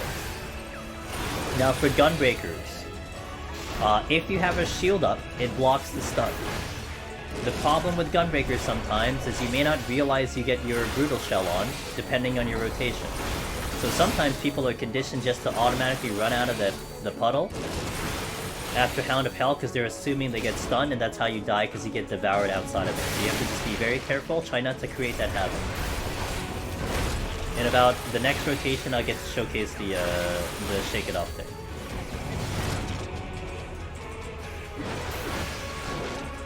You only see one in month. I have not seen an Odin. Actually, I had an Odin maybe about 2 weeks ago, I think. I forgot what job we were on, but I did have Odin then. In the puddle for Hound of Hell, this is the regular mechanic. It will jump on me, get stunned, and then it will try to devour, but I am too small. That is all. That will be a one-shot, just as a note. Interesting note here, because someone was unfortunate to find this out the hard way. Hound of Hell goes through invuln. So there was this one time someone said that they accidentally fat-fingered Super Bull-Eyed right before Hound of Hell, dropped them to 1 HP, Hound of Hell went off and they killed them. And that's like very, very weird situation, but it's still worth noting that it goes through invuln. Also, Devour goes through invuln as well. So if you're just out of position, you cannot invuln it. You will die. It is a cleave, that's right, what Jason said, yep. Okay, so we're now gonna demonstrate Shake It Off. I'll do it correctly this time. I promise, I'll do it right, I promise. So I'm gonna have a shield up here, and what you're gonna see, Hound of Hell go off, but it's not gonna stun me. Because it does 0 damage. This is where Gunbreakers can have a problem. Don't jump out of that puddle too soon, you're okay. Now for Warrior, I do like to use Shake It Off as much as possible so I get the uptime. It'll be up every other puddle. You don't need to boost it or anything. Just get it up right before, don't take previous damage, you're good to go. And that's the fight, just rinse and repeat. A lot of these mechanics are one-shots, by the way. So this might seem like a pretty simplistic fight, which it is, but don't get lazy, because you will get one-shot. Actually, Predator Claws won't one-shot you, but it will give you a vuln. I think Slabber will probably one-shot you. How much damage do you take from autos and Mutilation when you're mini? A lot. I don't think it will one-shot you, but it will do a significant amount of damage. On a tank specifically, I demonstrate if I was sure of what it will do, but I'm a little unsure if it'll kill me or not. Like, I don't want to demonstrate, but you definitely do not want to be in the puddle for Relation. You'll do boosted damage. Oh, you get boosted damage, rather. Fuck around and find out. I mean, I guess I could hold gang.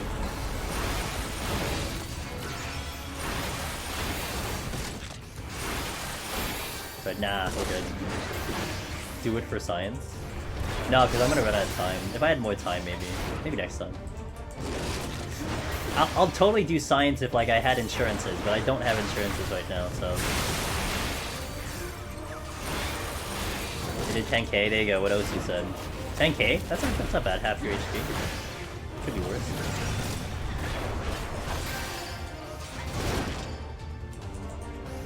Gotcha. There you go. Chat's got you for that answer. Alright, so Shake It Off's coming out here.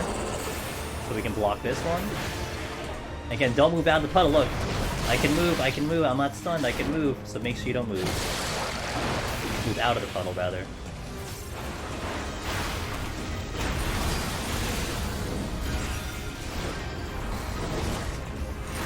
Do I make YouTube guides? Fine. Well, kind of. I don't make like I don't voice over VODs to do it. But what we're doing now is kind of what you would consider a guide. With this content in particular, how I've kind of approached this content, Big Bad Bigelow, it's that every second, every minute that you're in Deep Dungeon is different. The enemies you run into, the palms you pick up, the floors that you fight. So what I do is I just kind of explain what I'm doing, I kind of talk about my thought process, in essence, that becomes a guide, and that's what people have been using it for. So I guess technically I do, but not in the kind of the sense of like pictograms and all that stuff. We just kind of explain things as we go along. And the other points have knowledge of general knowledge and lost helps. Yeah, I got you. So we're gonna be stepping into 71, and I'm certainly gonna talk about the enemies that we'll see and run into. And hopefully that'll be helpful. What floor are you on right now?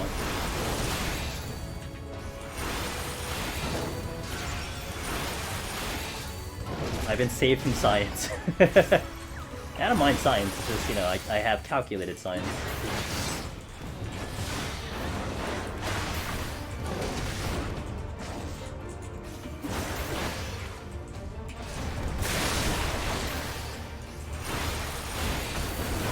If anything, Meiji guide, Big Bad Bigelow, she's done the written guides for Deep Dungeon.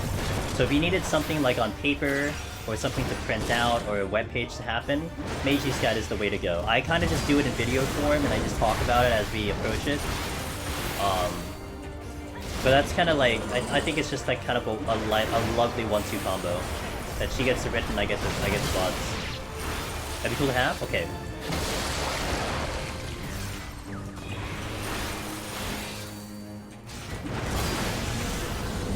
Nailed it. Gotta love the OG City command fire off. That's her guides right there, so you can definitely check it out.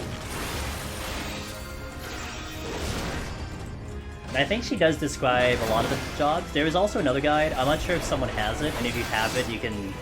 if one of the mods has it, it's okay, but if someone else has it... there's Effier's guide.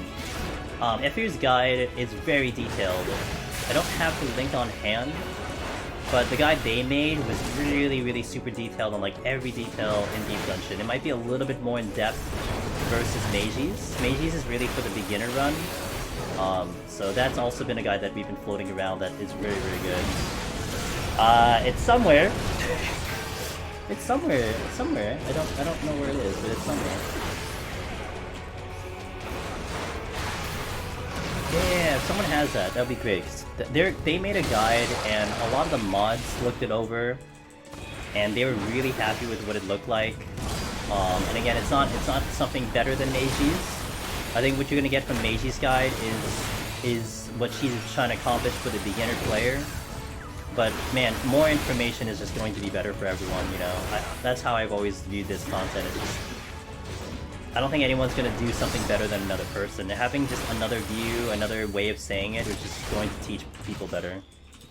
Showcase people better.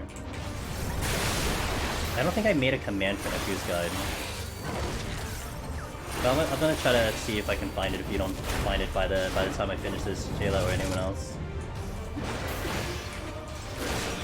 Okay, Shake It Off is coming in. Oh, like overhealed there, Jesus.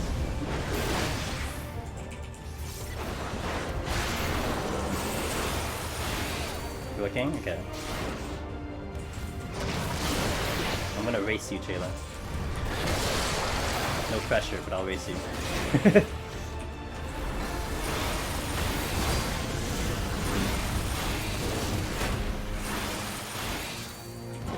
Alright, almost done with this fight. Pretty much, you guys saw a nice amount of this fight. Hopefully you got a good understanding of how this one goes. I like this fight, actually. The mechanics are pretty fun. It's definitely more entertaining than the 80 boss. 80 boss is actually kind of boring. Alrighty, we're done. Palms are full. All I can ask for is full palms, except that conceal, which I used, I think, on 63 or 62, but that's okay. I'm not worried about that one. Excuse me. Alright, let's see what I can find.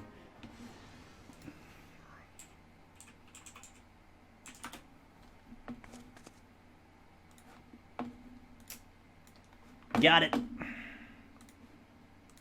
Da-da-da. There you go. Yep. Heaven on High. No, we're looking for Heaven on High, I think. Right? I think Big Bad, you were talking Heaven on High? You were talking Heaven on High. So yeah, Heaven on High. I did beat you. Speed Demon! Yeah, that's the one for Heaven on High. Definitely use them both in tandem if you want, but that one is really, really detailed. And I think Effier's... Let me just take a look at this guide for a second. I haven't looked at it in a little bit. I think Effier's takes into consideration, like, other jobs. Now, bear in mind, some of the job discussion might be out of date. Well, not really. Actually, not really. Heaven on High really isn't that much different nowadays. But yeah, so that hopefully all that information will certainly be very helpful. 80 boss, I wish 80 boss could be much more fun. Yeah, if you hide behind the icicles, I don't know, if you split into like 20 enemies, you know. Okay, so guys, BRB, I'm gonna hit the restroom real fast. I'm gonna refill my water too, and then we'll continue. 71 plus. So we got through 61 unscathed, no problem. Again, this is where like really a lot of runs like to die here, because people overuse things, people go a little slow. So this will be the discussion, and we've really optimized this run, 71 plus. We've really taken a lot of strats and made this run a lot more speedier to start to get through into 81 with a lot of pumps. So I'll definitely try my best to explain our thought process of how we make that happen. And I've been fairly consistent with a multitude of jobs getting through the set with a lot of pumps. So hopefully this will be another one of those, and we'll be able to basically show you why and how and all that stuff. So BRB, what's gonna play next? We'll keep this song on. Let's go. Okay, so BRB guys, enjoy Zodiac while I'm getting some stuff. I'll also play a quick ad if you don't mind while we're away. You don't miss any action. BRB.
All right.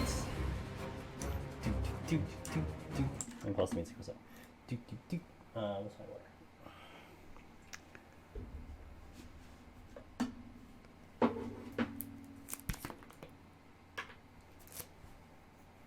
What part of FF7 is this song from? Not from FF7.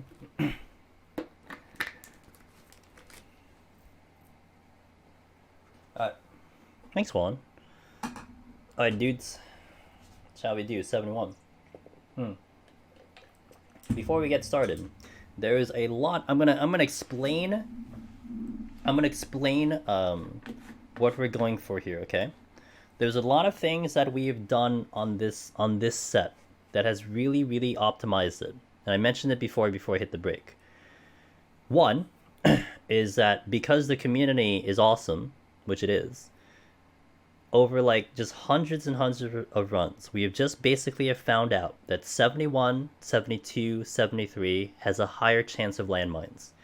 Don't ask me why that's the case, it just is. It's just a fact. Because you use sites, you just see a lot of landmines. Now there's a possibility we don't see one, but you can certainly place bets on the fact that we will see at least one. And that's going to be massive because we are going to take a big advantage of that, doing big pulls, killing everything very quickly, and getting off the floors very fast. So the first 3 floors will probably go extremely fast, which is great, because we want to get through these floors fast. And it's okay that I'm sacrificing these sites for the sake of time. Think of it this way. If I choose not to use landmines, then what am I going to use later? Petrifies, flights. I'm going to use a little bit more on the wipe. So I'd rather sacrifice sites to make the speed happen than use petrifies later, which are way more important for next time. Also, strategy that we've been employing is what we kind of say is like aggressive flight usage. Here's the logic on this one, and you can argue it if you want to. If you had to use a flight between 71 to 91, you would much rather flight 71 to 79 because the enemies are weaker, as opposed to something in 81 plus, as opposed to something in 91 plus. So if you're thinking of having to speed up the run, and you have flights, petries, and magicites, which all speed up the run, you'd rather use a flight to speed up the run here than using a petrified to speed up the run. And that's what we're going to kind of go for. So we might go and kind of use up a lot of flights in exchange for using a petrify, which then we can use an 81 plus. And that's where this whole strategy comes into play. And that's why we get to these higher floors with so much more floor wipes, because we're keeping them in the bank by utilizing something else to make it happen for speed up. So that's what we're going to be aiming for, the early landmines into aggressive flight usage. And we're going to be using some strengths and steals in the beginning just to kind of keep the time flowing. All that kind of culminates into hopefully how this run will be at the end of the boss fight. So, oh, way later, Shayla. We're gonna do it way later when we're at like 80, 95 or something, 95, 96. So that's what we got, and that's what we'll try to do. Let's go. Raising off the top. Conceal came back immediately. I am going to sight here. By rumor, but that's fine. That is not a landmine. I do want to see where that chest is though. There it is. That is a treasure room. Steel came in. That's a landmine. Hey, that's a landmine. Okay, well, we'll just do it. Steel.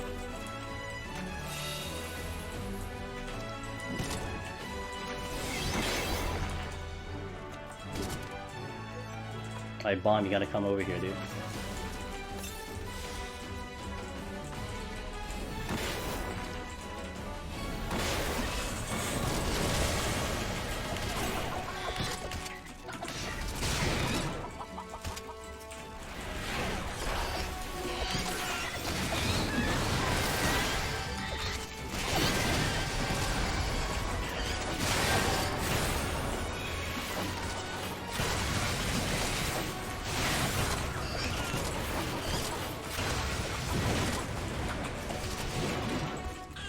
Easy game.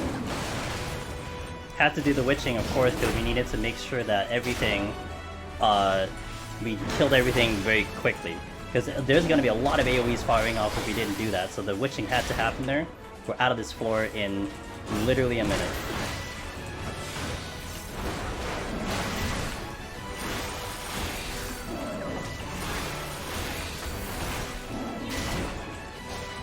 Could have opened chests first. I could have, but I was on a limited time and I knew this tiger was coming in. It's okay if I have to deal with those mimics, so they are there. But I didn't want to make it further complicated, and I had already used the witching. So I'd have to deal with multiple mimics potentially while doing all of that. So this will just make it kind of more simple. There's one, it's okay. Conceal.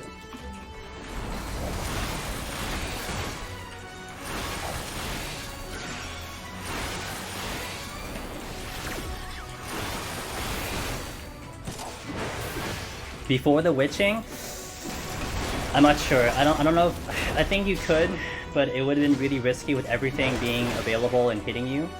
I definitely wanted to witching as fast as possible because there's just a lot of things in there.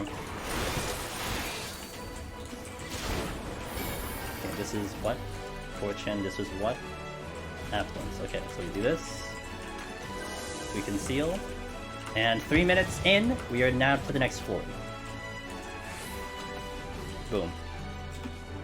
That's a tank special. Really, all the tanks should be able to accomplish that. Healers can probably do that as well. Come back to stream and solo war, huge slim pull, opponent get triggered possibly intentionally, and the warrior shoots up health and dumpsters the whole pack. You're watching Warrior. Welcome to Warrior and Endwalker. Yes, welcome to Warrior and Endwalker. Raw intuition is amazing. Flight. So there we go. We got a flight now. I'm gonna use the site here. Don't have home gang. You need it. There is a landmine.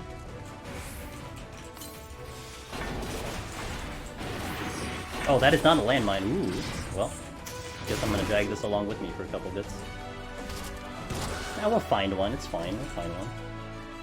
I have a bomb, a deer, and a ghost, so we're gonna be fine. There we go. There's my landmine. I knew I'd find one.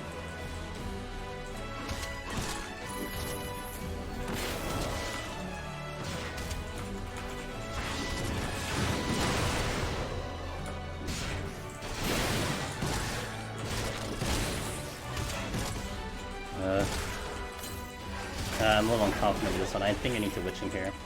It's just the AoE is a little bit kind of insane. Okay, give me the deer.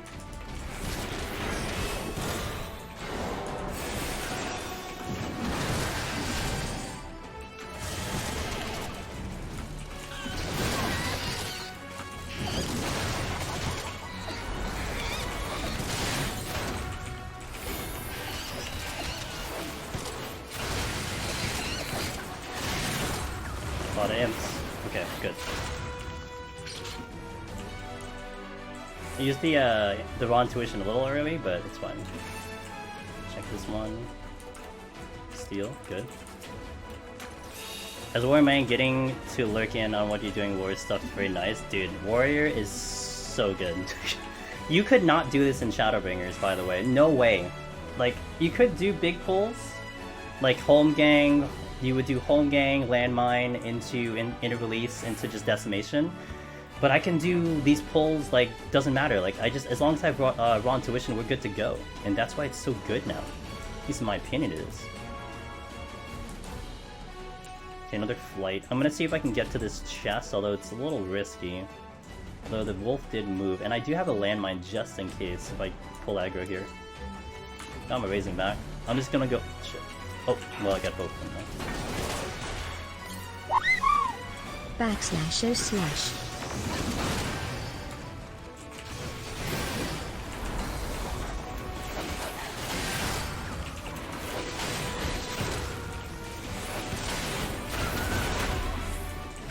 So I don't need home gang on that one, just wipe them out. This was what? Flight? Oh, which I didn't use on purpose, okay. And you're not looking at the exit, so off we go. Hi Rexy, thanks for the 2 months, I appreciate it. Clip landmine play so I can watch it over and over and bask in how juicy the war heals are. Yep, yeah, this is warrior things. This is flighted, so I did say 73 does have landmines, but because this is flighted, this room is already sped up. Right? Like, we've already saved time on this floor, so I don't need to use the site anymore. We just have to get through these rooms. So we have gotten through the first 2 in 6 minutes, basically. And this is taking full advantage of what a warrior can do, what a tank can do. You know, this is not something that you would do on a DPS necessarily, whereas the DPS has other benefits. You just kill faster, you just have more damage. But these are things that warrior can pull off, or tank can pull off, and you want to be able to utilize them as best as possible to give you the highest advantage. And stuff like this is...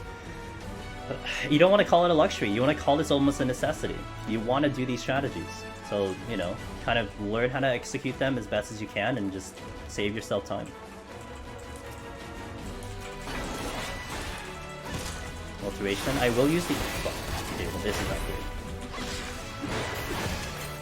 The wolf has to die first, because it is the most dangerous, because it keeps healing back.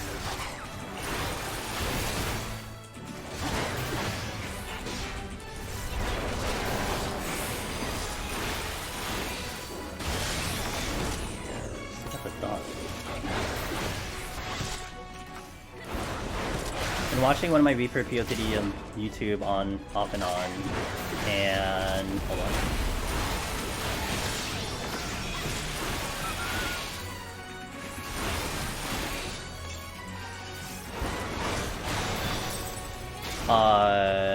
Mentioned tanks being the best tooling currently. Yes. Are they just overtuned right now? Is it just a reason you recommend one playing the other? No, tanks are not overtuned. The only difference, really, that you're experiencing with tanks is that their kits are just better. You're durable, you know, you have a lot of just mitigation, but your damage is better. Whereas in Palace of the Dead, your damage is pretty bad at 60 for a lot of them. You don't have your full kit, like Warriors has Berserk, you don't have Inner Release. Gunbreaker does not have OG cities, essentially, except for like your gap closer. So it just feels like you're missing a lot of things at 60, whereas here at 70, you have a better kit. So it just works out better. Like, in all honesty, first of all, if in Palace of the Dead, Behemoth didn't exist, tanks would probably be kind of the top tier, honestly, in Palace. But Behemoth exists, so it's a much, much harder run to get past Behemoth on any tank whatsoever. But tanks are pretty comfy with how they play. But I actually find them a little not as entertaining as DPS, with the exception of 70 Warrior, which I do find very entertaining. But a lot of those runs, I'm just more entertained with the DPS. Like, I'd rather do like Reaper than I would do a tank or something. I'd rather do Red Mage than a tank. But that's why, you know, everyone has their preferences, everyone has their own kind of ways of playing this game. So if you're talking about efficiency, if you're talking about what it's capable of, tanks are fully capable, you know? Maybe you just love tanks, and that is the job you want to go for, so that's all that matters, you know? I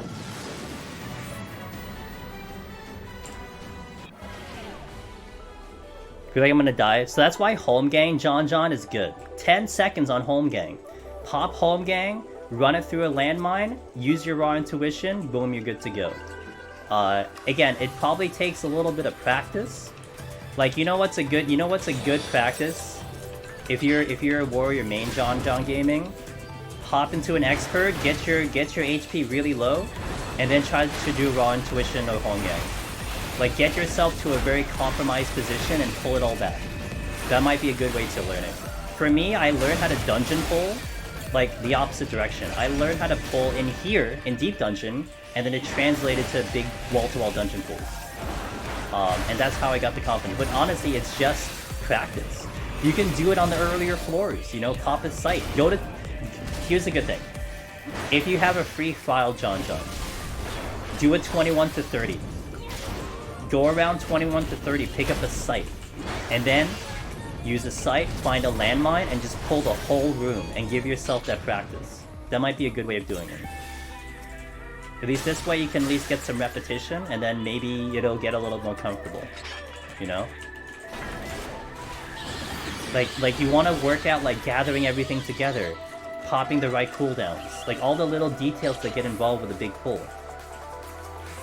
Hitting Home Gang, then stepping on the landmine, getting it all back. Like, all those little tiny details all can add up.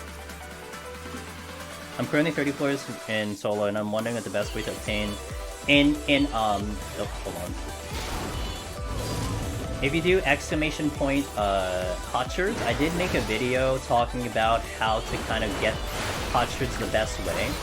And in Palace of the Dead, it actually is better to get up to 101 plus. If you get to 101 plus, the potsherds are a much higher drop rate, and you really don't need potions until like maybe about 131, 141. You can kind of get away with Red Mage Vercure for a while before things really start to get dangerous. But Palace is a little bit weirder, where yes, you get into the higher floors, it's kind of intimidating, etc., but it's a little bit better in terms of farming Potsherd and regen potions than Heaven on High is. Heaven on High, you typically go net negative in here, just because there's less floors and you use them a lot sooner. But Palace is a little bit nicer in that situation. There you go, Potsherd, without the S. I should like cover all versions of it. Yeah, no problem. Oh wait, chat's got you. You're gonna get full. Because I got IR coming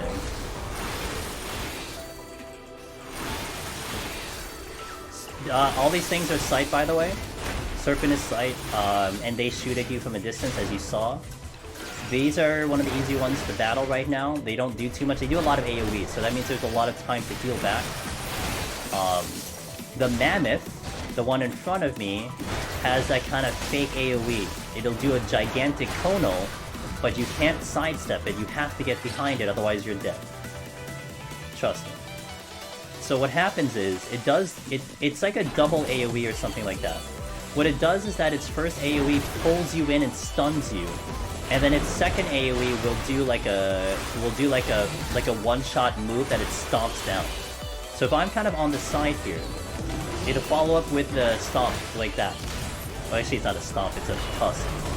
But it pulls you in with the first AoE, it stuns you, and then follows up with that thing. That's why you have to get behind it, because even if you sidestep it, you're still getting pulled in. So it's very important that you just get behind it. That's how you deal with this Mammoth. Took me a long time to actually figure that out personally. I always thought it just enraged in like 10 seconds. It's like, this thing enrages so fast, how do I deal with it? Oh, you just run behind it. That's all. And again, the wolves are ones you don't want to pull, because they just keep healing themselves. So they put a DOT on you, but the Sanguine Bite heals itself. So basically, any version of that fight, it's just getting healed back, so that means it's taking longer and longer to kill.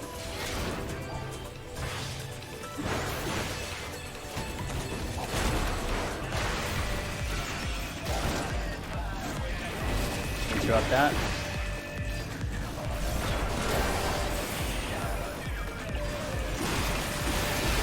Is it the end of the year yet? Yeah, I know. Well, wait for February, dude. It looks like the first live letter is the one in February that they keep hinting at. And that's the one they said for us to look forward to, so... And we're gonna hear news about Deep Dungeon, potentially.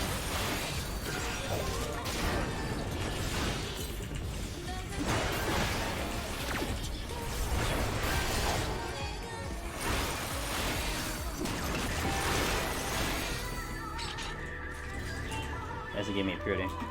Okay, that's the exit, so we're gonna go this way first. That's a treasure room. Oh my god, it's a treasure room. Ah! But here's an interesting situation with the treasure room. Yo, check this out, guys. Do you see all the enemies? They are currently facing in one direction. Sometimes they will spawn on top of each other, and they will all face in one direction. What this means is that they will not move. So I'll show it to you. They're stuck. Their hitboxes are all entangled. So these guys will just stay in their spot forever. They will just not move. So the benefit of this one right now is that they are currently in a spot where I can actually sneak a couple chests before they actually have to do anything. Also, that Serpent AoE that came out, I didn't see it. So I got lucky. I just want to point that out. I did not see that AoE come out. Because I was focused in on all these guys. Well, that one just moved. But the rest of them are kind of stuck.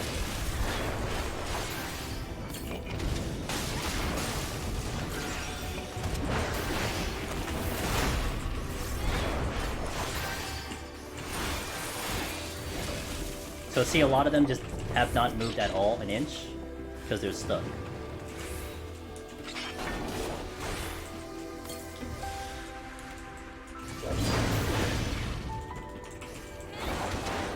Good night, Wallen! Thanks for being here as always. I shall catch you next time, my friend.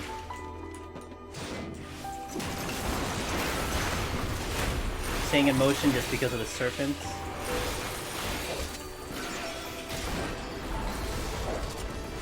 I know there's a patrol floating around as well.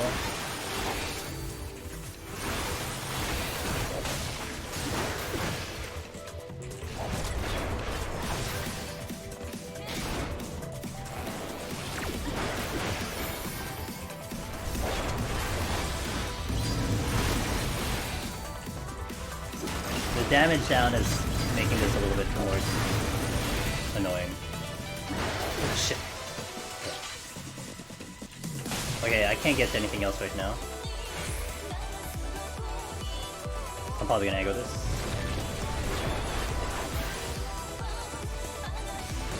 That's a purity.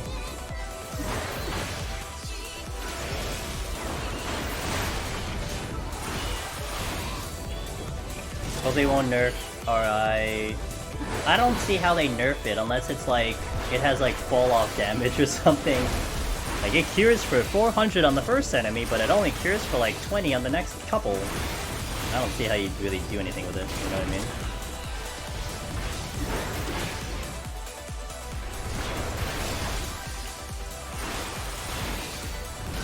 I guess you can restrict it to 1 time per hit, which would eliminate the whole big pull thing.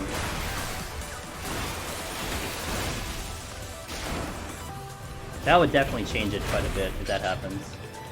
Let me check this room in case the chest is here, because we're getting close to the exit. Don't aggro me. Oh my god. Well. Mimic first.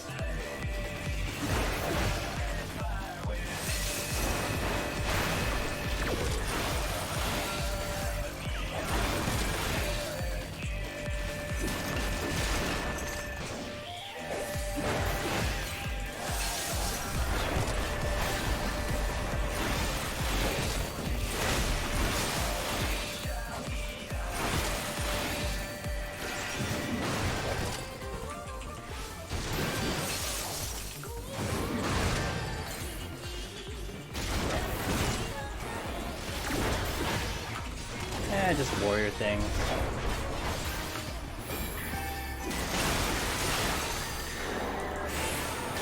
I hit the wrong button.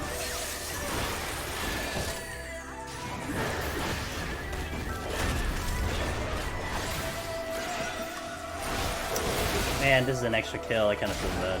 Oh, there's another chest drop. So this is an extra kill, this is kind of wasting time, but we are still kind of way ahead on time, to be fair. We're gonna walk into the 6th floor with 38 minutes. That's a lot of time to work with. I will try to check one more room that is to my north, and then we'll proceed and go to the exit.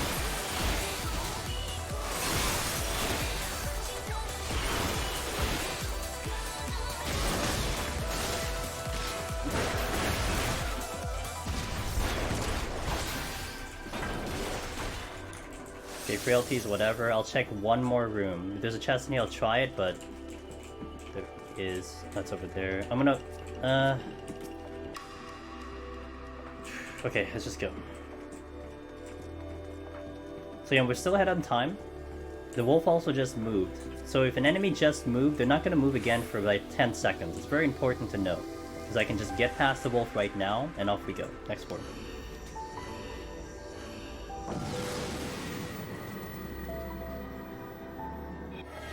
There's a debuff in here. You can hear it by the sound. I don't know which one though. Okay, this is not great, and it's a full room. So let's just see what the game has to give me here in terms of palms and stuff. Because I will want to potentially do something about this floor, like we may want to use something. Because this could be a very big time killer with the gloom.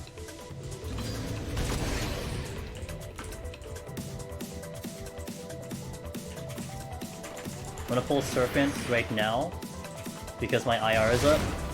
There's also nothing in this room. Shit.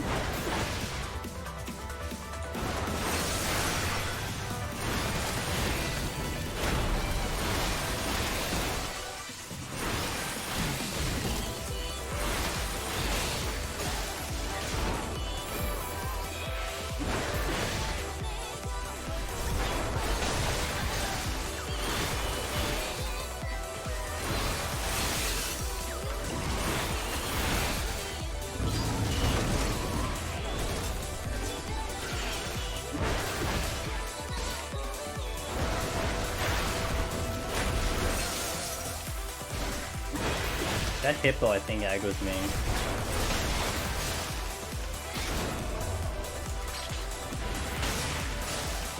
trying to get a spot where I can get past them. Oh, the exit's that way, actually. I need to back out. I need to go the other way. I don't want to deal with... I don't want to go to the exit yet until I've explored the other rooms.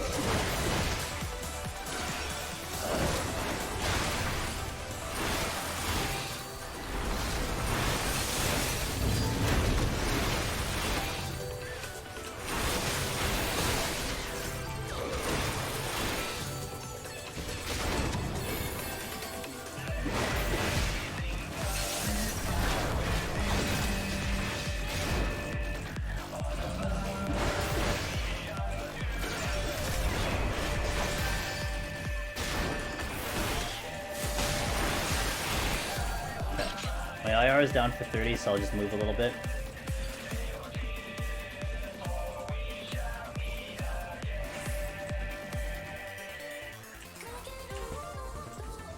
Mammoth is facing out. 2 serpents here, and a chest. Pulling this one. Gotta watch my feet, because I'm gonna have to deal with the other one shooting at me as well.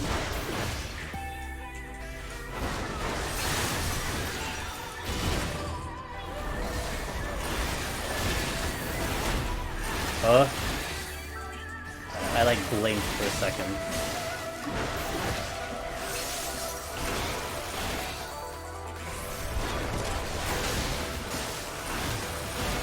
Tanio, thanks for follow up, man.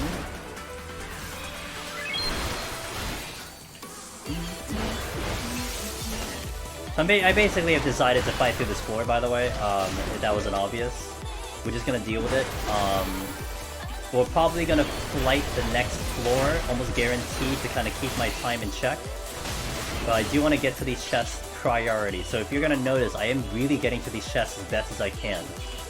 Because we can get some huge benefits off of them. We just got a steal, which is tremendous. I am trying my best to check these chests. This mammoth is looking into the wall. Okay, it's not gonna aggro. Another mimic, great. Good thing I have a steal on. Okay, there's no other chests here. So we'll deal with you.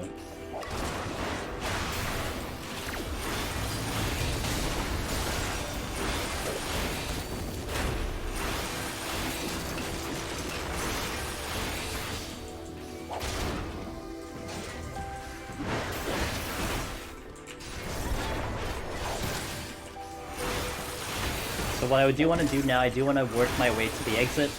Because I think I had a pudding, a mammoth, and a hippogriff that is blocking my way potentially. So I've already kind of mapped out what is going to get killed, and I'm hoping 3 will be enough to get in. So I've already, like, I already memorized. Oh crap! I was being careful. I already memorized the enemies that were in that previous room, and so I can adjust to how I need to do these things. So what I would like to have is I'd like to have the hold on. I'd like to have the my shit. That's gonna aggro. That's gonna be annoying. Actually, I'll just work my way this way.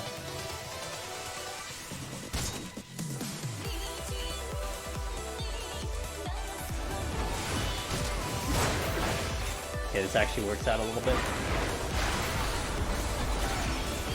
The thing I need to worry about this one is the Winds of Winter. We need to stun it. If we don't stun it, we're gonna definitely be in big trouble. So we stun that, we're good to go. We proceed.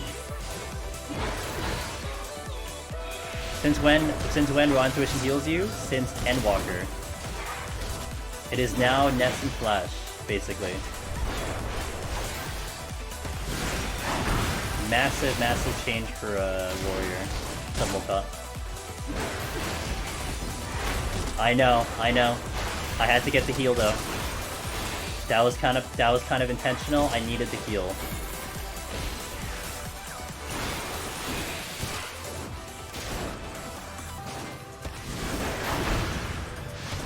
Like I could have chosen to skip, but I did want that Raw Intuition heal. Jesus, dude. Okay, I think I can get through the hippogriff without aggroing. Now we get to the exit room. Check the chests.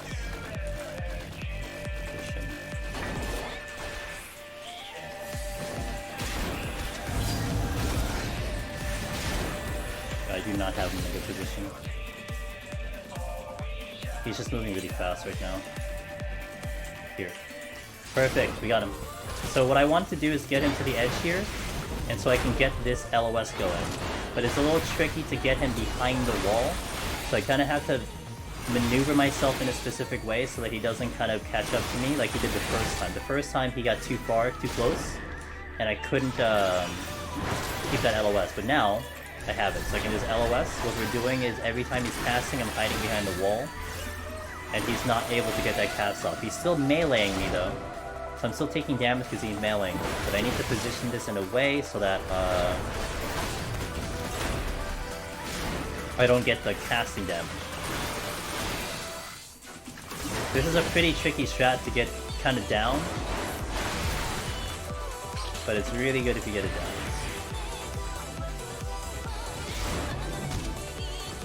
Again, when you see the AoE of this one, we have to get behind, otherwise we will die.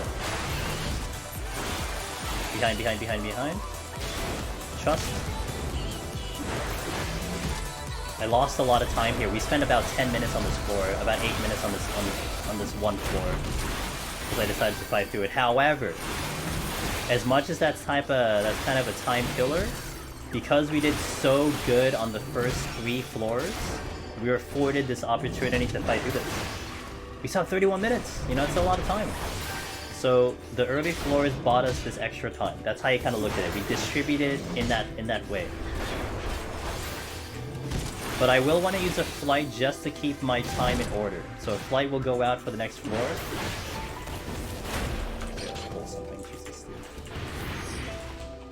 Also notice as I pull the hippo, I LOS'd, therefore he can come at me before doing the fall.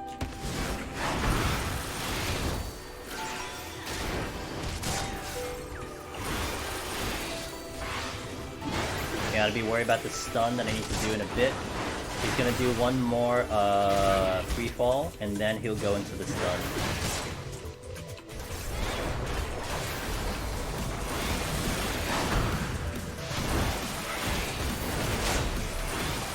Stun here.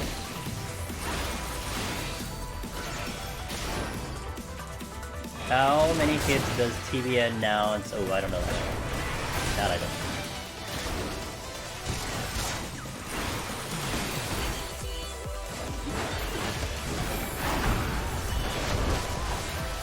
I've been here for 10 minutes. Okay, we are fighting. Big time. I'm also gonna affluence only because I'm missing a handful of toms right now. So I'm gonna try to get it back. Alright. So we're walking in here with 28 minutes. We want to get to the boss with about 12. So that means I have 16 minutes to get to the boss. And that's 12 minutes without using anything. No strength, no frailty, no nothing. We also just got the flight immediately back, which is really nice. Lions are pretty bad because they do a lot of double attacks, so you do want to kind of be careful here with this pull. But I have inner release, so we're going to definitely chunk away a lot of HP here. So just be careful with your HP. I also do have HP down, so this thing is going to look like it's hurting a lot.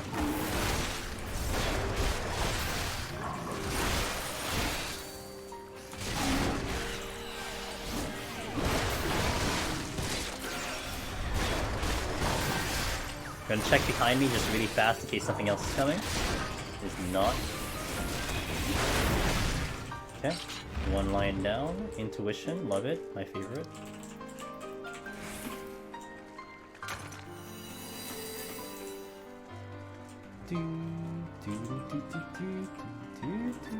Definitely want to try to check the chests. Fish out any mimics. We've been getting a lot of mimics lately on this set.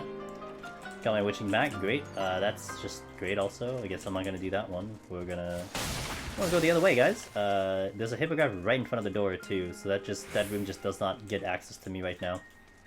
Not gonna be worth my time fighting through that room. We're gonna pull the hippogriff, because it is just legit in my way. Also, my steel is about to wear. We bait the AoE, well I still have to run out of it, so whatever.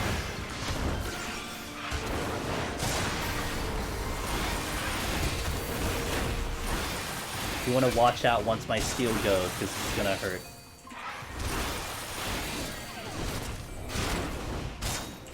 See what's going. Prep the stun.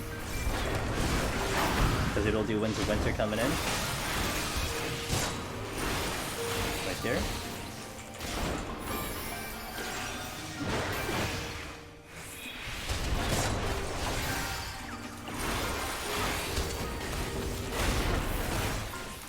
Okay, next room.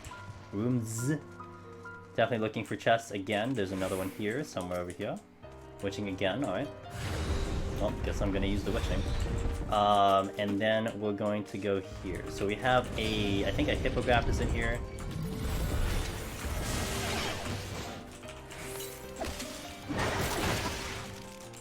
It's gonna be kind of bad because I just kind of don't have enough damage to kind of deal with all this.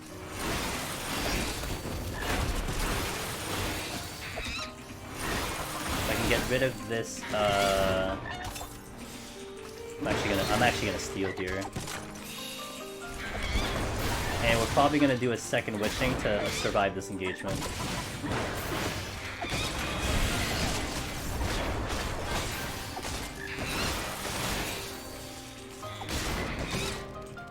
The yak has to get out next. Actually, yeah, the yak has to be next. I think the yak has to be next, only because of what he does.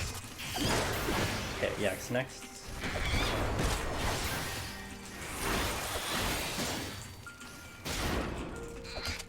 Actually, we're gonna do something interesting here. Watch this.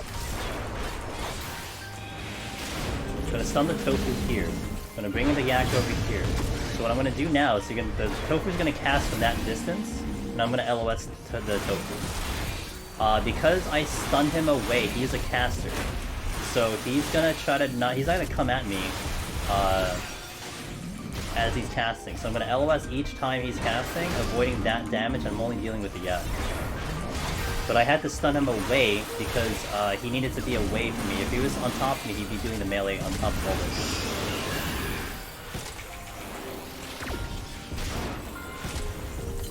Not doing a great job LOSing though. Okay.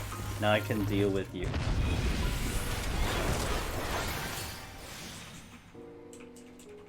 Oh.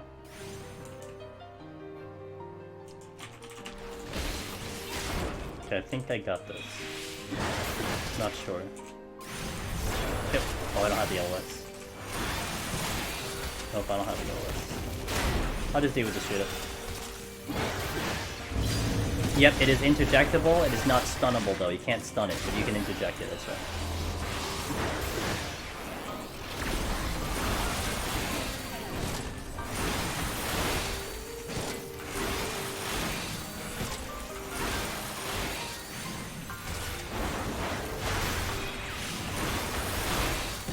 Now, what chest did I leave? Oh, there's a treasure room. Okay, and I picked up another flight. So, if I need to be at the boss in 12 minutes, I should flight one more time. I do have 3 of them, so I can kind of use it to our advantage. Hippogriff is gonna aggro. I'm gonna flight, and then we're going to conceal. It is in a range to aggro based on the position it is, so I'm just gonna conceal to get out. Gonna sleep. Hey, Hollow, thanks.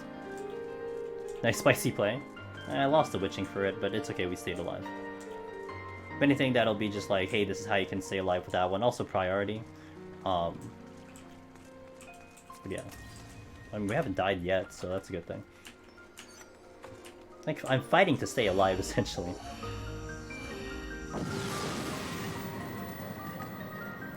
Okay, this one's flighted, and then hopefully I don't need to flight the next one. It's a big one. Safety immediately, to get rid of all the bad juju. Okay, that's bad juju. Let's see. Multiple chests in here. There's a treasure room in this vicinity area. Got my steel back, so that's great. Fantastic. Just keep exploding. Got my strength back, which is great. Now, I think the yak will aggro if I get to this chest. Safety came back, solid. My IR is up, so let's actually pull something right now when my IR is up. That is the rule of warrior. Your inner release is up, you better pull something.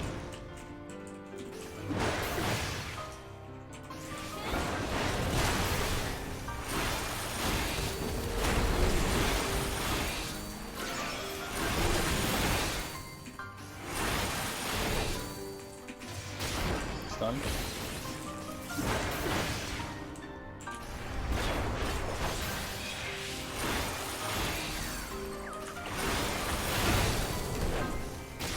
It's an angry yeti.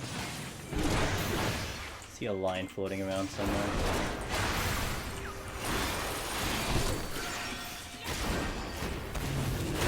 Okay, let's navigate while my IR is down.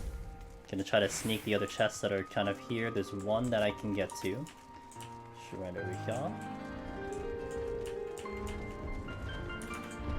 Another strength. Okay, that's really, really good. Drill fork, thanks to follow. Patrols in a big room are kind of scary because so in a regular room, right, with like the most of the rooms, they will kind of walk a path. So like they'll just go from basically point A to point B. Here in a treasure room, in this big room, they don't really adhere to that rule anymore. So they'll kind of make left turns, right turns, they'll U-turn, it's kind of random. So you have to be a little careful dealing with patrols in here. Because they can just take 5 steps and go a different direction, so just make a note of that. You don't want to kind of be hugging a patrol for too long. My IR is up, so I pulled. The exit is right here. Also, if you want to see how big this AoE is, it's ginormous. Alright, so we're gonna check the chest first, eliminate any possible mimics, that is top priority. Another strength, okay, I got one when I leave. Gonna navigate. Check the south section first to see if there's chests. Pull something in about 10 seconds.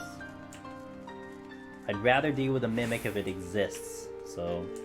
But it doesn't look like anything else is here, so I'm gonna pull a yeti right now, while I drag it around with me while I check the other area.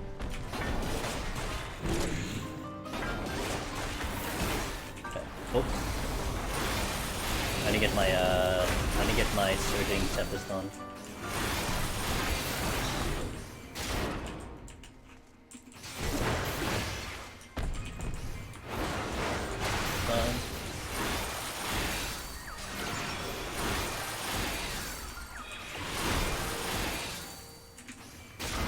I'll get to the strength, I'll get to the chest next, and then we'll probably pull the yeti that's over there. 2 lions in not a great position. I'm gonna kind of get around this. Okay, we're good. And then we'll pull the yeti over here. We've explored everything. Next floor is gonna be kind of tough because I'm gonna probably get there with 18, and I need to get off that floor in about, 6 minutes. So we'll see how that kind of goes. I do have strength rolling, I have a fresh strength, so it should help us out on the next floor. Everything goes well, I'm gonna have a really good amount of palmators walking into 81 points. And this was again what we were hoping for the run. We get the really early rush with landmines, we just flight all the way through, and then we're walking with a good amount of pumps. That was the goal, and so far it might execute, but we shall see. I'm actually gonna alter. Alter might help me out. If we get Corrigans, perfect. If we get Mimics, not a big deal. I also got a buff. Archlord Pie, thanks for that follow, I appreciate it. And we got Haste. Ooh, that's good. Yes, give me Haste. And we did get Corrigan, so that means we are gonna get the time save, so that's really, really good. I kinda don't need the altars later, like they're not that essential, that's why I wanted to use it right now. You know, I'm sitting on a full amount of altars, so may as well get the most out of it. Exit is free. My IR is about to come up, so I'm gonna pull the yak right here. And just get the advantage on the damage here. How is Summoner? Fantastic. Summoner feels like the machinist version of a caster. And I really, really like that run. And honestly, it's even better in Heaven on High. Although in Heaven on High, you feel your paper defense, but man, Summoner is a lot of fun. I'm thinking about making a Summoner video discussing new Summoner, almost like how we talked about Machinists and stuff. I'm kind of getting it together to see if I'm motivated enough to make it, but that might be coming in soon. Just to literally be like, hey, this is Summoner right now. You want to know what Summoner is? This is Summoner, and it's really, really fun. Just cleared recently on both Palace and Heaven on High. Great experience. Big fan of Summoner right now. The mobility is what it's getting a benefit on. I mean, it lost defense, like less shielding, But man, it has so much mobility and your damage is just very, very high. You are a literal glass cannon on Summoner. Luna. I finally started Palace again after a very long break. Welcome back to the grind, welcome back to the climb. We are out. Boom, boom, boom. Those Corrigans were a big help. So what I'm gonna do is we are gonna check chests, and we're gonna try to hope that I see like a strength or something. Again, I can open this chest through the wall, which we will do. And we did get a strength. I have a strength steal going into the boss. That's really awesome. So time is basically non-existent. I don't care about time right now. I do want to get to chests though. So, ew. I'm gonna pull this one. So I have the time to burn right now. We have the time to burn, and I will burn it. Because I want to get to this chest, even if it's a limit. If it's another flight, that is like God tier, right? We walk in here like we're a light party at that point. So I'm gonna fight for this chest.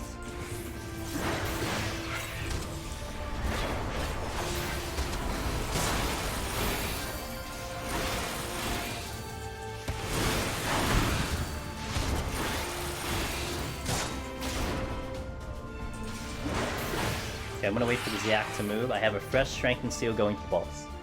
Finally trying Machinist, and boy does it feel smooth, it's great. Was only a red mage before. It felt great, but being able to head graze, yeah. Look, like, your comment exactly, Luna, is a reason why you see a lot more Machinists.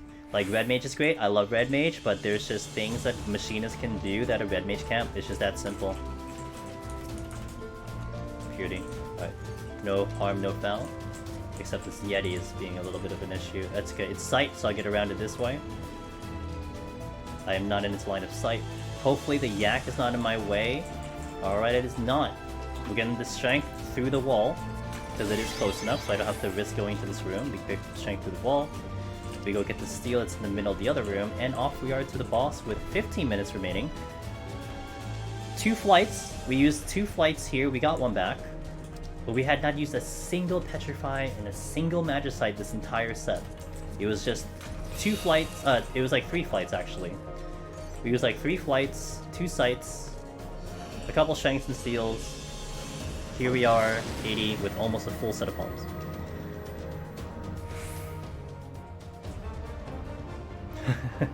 No, it's fine, because I got a fresh strength, so I'm not too worried about it. So I like this position. This is the 3rd column from the exit. You can do the north side. This was a little bit of a discussion in Discord. The gate is also fine. I just like this one in particular. This is the one I'm used to, so. This fight is very simplistic. Once you have that kind of safe spot, you kind of just don't need to, you just tank and spank from here. I don't have to worry about the icicle. I just have to just literally stand here and do damage. So it's a pretty easy fight. I think it's probably just a little bit more complicated for party members because maybe you're moving around a little bit more, but it's a pretty easy fight. Good job with the POTD. I mean, you can still take the job that you want to either try to clear on, or your main job. You know, like think of it this way: unless you're doing a massive amount of research, Zerum, and you're going in with a massive amount of knowledge before even doing your first attempt, it's probably likely you're gonna like wipe at 80, wipe at 20, wipe at 110, like you're gonna wipe before you really get to 151, 161 before you get to Behemoth. And what happens there is that if you're checking chests along the way, you're going to be slowly gathering your potshers on the run. I mean, if you go to like 100, you're getting one at 50, you're getting one at 100, guaranteed, 100%. You always get one of those 4s. So as you're progging, as you're learning, you're probably going to build up a stock as you're going up. Now, if you're someone who's done a lot of research, you've watched a lot of video, you feel like you can probably get to like 150 right off the bat, which is not uncommon nowadays. Machinist is still great. You can definitely keep the usage of your potions really low. Red Mage is also still great because you can hurt heroes through a lot of it. Tanks and healers will be good on that front as well because you're going to have your natural either heal or defense to kind of keep the potion usage low. Versus, say, like a melee. Melee is going to eat it up a lot. So melee is definitely a job that you may not want to take up, especially when you're starting up with your stock. But those jobs are going to be good.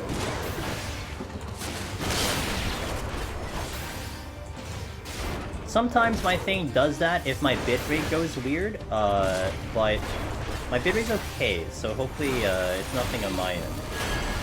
The chat says they're okay, then yeah. Anyway, things happening in my stream are a common feature, but today my internet has actually been pretty good, so I do applaud it today. It was actually pretty good on... oddly, it was pretty good on Friday when we were soloing maps. Like, it was bonkers when I started stream, and then once I got going, it was like alright, so... I do thank my internet for cooperating, because this is one of those days that I would like it to cooperate.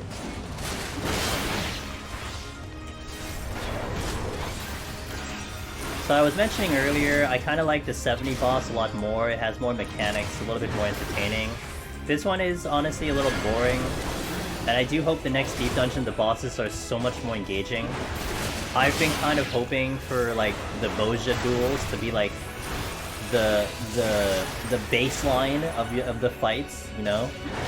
God, I'd love that so much. I just want to be like, I just want to think hard, you know? I want to be engaged in my brain for mechanics. Because this is just really easy. All I have to do is just move like, you know, once every 40 seconds for the conal. And just hit a bunch of buttons to heal myself. It's just really, really easy. But man, it would be so much fun to like, you know, dodge twisters and extra flares and, you know, Nidhogg flames. Stillness. It'll be great. We love a shorter but much tougher deep dungeon. Shorter but much tougher. I just hope they give us really tough bosses, but not the DPS check boss. I don't want the DPS check boss. I'll deal with it, right? If we get another behemoth, I'll deal with it, but I would prefer not to see one. I mean, look, as much as behemoth is kind of the wall, and it's a tough one, I will definitely say though, it does provide a very thrilling show.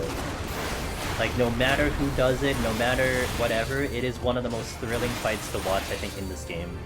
To try to solo Behemoth. It's just, it's heart-racing, you know? Same with Godfather. I think, honestly, Behemoth-Godfather combo is probably some of the best bosses in the Deep Dungeon.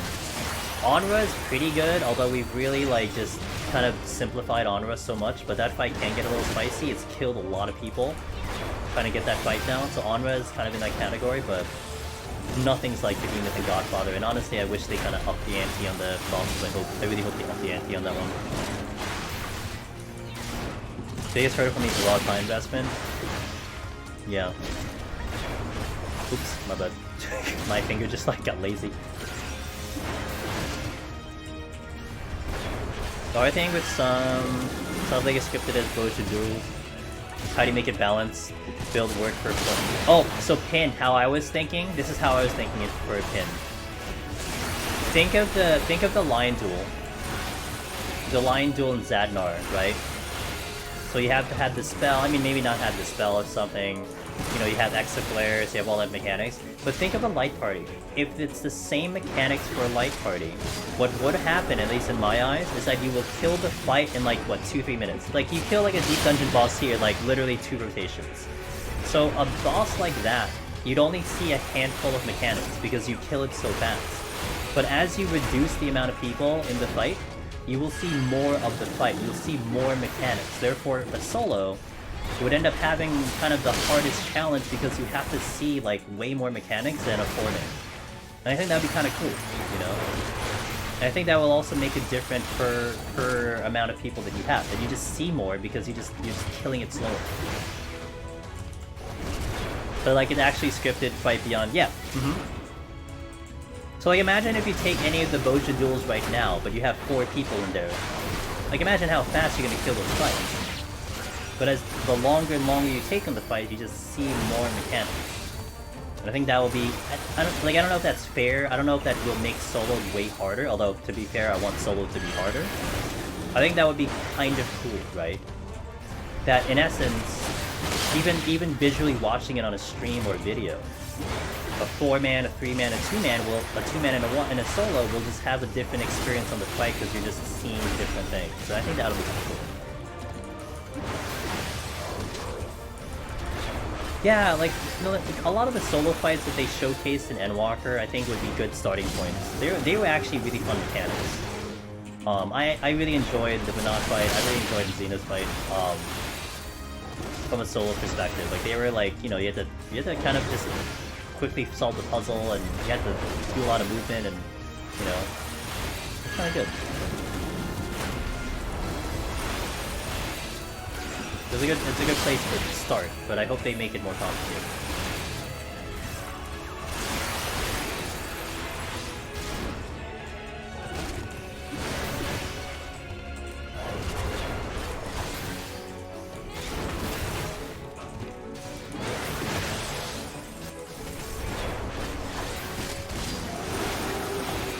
Point one. All right, here we go. So, hey, take my spiel. Right before we walked into 71, we talked about we used landmines into 71, 72, although we didn't need them in 73, and we used a lot of flights. And what is the result? Excellent palms, full raising, full Petri Magicite, which we didn't even use a single one at all. 2 flights, full strength and steel, everything is in order. That's the optimized 71 to 80 that we kind of utilize nowadays, and honestly, this has been consistent. I've been able to walk in with these palms like almost every single run, no matter the job. We did it on, I think we did it on Sage, we did it on Summoner, we did it on Monk, we did it on Red Mage, we did it on Warrior, we did it on Gunbreaker. Like, it's very consistent. But you have to make sure that you still move quickly, like you make the most out of your damage. That's first and foremost. Like, I'm not just like standing around, making the most of the time. So waiting for them to cover WoW style fight, like the boss has an ability list and an internal cooldown for all the abilities, they just randomly pick. It's like FF11. FF11 kind of does that, Archlord. But I don't think they're allowed to do that in this game, because everything really goes scripted. But that would be bringing it back to my FF11 roots, which is where I came from. I never played WoW, but FF11 was very much like that. Yeah, you had an ability list, and you would have phases. So like, you know, first phase, it would use X amount of abilities, and then once you push it down, it would then use even more abilities, and you had to react to those set abilities. And that's where like stun rotations and crowd control rotations came into play, because you never know, you'd have to probably deal with something back to back that was stunnable and have people ready for stuns. And I do like that, but I don't know if they'll ever do that in this type of game. I mean, the puzzle format of figuring out the fights are kind of fun, but it would still be fun if you did, even if you did figure out the puzzle. I mean, like, Behemoth is in essence an example of that, and Godfather is an example of that, where we know what the puzzle is, we know how that fight goes, but things can still happen in that fight. It can still kill you, even if you're the most careful person. I think it's great. You know, I like that a lot. Think about the numbers and more just mechanics. They're engaging from both group and solo. I'm sure there are plenty that they can figure out. Yeah.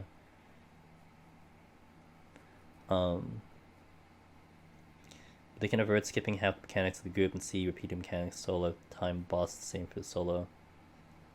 You could, but I think the whole scaling part, Luna, is what has been great about this place, is that it doesn't change, right? So like a 4-man in here is the same exact as a solo, and I think that's the charm of Deep Dungeon, is that you know that you're doing something that a 4-man is sometimes has trouble with. Bearded Shaman, thanks for that host again, I really appreciate that. I'm used to learning scripted fights that can murder you for mistakes. I'd rather stay in 14 rather than random mechanics as well. Again, there was a charm with that one, although you're probably speaking from experience, Duke. I don't know, I'm not gonna lie, I do miss the randomness of like FF11 stuff. Although I don't know how I'd feel if they put it in this game. You know, like I haven't had it in this game, so I don't know how I'm gonna feel about it if it's in this game. But I do miss that vibe. Tricky Twitch, thanks for the follow, welcome in. Wouldn't mind variation between each pull, because after a certain point going through the motions while watching people die to stuff. I mean, one thing that we've also kind of tossed around was the idea of maybe having a boss pull, where like you have you will run into a boss, but there's like 1 of 3 bosses. It's almost like the treasure maps. Aren't the treasure maps kind of like that? There's like 2 or 3 bosses that show up for the maps, something to that effect. We could get one of 3 bosses, and then you have to deal with that. That might be kind of cool. You have to adjust to whatever the game decides to give you. Alright, team. 81 plus. So let's see how we do 81 plus. This is also another key floor for a lot of runs. I'll try my best to describe everything that goes on as we're going through. And then we'll go on and we'll see what the rest of it. So we have 20 floors remaining. Shall we? When we see War Solar Chi, do you want me to wait? I mean, it will only take 5 minutes, right?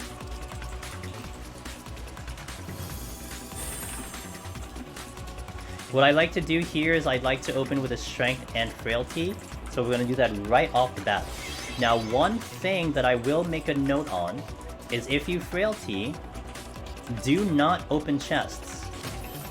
One reason here. Okay, I did the Frailty, right, guys? If I were to open a chest right now and it's a Mimic, what happens is that Mimic is not Frailty because it's a fresh spawn. And so you're basically wasting the Frailty. So if you decide to Frailty, just focus in on killing enemies. Don't open chests. Now if you see me open chests, you can yell at me. Sometimes I get a little spicy and I want to do it anyway. But your best plan of action is to not check chests at all. Also, I did notice that there is a steel in this chest over here, but I'm not really going to need the steel on this floor. We should be able to handle basically everything in here without a problem. So that's why I'm electing to just leave it there and just use it later. So I'm going to just try to mow down enemies as fast as I can while the frailty's on, and then we can start checking chests thereafter. That is our game plan right now. I cannot take my eyes off the Chimera because he is very random. If anything, if you want a random enemy, this is your random enemy. Look, he decides to Dragon Voice back to back. What a champ.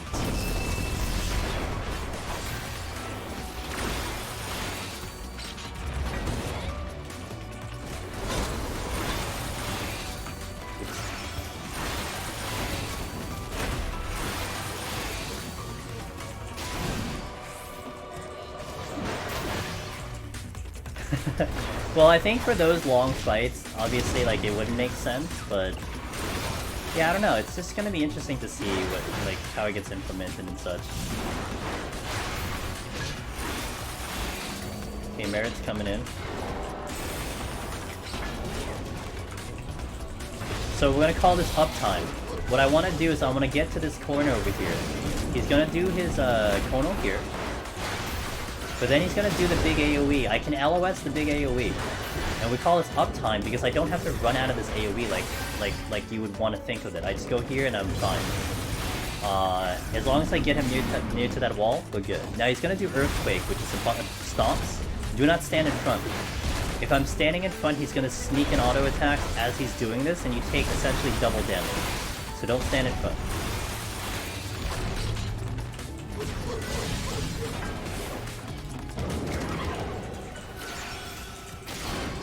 Gonna pull an Ape while I still have Frailty on. I found that the incredible self-healing of War makes it easier than other tanks in here. Easier than other tanks in here? I'm not sure about easier. It does help a lot, that's for sure. Hold on.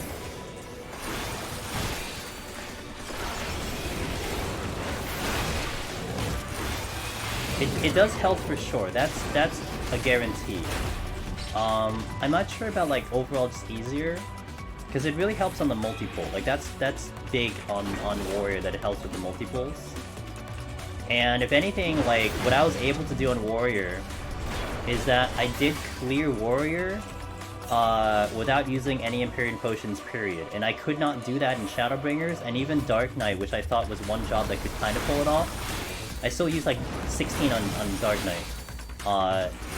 But no other jobs, I don't think any other job is really going to pull off a no Empyrean Potion run.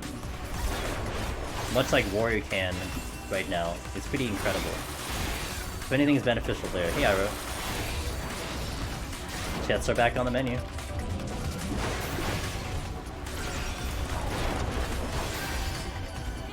Language in.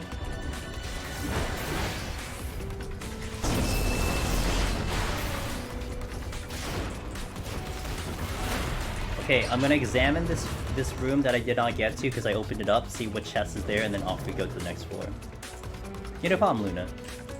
It's just I've only taken Gunbreaker in, and Gunbreaker honestly is fine. Like there's nothing wrong with Gunbreaker at all. It's still the same efficiency and everything.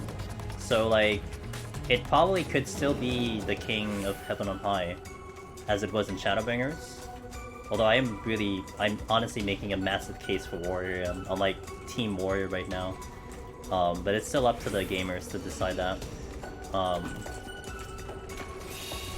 So, how do you feel about bombing flights into...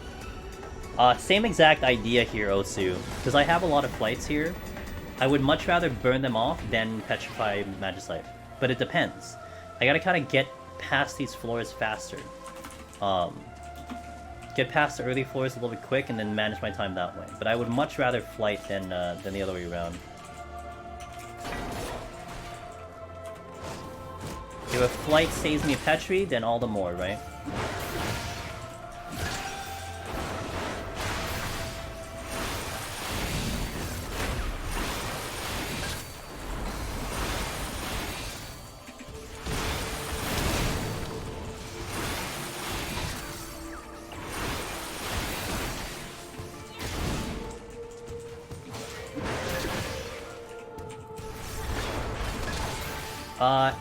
Everything basically is sight, by the way. I did not make a mention of that one. So Mentega's sight, the Aether sight, the Gruler is sight. The Chimeras are proximity. And that's why you'll see me kind of prioritize them, simply because I just really can't get past them, so I will kill them. But also pay very close attention to Chimeras, because they are probably one of the leading causes of people dying. You just lose track of the voices, and then boom, you get one shot. Even if it's gonna one shot a tank too. So just make that note. Don't fuck with Chimeras. I'm gonna move because the Merit is coming in. So I'm actually gonna get behind the Merit here. I'm gonna stop Ram's voice with interject, just because it'll be a little bit better uptime. Sometimes I do save that for kind of a specific situation. A lot of times I'll just mostly run out of it.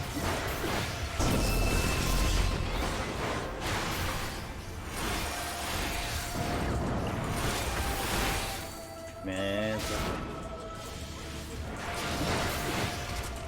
Got the frailty back, sweet. I could be inclined to use it, but we're mostly out of this floor already. IR is down, so I'm gonna navigate a little bit first. Again, IR up, we pull. IR down, we navigate. That is a rule of thumb.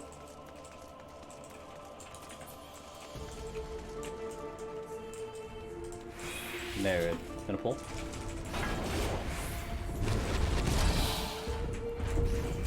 Gonna try to have uptime here. Shit. Actually, I have uptime here.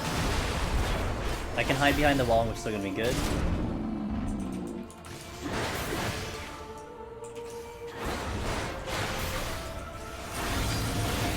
Okay, maintain that uptime. Get behind because he's gonna auto as he's doing the earthquakes.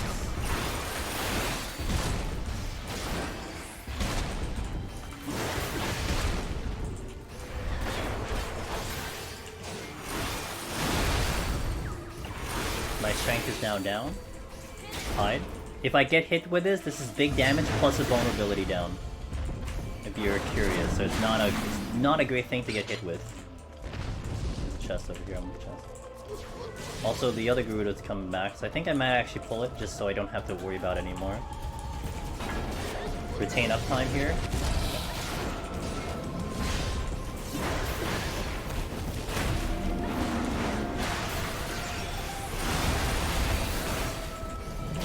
No other patrol looks like.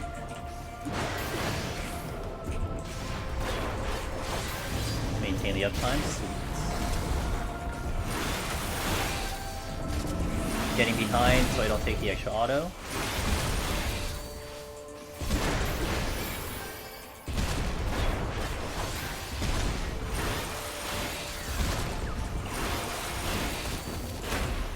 Prepping for uptime again.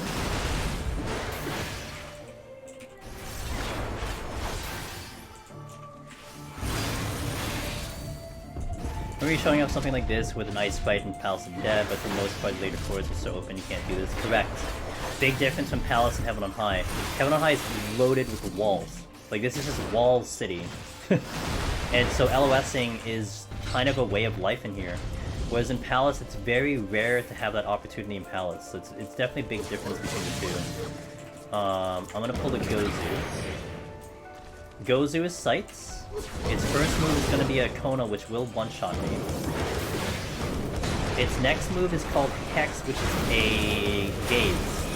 If I get hit with the Gaze, he will turn me into a pig and eat me.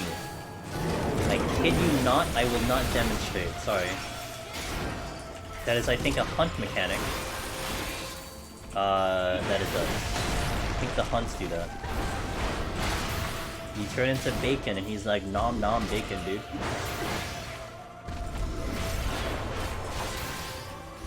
Never seen that? I don't know if you want to.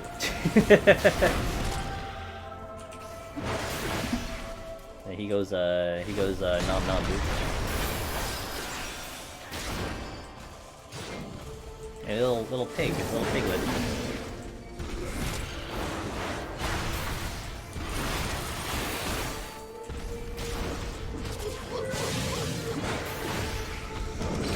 So the apes, when they're pumping their chest, they will move almost every GCD. This is important to note, because if this Rowan goes to his left, I can sneak past him, which he did not. He's gonna move one more time after the chest pump, and he will have his fixed position. This ape will do the same thing. So if he goes to the right, I can sneak past him. Right now. Right here. Yep. So that's how we can take advantage of that one. The exit is over there, so let's go over here. Oh. Hi, Chimeras. Hello? I don't need to deal with you. So let's pull the ape over here.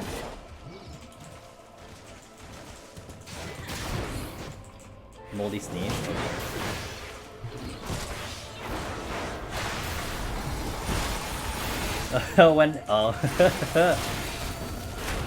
It's okay, dude. I got this. I got this under control. It's like the snake. It's like if the snake could turn you into a toad. Yeah, that's kind of a comparison.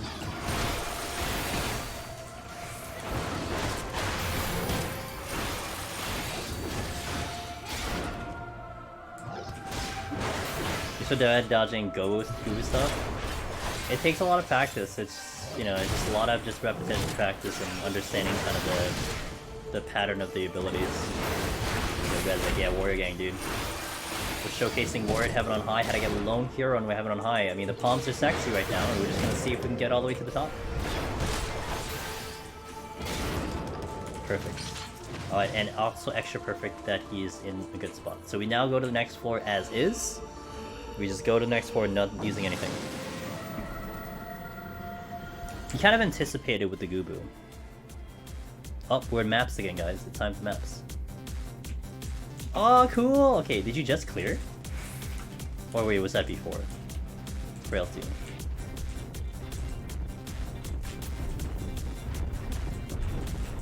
The Gloom is concerning, but I just got a Frailty, so it's interesting to kind of figure out what I want to do here. Which way are you going? So let me go this way.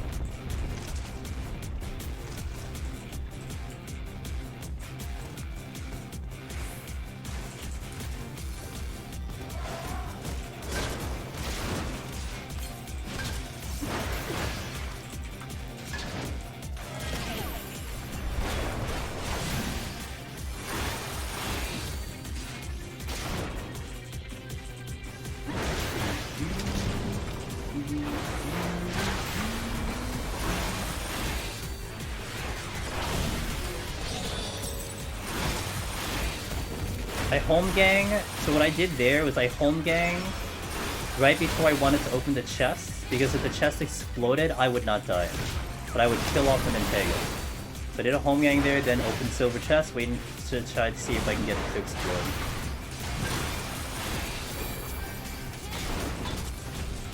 Something is here. Fuck. Okay.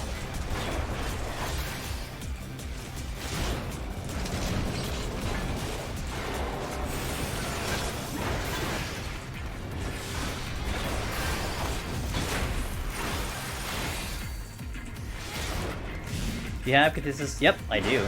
It has not played yet, but I do have it on my playlist. There's a good chance we might hear it because we're going to be playing a song every floor. Might hear it.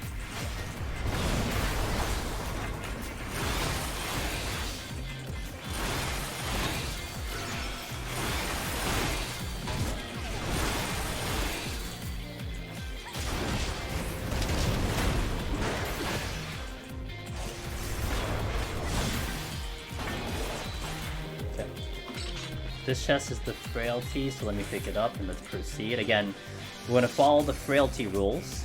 I will not check chests while the frailty is activated. Chimera has to go. Although I don't know where the Garula went. Okay, I figured the Garula was maybe close by, so I would have seen him if I walked into that other room.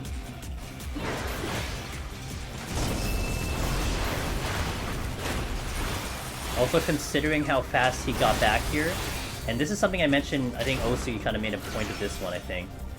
Considering how fast he got back to the room I was in, there's a high chance that this is only 5 rooms. So, one thing to note is that, you know, patrols are going to walk from basically point A to point B. And so if you see the patrol coming back, that means it's not traveling very far. Now, there could be another room that's there and it forks over and it just kind of hit one room and went back. But if it comes back that fast, that must mean that there's not that many rooms to work with. And that kind of helps you because, you know, keeping track of patrols coming in and out, or we just have a second one. And that's also a reason why that's the case. Yeah, or you have a second patrol. Or it did actually come back, which I don't think it came back that fast. So there's probably 2 patrols then if they're going around that fast. So that's kind of where that intel can kind of get to you. Like to tell you what is going on with this floor. I know you have people who like to mark the patrols and put a marker on their heads and stuff. That works too. Oh, hold on.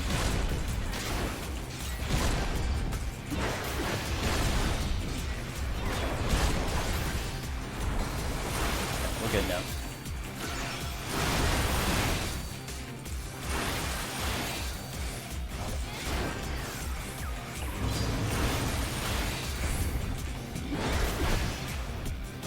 I don't see it coming back.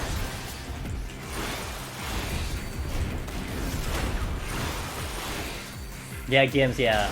It might be another one. So, like, that's the thing where, like, that intel helps you at least kind of gauge what's going on. So I'm keeping an eye if there's another one coming. Wow, I'm out. That's fast. That's a fast floor. Holy crap. One of the fastest floors we've gotten to. Damn. Sometimes I feel like the worse the debuffs, the faster you get off the floor. It's really odd. I'm gonna give a chance for the Chimera to move. There is a second patrol. That is the second patrol. I'm gonna give a chance for the Chimera to move, although that one just... This will be a time save by me doing conceal here. It puts me down to 1 conceal, which is not ideal. And there's an ape. An ape can kick me out of conceal, so something to note as well. I'm gonna check that room really fast to see if there's a chest there, but I need to be very careful that I do not... No, we're out. The ape's AoEing can eliminate my conceal, so that would be very concerning. I will check this because if it's a magicite, it'll be very useful. Okay, we go to the next floor. I'm going to flight the next floor. I like flighting 84 because 84 tends to not have the best options of fighting. Shinzeis show up here. And you still have apes also. Also, we just got no items, so that's fantastic. Let me conceal that. Alright, shall we try to demo the Prowess of Warrior? And Raijins are here too. Okay. What do we get? Mentega. I can do a Mentega. Or you can just do a silver chest, which will explode. Okay.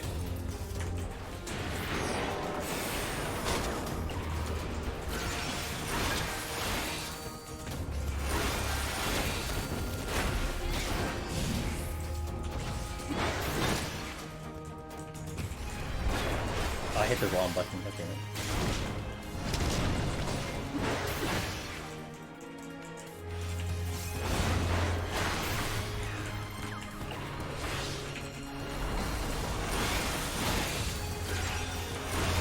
So no items means I have no regen potion. But we'll kind of play a little bit defensively here to mitigate some damage.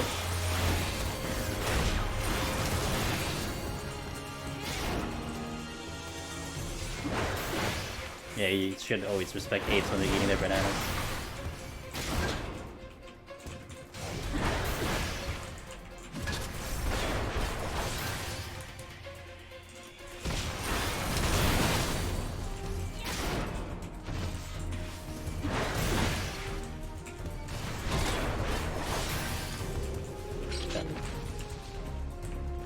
There is a patrol, there's a Shinzei in here.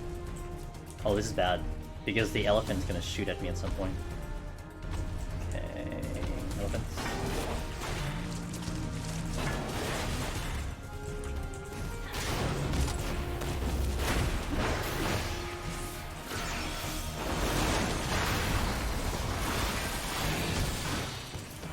Gotta be careful for the Shinzei.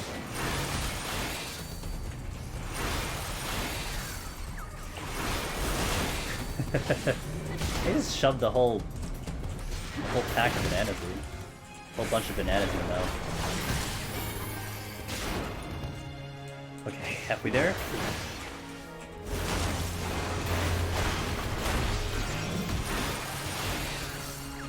Raw intuition field though, like it's really, really good. Honestly, this is one reason why we're gonna be able to get through this without any items. And we're not really gonna sweat it too much either, just simply because of our intuition healing. Mia, good morning! Good to see you, ma'am. Shinzei coming into play. I think I rhymed. Okay, you're dead. So I'm gonna try to get to the next floor. I do not want to find a Shinzei. Oh shit! He didn't see me, it's okay. He didn't look between his legs. They do like double dots. So they do a concussion, which is bad, and they do another dot, which is bad as well. So that's why they're just extra bad. Dots, anything that does dots is tragic in here. Too small, yeah, I'm too small. Affluence, can't use it. He's looking on his phone, dude. That's why you don't look. That's why you don't text and drive. When you text and drive, you don't see what's in front of you. That's what he was doing.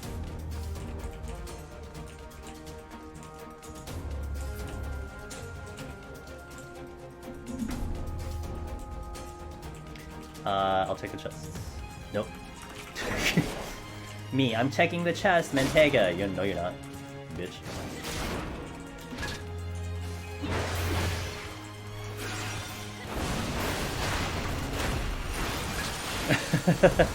Maybe you can. I would never know. I'm on a Lala. You'll have to show me. You'll have to give me a video. Although, you know what's the funniest thing? One thing that we did try that does kind of work. Kind of. There's two things that kind of works. One, if you thunderclap or Icarus to an enemy that's coming at you, you can kind of get behind them before they decide to aggro. And then I think another thing is if you're Reaper and you teleport past an enemy, like if you start to teleport before they're at the aggro range, you can actually get behind them, like directly in front of them, I think. So that would actually be pretty hilarious for a Lala, because it will look like you're probably just going between their legs.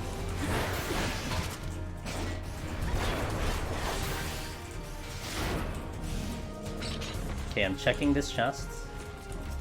Strength? Witching. Okay, I'll take witching.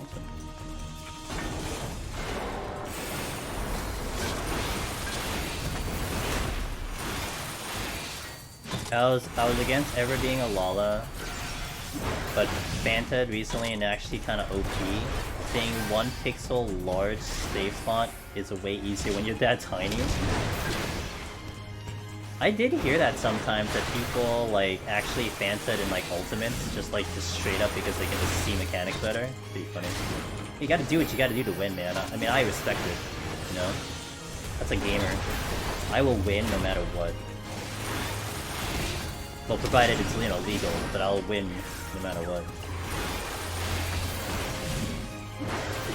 Yo, no items, guys. I mean, to be fair, I have done basically a no regen potion run with Warrior, but yeah, this is a good display of what Warrior is capable of with the healing on a high floor, you know?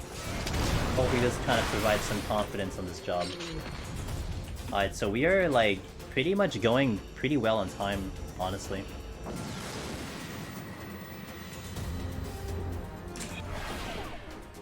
twice? That's like 2 times more than you should per month. Okay, now this is a floor that's pretty bad. So what I'm gonna do is we're gonna try to check as many chests as possible. And then if I don't get anything good, we are gonna nuke it. Because it's ability and auto heal, and ability is gonna cost me a lot of time. Why don't I use the Serenity? Well, I value Serenity a little bit more than I would the other stuff. If I had a Strength and Steel, it's a different case. But I don't have a Strength and Steel right now, so a floor wipe would not be a bad idea. So I would probably use one of my Petrifies in this situation.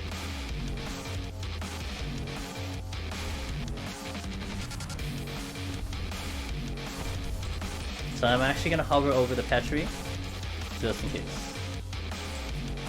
And no abilities war is it's just damage loss. That's all it is. It's whatever this floor is gonna take, and it's not flighted.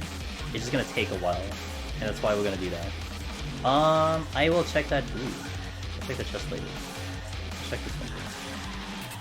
What's a bronze chest though? Damn it. Toucher.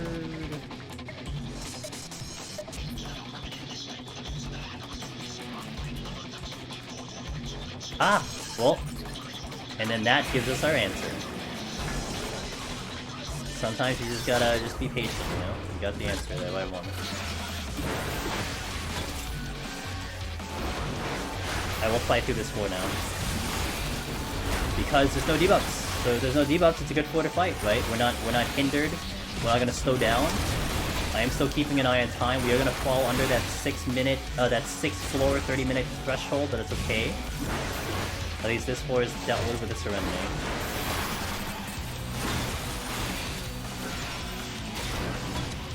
Shimmer like. Hey, you know, how many people would have gone for that chest? How many people would have tried to, you know? What's important and the takeaway here is that we are checking everything we can. That is what's really gonna help you a lot. Give yourself the highest chance of victory. This Cyclops, I believe, will aggro if I go past him. So I will do it and we will aggro. Just kidding, I'm lying. Sometimes I don't know anything. Okay. Well, I want to check the south room. My IR is up, so I'm actually going to pull an elephant right now. Because my IR is coming off cooldown and I want to maximize the use of it. IR is up, we burn it. How it goes. Gotta also be worried about the Shinzei that's floating around somewhere. So I don't want to get caught with my pants down fighting this thing. So we're gonna fight in here. This is a safe spot. If you didn't know, a lot of hallways in Deep Dungeon have this kind of like alleyway, and it's actually a really good spot to fight things. Nothing is gonna spawn here, no traps, no nothing. So it's a really good spot to pull things into and just to deal with them. There's this Shinzei. He is going in the area that I want to go to, so I kind of hate him now. Oops. My fat finger. These hallways saved you so many times, Mia. Yeah, they're huge. They're very, very useful to just kind of make a mental note in terms of like, okay, there's one here, so let's just kind of use this, etc. There are 2 Shinzeis. Where's the chest? Okay, you're coming with me. IR is up, so we pull. The rule of warrior, dude.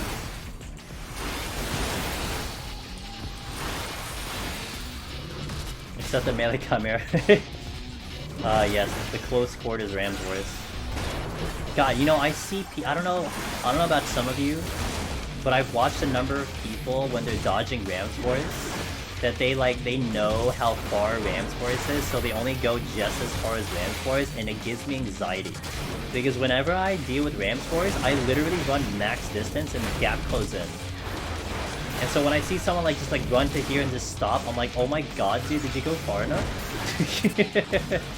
Scared the crap out of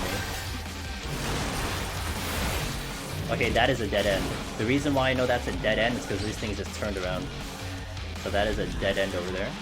We got a Mimic, fantastic.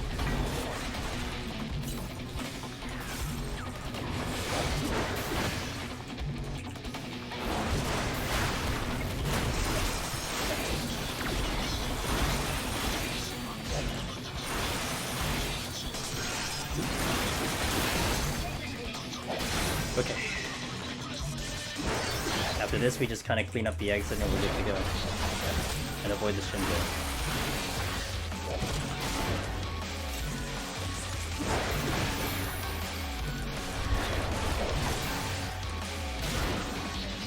Oh.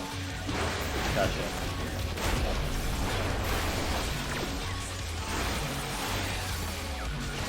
There's never more than 8 rooms. I never counted, so I actually don't know. Oh, you counted it by the room? I counted it by the fact that they turned around and walked the other way. So like, unless you were saying like when you're watching them kind of walk to that room, you already knew it was a dead end. I didn't guess that. I only guessed it like the moment they walked backwards and the amount of time it took them to walk backwards. Here we can do... Okay, there's a Shinze here. We can do LOS here as well. We can LOS the AoE from the Cyclops here. Also, thanks for that follow, Ed Bahamut. Appreciate.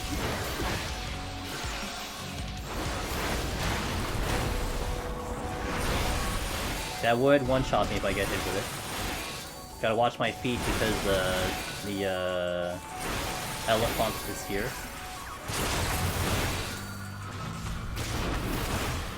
There it is.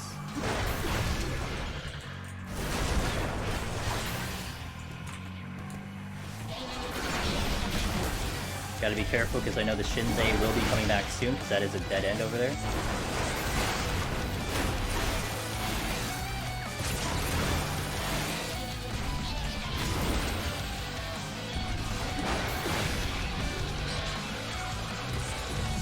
There's Shinze. Hey Setsu, good morning.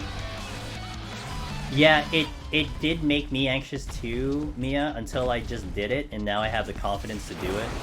I just had to like just try it one time, and then we tried it, and I'm okay now. But absolutely, it did. Like Ram's voice, you know, I don't think I'd ever LOS Ram's voice, even though I know it should work. I just having like too much PTSD from getting one shot by them. It's just I just would rather just run out and gap close in, you know. I see it.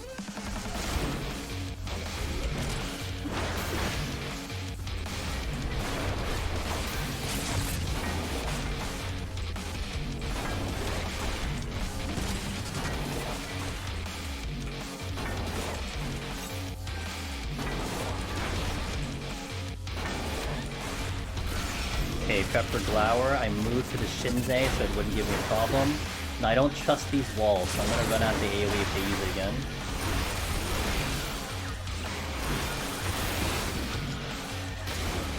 And I am out. Okay, so what do I want to do for the next floor? Let's do an Affluence and a Flight first. And then we probably have to nuke a couple moving forwards. Which is okay. Running out of time. I do want to fight the boss. That's kind of the goal, is to get to the boss in enough time. We just got a Petri on a flighted floor. It kind of feels bad, but it is what it is. Not that I would have known we got a Petri by here. It smells like a good chest room now. Saw me LOSing Rand's voice. I'm sure I did it, but I don't think I trust myself doing it. Thanks for being meant to be. Hey, congratulations! Roar VR, welcome to the club! Thank you for telling me that, by the way. I appreciate it. Can you not? I'm trying to talk to chat. Okay, let's go.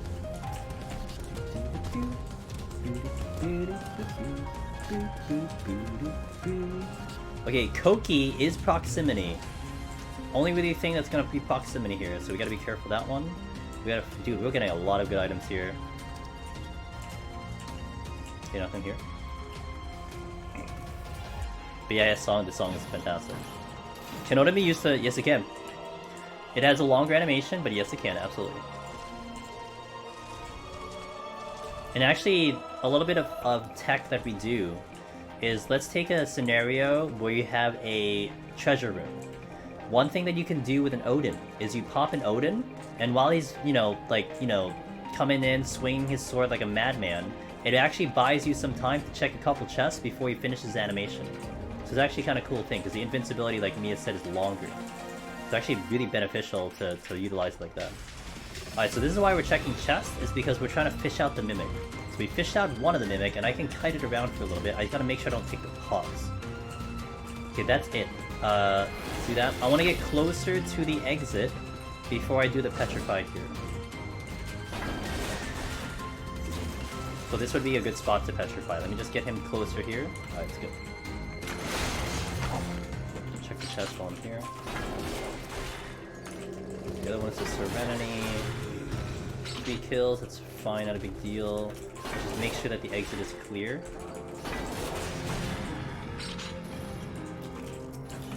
Ah, the Shinzei was here. Okay, let's go pick up the Petri.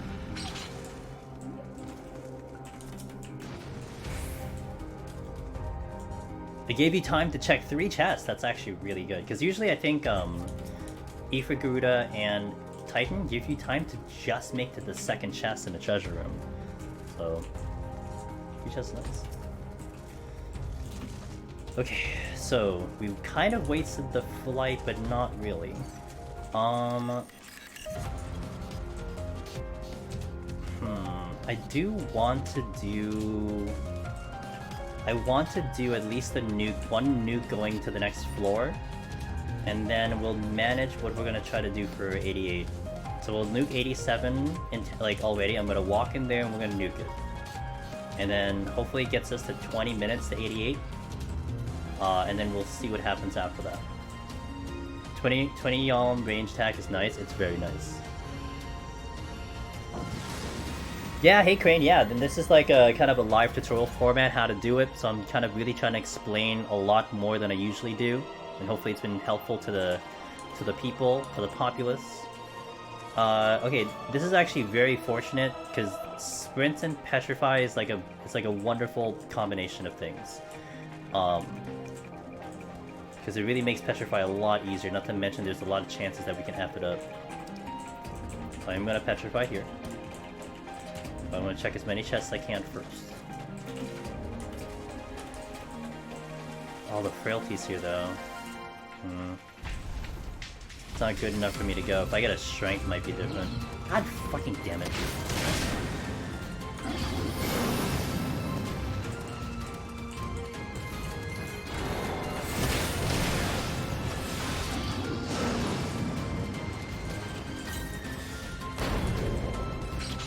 Why am I getting 20 Serenities? Small room.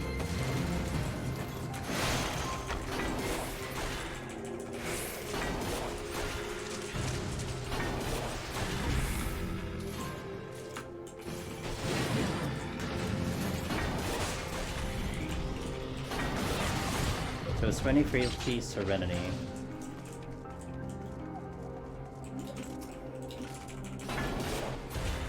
Let's go to the next floor.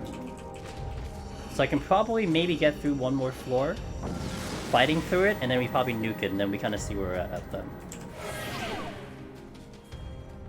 I thought about using the Serenity. Extra points. Wait.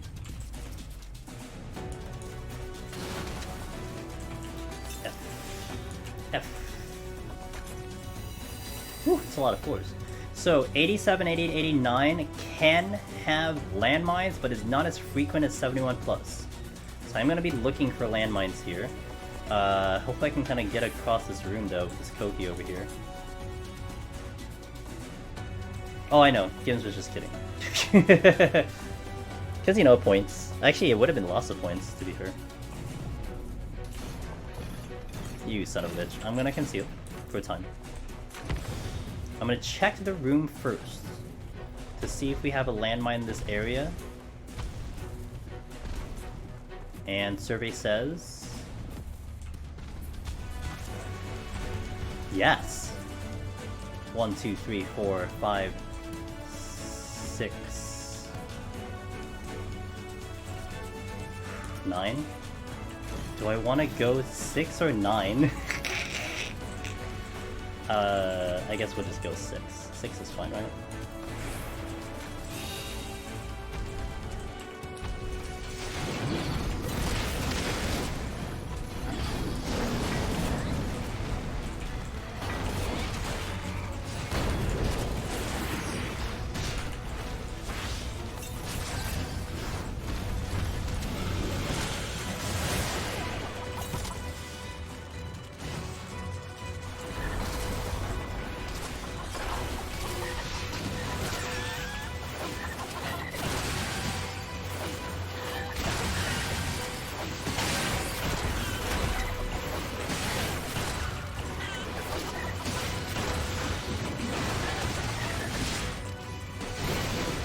damage down, suck ass.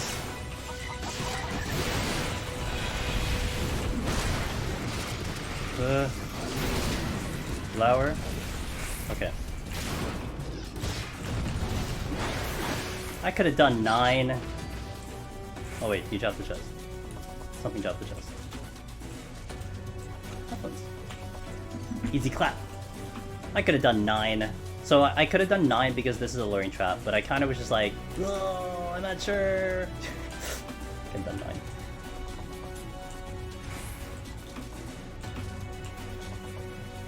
I know. Quant tuition is sexy. Not to mention, I think I had it back by the time the witching was about to wear off too, so... Oh, come on. You piece of crap. Oh, surrender.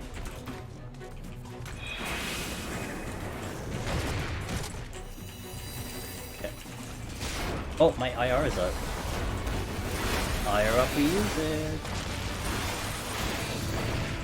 Did I get rid of all of them? Okay.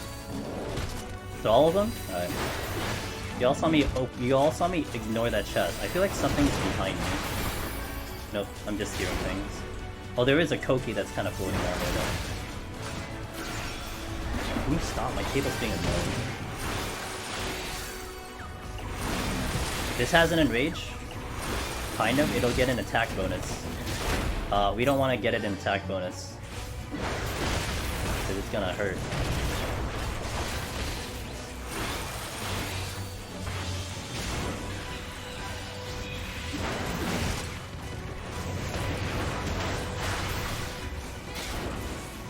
Oh shit! Oh, I knew I heard something. Goddamn manticores every time, man. They just sneak up on me. I don't even hear them. Can a luring trap be in multiple? Yes, they can be 3 of anything. They can be 3 of anything. So yes, they could be multiple manticores and just all charge me all at the same time. It'll be the most hilarious thing you'll watch, but yeah, they could be. Ninja bitch. Fucking ninja mains, dude. I can't hear them. I don't know if you hear them. I can't hear them.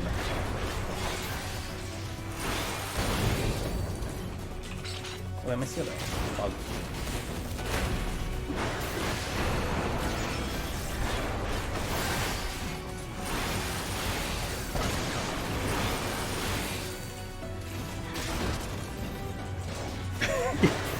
Camera's spinning everywhere, Jayla. Okay, I think the problem I'm gonna have is that the next room is covered with Kokis. Which kinda sucks. Oh, hi. Okay, got the witching back. Sweet. Basically went like, aside from the conceal, we like certainly just gained palms here. God, I hope the exit's to the right. Exit be to the right. Exit be to the right. Oh, thank God. Oh, no. I almost got lucky. It's okay, I'm in this room now, so it's alright. But time is a little suspicious.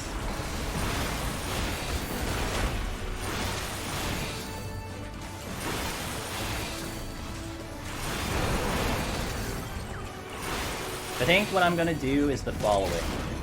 I think we will plan for the Odin based on the amount of time I have. I'm gonna flight the next floor. We're gonna flight it. No, I'm sorry. We're going to sight. We're gonna sight the next floor. If we get a landmine, we will push for the boss. If not, I will just fight through that floor and then Odin, instead of using another wipe. Which still leaves me with 4 to work with, which is still really good. So we'll see what happens.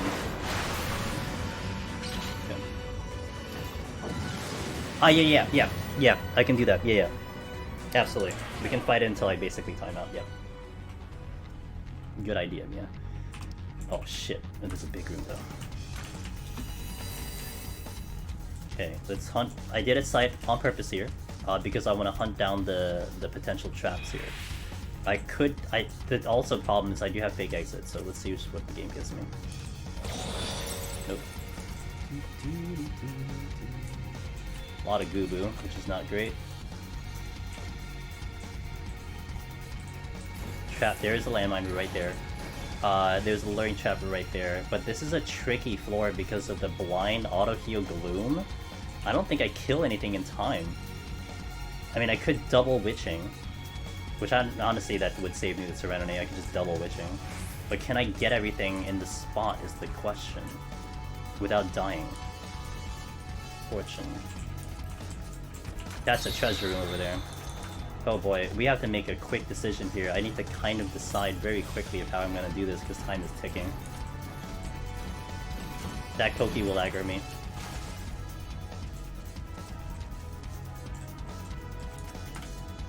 Ah! Even better. That makes my life so much easier right now. I will aggro the Koki. However, there's another landmine here, so I can actually do a mini pull. I can do this in sets. Into your comments.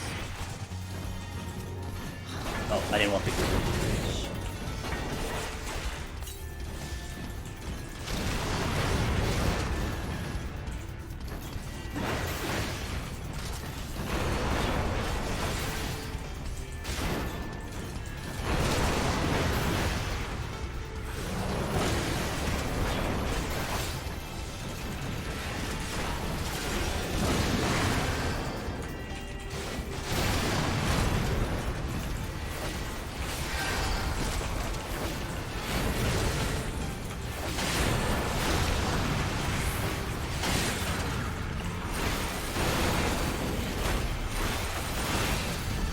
That's a couple down. So that's 3 down. So I'm riding a 4-stack poison. Can you not? I could do the Manticore. Now my home gang's down, so it's gonna be a little interesting to decide what I want to pull. Koki's would be the best course of action, although I could just witching and we will be fine. So I can Luring Trap, I can do 2 Kokis here, which I actually do want to get rid of anyway. I can get 6 kills plus the landmine. Okay, so I want to steal up for this because I don't really need steal for the boss. My IR is coming in. 1, 2, here. Witching here.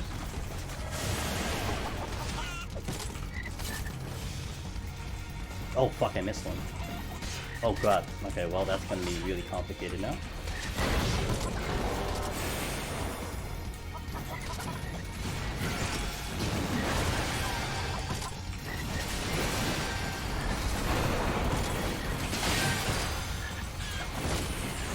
Seconds on that.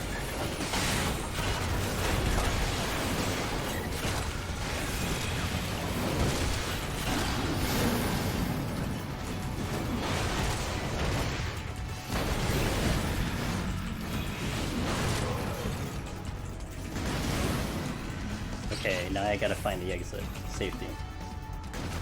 It's not even here, it's over here. Okay, let's go. Fast forward. So now we save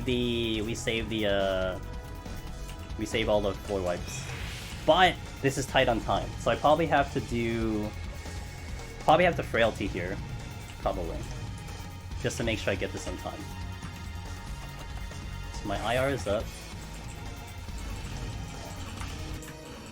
I do have tinctures, so we'll use tinctures.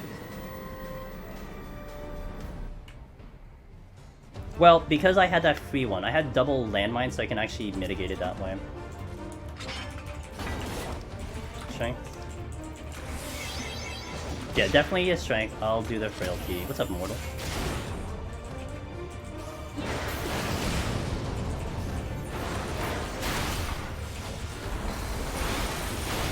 We're going super serious.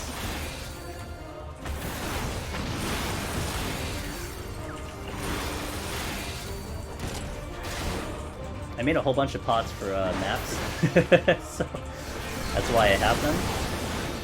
Grade 6 pot. It's like I raid or something.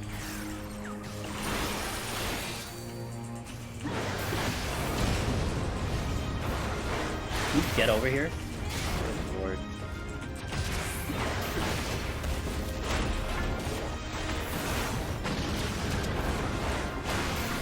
They're dirt cheap. Well, I made all of them, so I mean they're really easy to make. I spent enough fuel in this expansion. Okay, Quagga.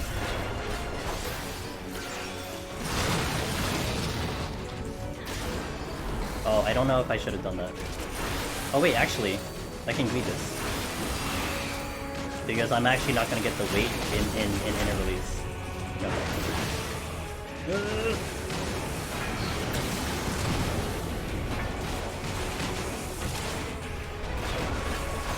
Okay, let's see how our damage is doing. Let's do a 1 minute. Actually, I gotta do a 1 minute check after frailty drops.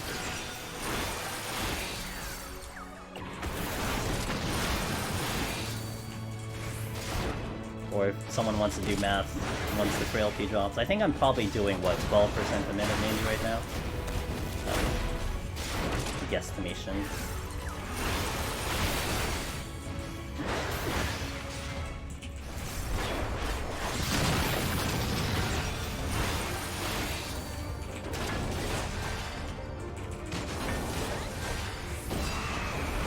What percent? But I think it's 30%. I think. I think it's 30%.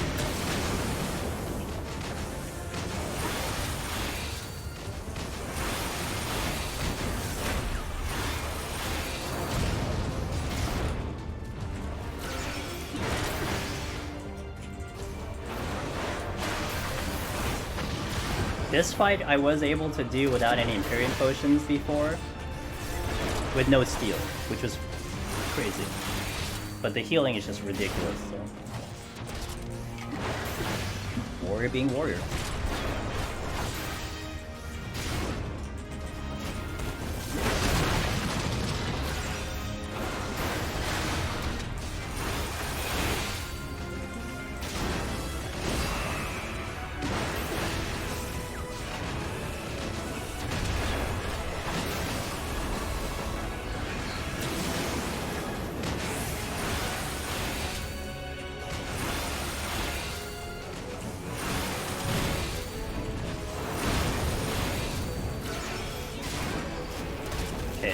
Should be decent on time.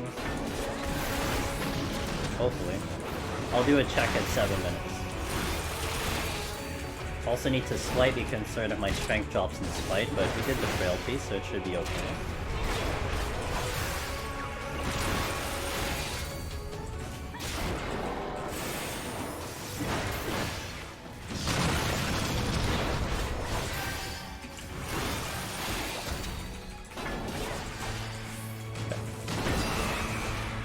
Okay. Let's see how we do.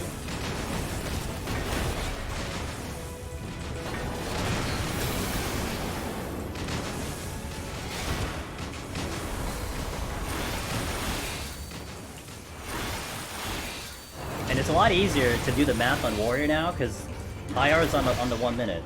Before it was just kind of like ass because you had to count like the 90-second thing. And now it's on the 1 minute, so we'll know consistently every minute how our damage is more or less.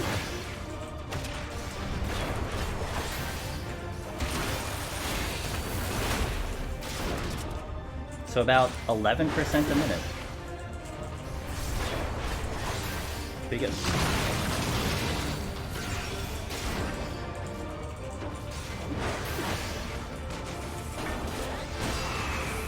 This should be good, because I think I'll have strength for the rest of this too.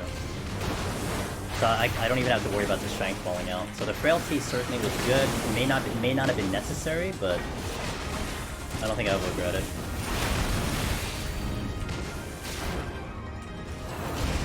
We were saved by landmine tech today, guys. Landmine tech saves the day. Like that was a full wipe that we got out of the landmines. So definitely something on Warrior, and even all the tanks you kind of want to buy into and get used to. Because it is just pretty much wiped out 4 big floors here in this entire 100 run with landmines, and it saved us just a tremendous amount of time. Whereas just like literally any other run would have been a floor wipe, guaranteed. You would have probably used a floor wipe. But we saved it. We saved those floor wipes by using sights. Now we're out of sights. You know, we're a little bit in trouble though, because 2 safeties and 1 conceal into the following floors is a little tricky because his big rooms are a little bit higher of a possibility. They're a little bit of a higher possibility in 91 plus. You know, that's something to note, but at least you'll have all the floors.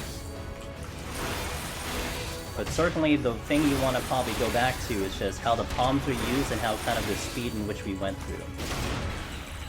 I'm actually going to take care of this a little bit more.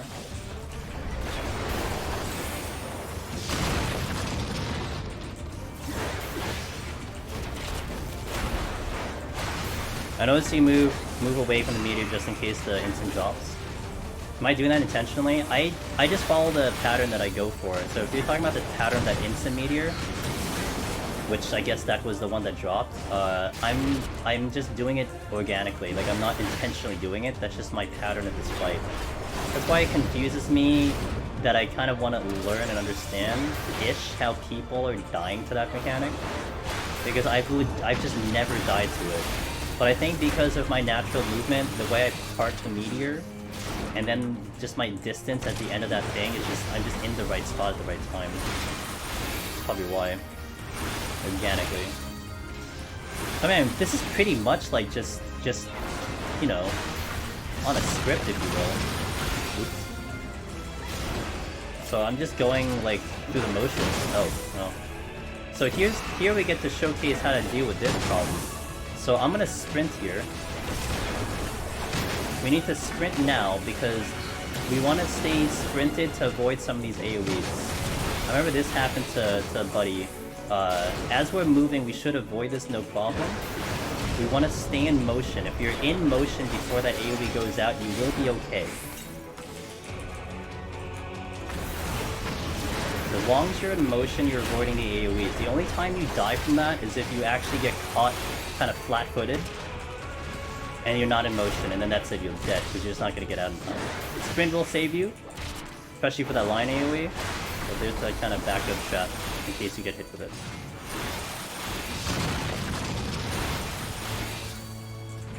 Sure, I did have Home Gang, which I would have probably forgotten. All part of the plan. Hey, gotta demo it for the people, you know? For the people watching, we want to clear showcase. 2 minutes. You know, actually, I don't think I regret the frailty. Because the frailty we did do with a strength pot, so I may have saved 1.5 minutes by doing that. Like, we might have actually saved a lot more time by using it. And we are down to less than 2 minutes remaining. No. No.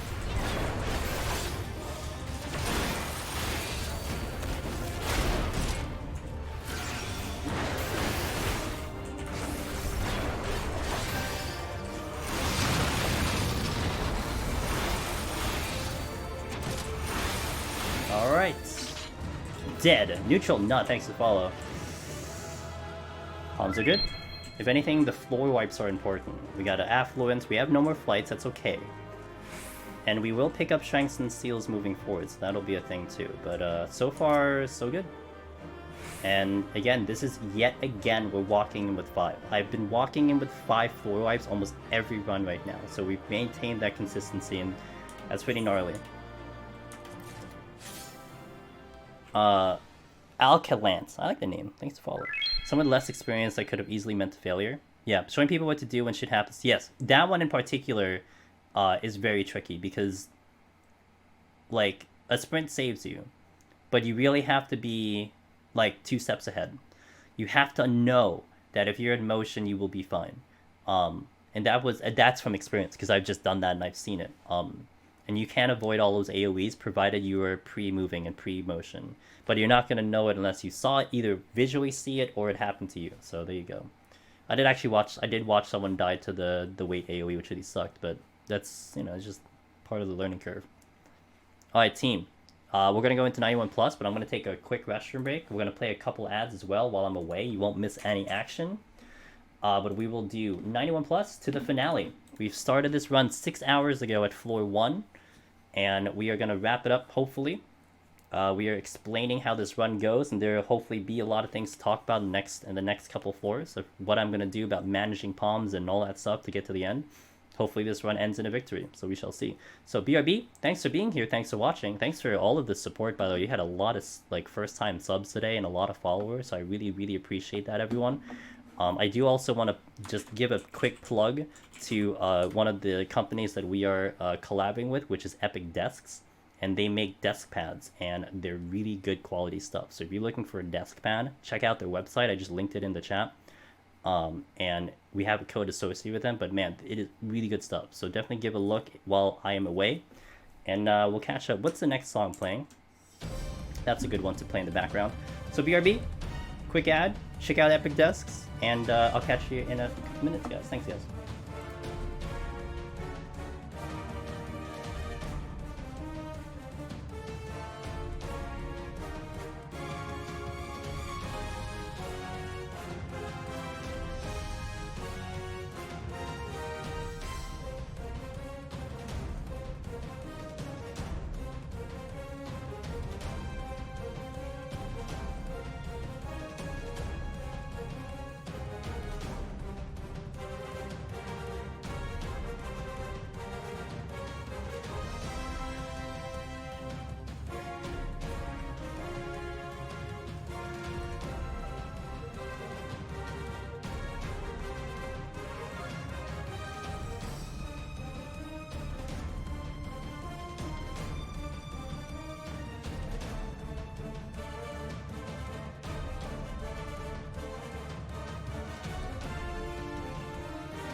Mr. Kenshin Cloud.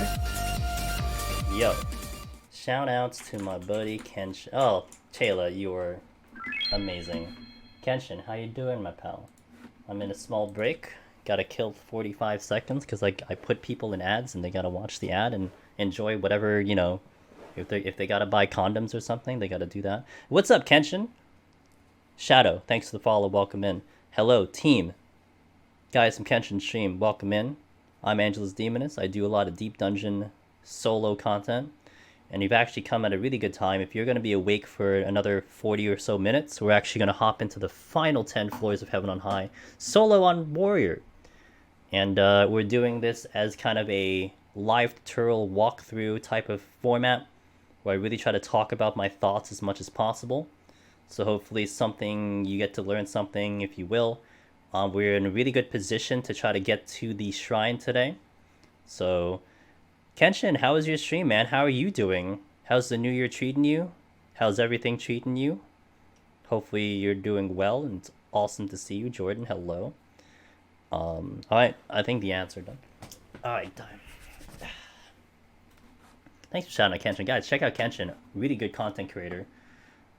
Really good vibes in there. Just a wonderful gentleman. You're gonna like his stream.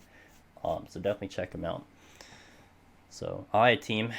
Shall we do this? Finale time? What's up, man? How you doing? I've been good. Busy, good.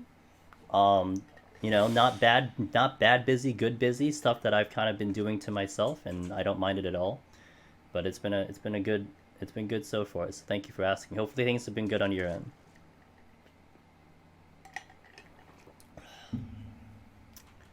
Alright. Oh.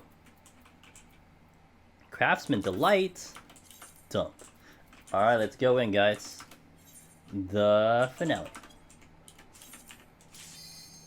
Just getting back to it after being... Oh no! Well, I'm glad to hear that you're getting back, which means you're probably over it, so that's good to hear.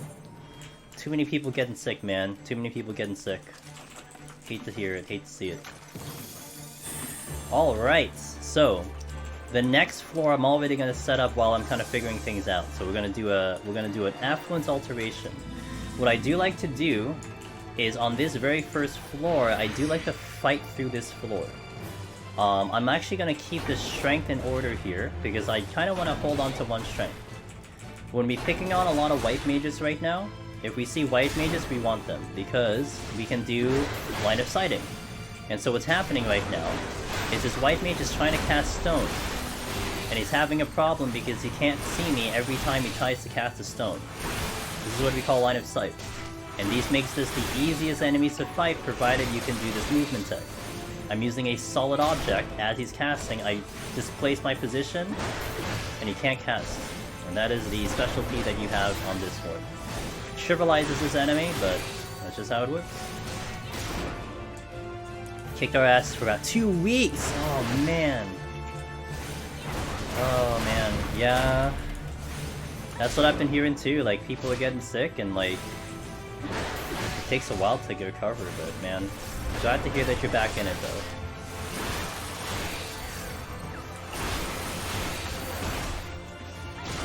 This floor, I think one big thing I can definitely tell you guys to not look at, don't look at the clock. The clock will be very mischievous to you. Because I will tell you already, this floor is probably going to take me 10 to 12 to 15 minutes. Oh, now I gotta steal.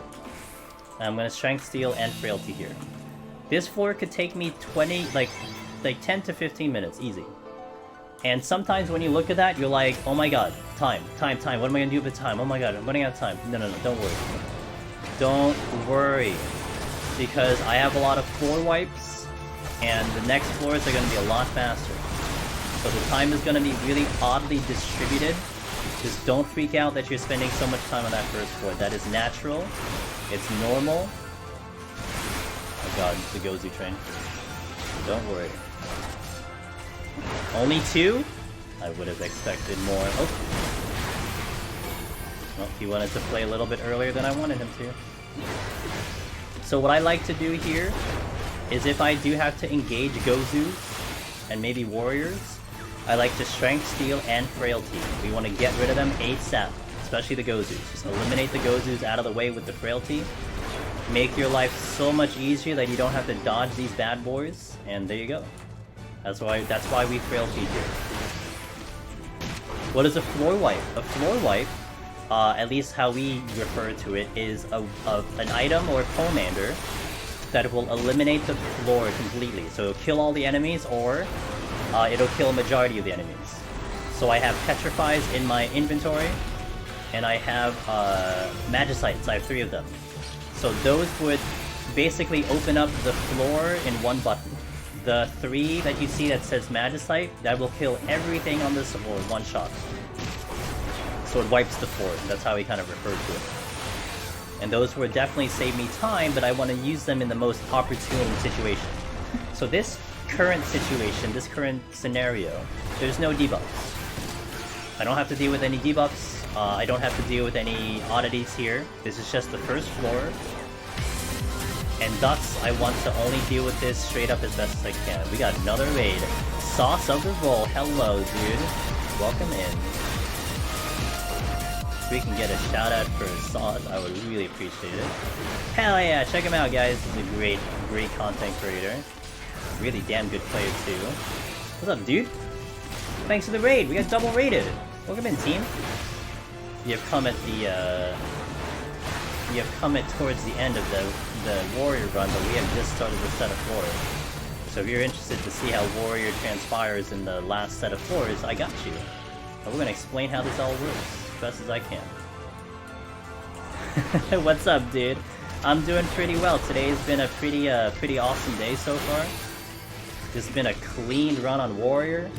Trying to help any of the homies out that want to get Lone Hero. And so far, this is kind of the best I can ask for, you know? How many Gozus? I think 4. I've killed 3 so far, and there was 1 that got away. Got away from me! Alright, so let's go hunt more rooms down. How was your stream, Sauce? What are you up to? Savage? Maps? Housing Extreme? Housing Ultimate. I'm gonna aggro the red one. Yeah! We've cleared... dude, I've cleared a warrior like 3 times already, like 2 or 3 times already. Fishing! Hey, cool! Leveling or like big fishing? Clog. Waiting and fishing today, nice. Awesome. Well, I hope you had fun. I'm sure your viewers and community had a wonderful time over there.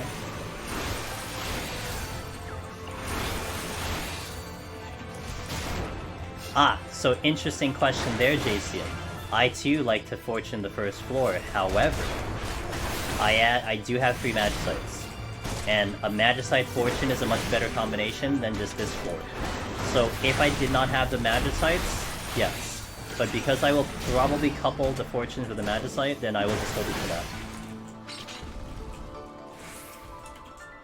Swim. Do I want to travel to the next room? No, because the warriors are kind of assholes, I'm just gonna go. Let's go to the... okay, that's looking at the exit. Okay, hey, no worries, man. Get some good sleep. Thank you for bringing your guys over, and if they want to stay around, if any of you guys want to hang around, I hope to take care of you for at least another 40 minutes or so. Because that is as far as I'm going on this stream. That's a fast 91. Yeah, that was 1, 2, 3, 4, 5 kills, I think. 3 Gozus, a monk. Actually, 6 kills. 2 white mages, a monk, and 3 Gozus. This floor does not have debuffs. Why is that important? Because that is very rare. It's very noteworthy because it's very rare. So there's a faith. Oh, we got the Mifun. Mifun are bad because they are proximity, but also they kind of kick your ass. Something to just be a little bit concerned about. I got a petrification back. Let's go. Well, it's got a lot easier, guys. We have mimics though. How many mimics? 1, 2, 3, 4. Oh. Oh, yeah, good one. I just have to do like 1 more floor or something. Math. Oh god. Why are you kicking my ass? Because you're a mimic, that's why. Any wipers?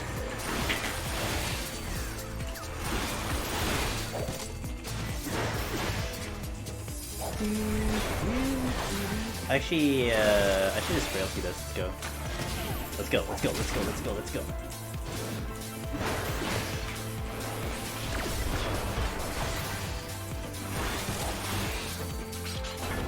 My interject is down, so I'm gonna actually fight the Mifun right now. While it comes back on cooldown. Can you try to fight one of each mob if possible for Skrull? Ooh.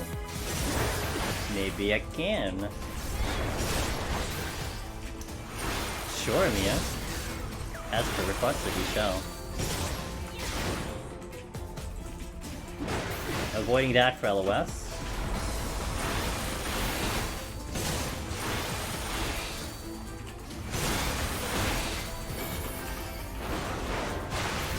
Okay, I'm gonna pull the Mimic because I want access to that chest. I might ignore the other Mimics here. Might see if I can find a warrior while I'm frailtied as well. I think LOS in real life.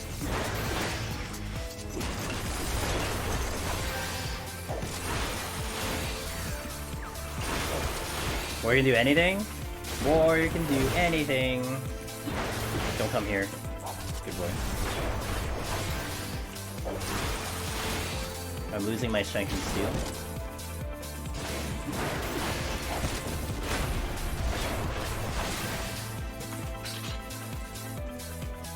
White mage, white mage, white mage. Warrior. Alright, so Warrior will do Butcher Block, which is a bit of a tank buster. That's a tank buster. It's gonna follow in with a triple onslaught, which I can mitigate with arm's length, so I cannot take the knockback.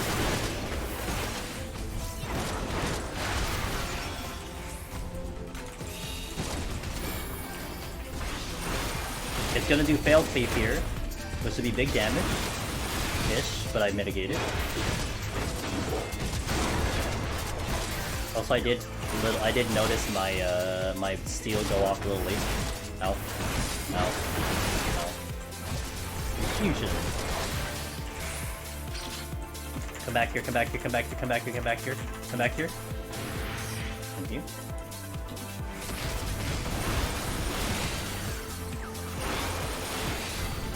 When we get to like 96 or 95, or actually, I guess you can do it anytime. You can probably just do like a 10-minute one. Probably do it for like 10 minutes or something, leave it up there. I should get to the exit. I mean, if I don't get to the exit, then that's kind of bad on me. Yeah, do a long. Yeah.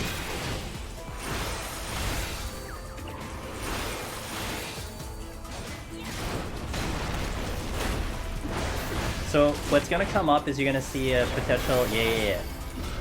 So there's a chance, if you guys don't know, there's a chance that you see a dodo on floor 99. Only 99. It is a special enemy specific to floor 99. And so we're gonna do a little bit of a prediction. Remember, we're not gambling, guys. It's a prediction to see if it'll be there. Hopefully I will have an opportunity to like go see it though, because you know I only have one concealed, but we're gonna try to go see him, and then we'll figure it out from there.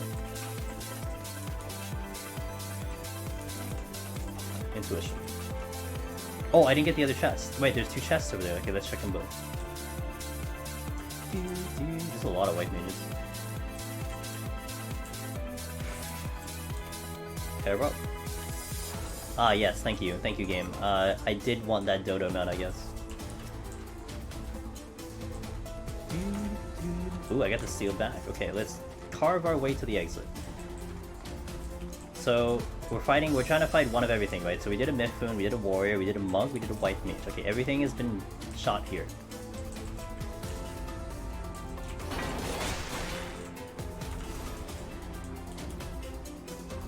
Yep, I had a Petri in this room, so I do now have 3 Petris on me.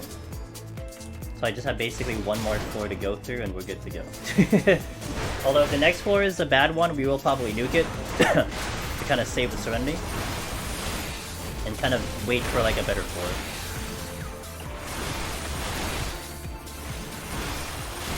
I agree to that real hard.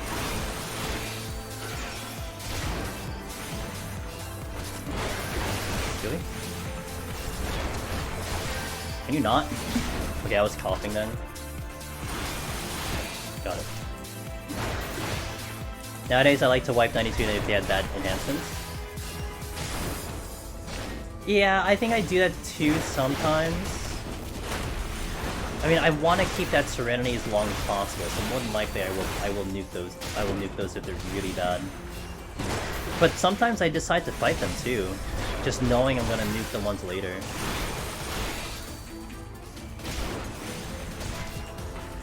Alright, exit is open, let's go. Warriors are not looking, so we're gonna dodge them! No, okay, good, we're good.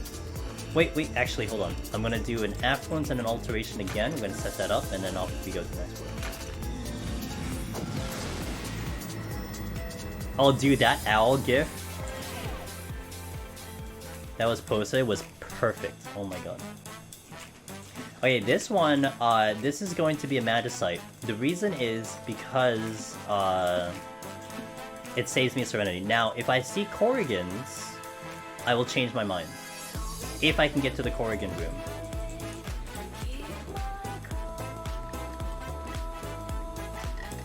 Because Corrigans will almost... It kind of equivalates to, like, doing a Flighted Forward. So if we get, like, 3 Corrigans... I mean, think of it. If this was 6 kills, I've cut it down in half. That's a dead end over there, I think. Potentially a dead end.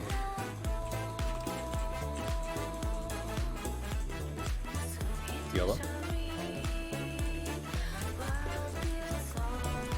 Oh shit, I got the code. It is not a dead end. Oh, it is not a dead end. Oh god, it is not a dead end. We should be fine. He just shot the wall.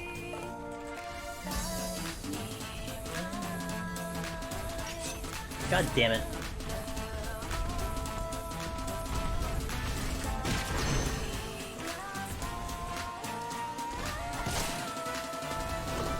What's that third? Oh, I have monk. Okay. Where's the chest? Oh my god, I don't know where the chest is. I don't know where the chest is. God damn it. Oh, there it is. Okay. I found the chest. I mean, it's a conceal. Alright, so well, I didn't find the altered room, which is a little unfortunate, but sorry, it was very nice. Proceed. Yeah, it was kind of Gozu City, but I aggroed 2 monks on the way. So if I had found the altered room, I would have made a quick decision there, but I didn't find it, so it's just good. Yeah, it is actually, because that is where the exit is, and I did not see what that room was, so I have no clue what it was, if it was mimics or not. That's not the exit room.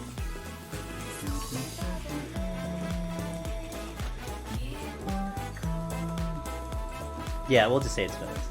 I don't know if anyone like caught a quick glimpse while I was passing by or something. This was a treasure room though. We did find it. Oh fuck.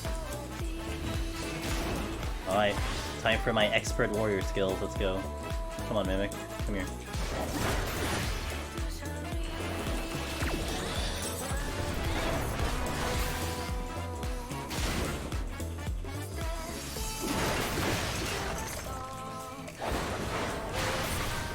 I'll just dodge for her.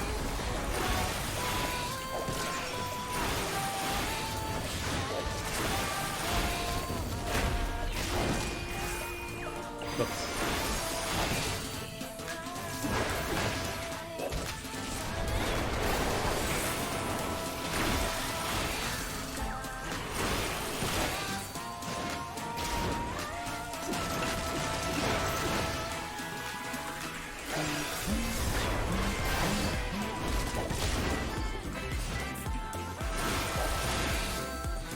Been looking for a while, but I wanted to say thank you. I finally got Necromancer the other day! Congratulations! I attribute to... And I attribute it to the guys. Aw. Aw, that means so much, dude. I am so happy that you got the title. Welcome to the club. Hell yeah. Let's go. Let's go! Welcome to the club! Thank you for being a lurker. Thank you for enjoying the content. And I'm glad it was helpful to you. Yeah, there's just a lot of intuition. Okay, HP down. I can deal with HP down, yeah. This is just a straight up floor. I have to fight through a floor, so let's just fight through a floor, shall we, guys? And Mia wanted to see me kill everything, so we're gonna kill everything. Oh, perfect. Yo, exactly what I wanted. Jinba.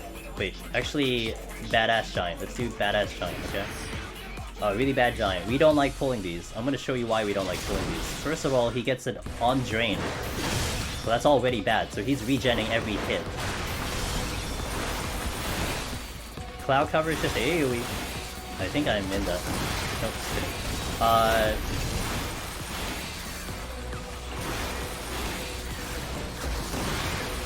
can just kill him before he gets the... Okay, now he will get his stacking debuff. So he will stack up to 3 and then do like a big hit, which I could stop. But every time he gets bigger, he gets more HP from the game. So this is just a fight that is just kind of dumb. Hold on. Really dumb. Hold on. So yeah, we don't like fighting those. Let's fight a Jinba. Gozu over there. Let's do some big brain shots over here. Come here.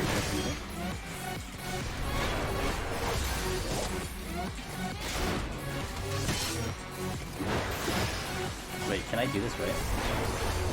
Oh, yeah, okay, I know what to do. So, he's gonna cast a meteor, okay? So what I actually want to do, the meteor's on my current location. So what I can do is I can step over here and have this LOS. I think I did that right, but I'm just gonna stop over here. The meteor's gonna drop where I was, not where the enemy is. Very important to note, because some people kind of get caught with that they think the meteor's on the enemy, like most AoEs, but it's actually on me. You don't want to get caught up with that, because it's actually really bad if that happens. I have low HP. Jackie does a lot of double attacks. It'll also do Condemnation, which is a gigantic purple thing. And if you get hit with it, you're gonna drop down to 1 HP. Oh, Tribute, sorry. I can stun it or I can interrupt it. So it's not a big deal. But this one's not bad on a tank. This is pretty bad for like DPS. But not bad on a tank. Good rule of thumb is to go line of sight of the hallway through the cast. Yes. So like what I was trying to do is I was trying to park it around the wall, and then went into the hallway to have this kind of uptime for that one. But I kind of lost track of it because I was just explaining it. Okay, let's proceed to the next pull. Let's do another Jinba. Let's try this again so I can kind of showcase this a little better. So we're gonna fight him over here. So he's right up against the wall, right? Also gotta worry about the Gozu that's going around. I see a Kenshin. Thanks for the raid, man. I hope to catch you next time, and thank you again. Really, really appreciate it. Okay, so check this out. I'm gonna park the meteor over here. Meteor's gonna drop on here. So as long as I LOS that specific spot, we will be fine. So I'm LOSing that spot, we'll be fine. Meteor drops, no damage, because the meteor's over there in that corner that I parked at. This is also a bad pull because it gets a stacking debuff as well. So not really a fun pull to deal with. Because it gets a stacking attack bonus, my bad. I'm not saying it correctly. Stacking attack bonus. So what is that? I move early? What, from the meteor?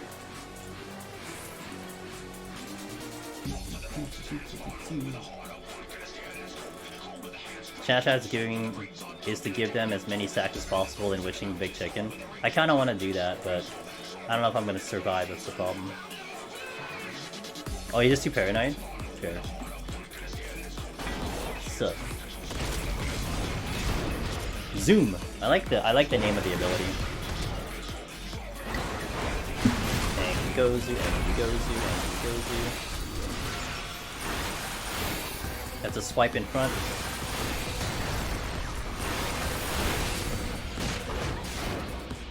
I'm killing.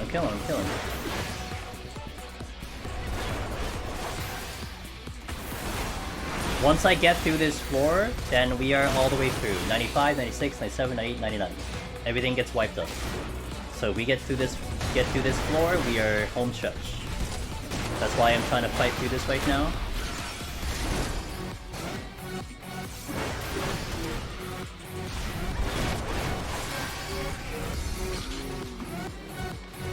With extreme violence, is a fail cleave good enough? There is a chest in here. It is over there. I do want to get it. Got another steel back, sweet. Go to Jackie. 6 minutes left of speed bonus. True, but we're not going for points, we're going for demonstration. Done. I can interrupt that too, if I wanted to.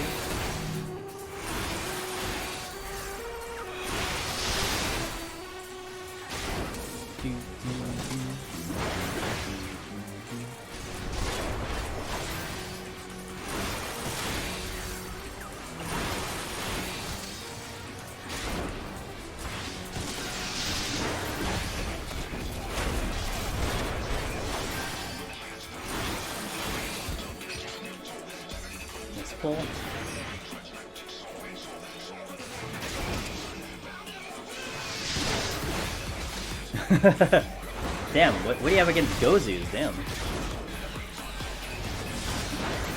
Interrupting instead of stunning?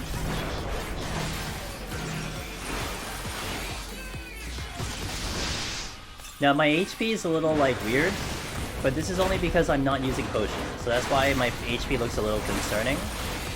I don't recommend it on your runs, but you know, we are kind of saving some potions, if you will. Gorilla Oyokata, thanks for follow, welcome in. Oops, did I not get my combo?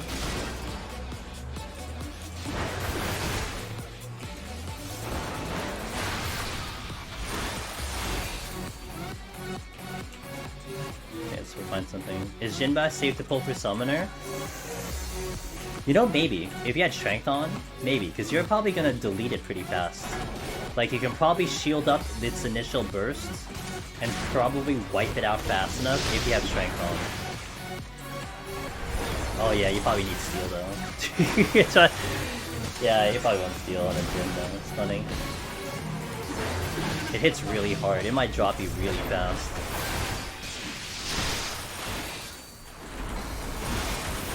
But you don't have to deal with its stacking damage buff, because again, you probably wipe it fast enough. Even like, I don't wanna suggest fighting a giant like we just fought with the initial pull, but like, you would kind of kill it fast enough before it gets dangerous, but you would want Steel for that fight too. I mean, you saw how big it was chunking us even with Frailty on, you know? Let's demonstrate another Jinba.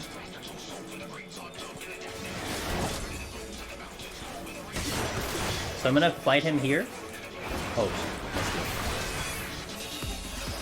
so what we'll do is we'll park the meteor in this corner. So as long as I'm around the wall, then we'll be fine. Meteor drop position, I can be right here. So this will be a perfect visual. You'll see the meteors on my right side, you'll see it drop in that specific spot. I will be fine. See that? There's the meteor. You saw that, actually you didn't even see that thing just dropping.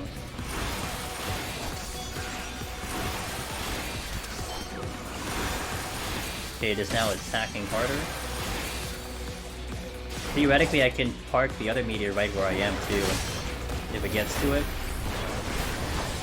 And then get around the corner again. I don't know what Elegant Fear does. Does anyone know what Elegant Fear does? Because I actually don't know what that does.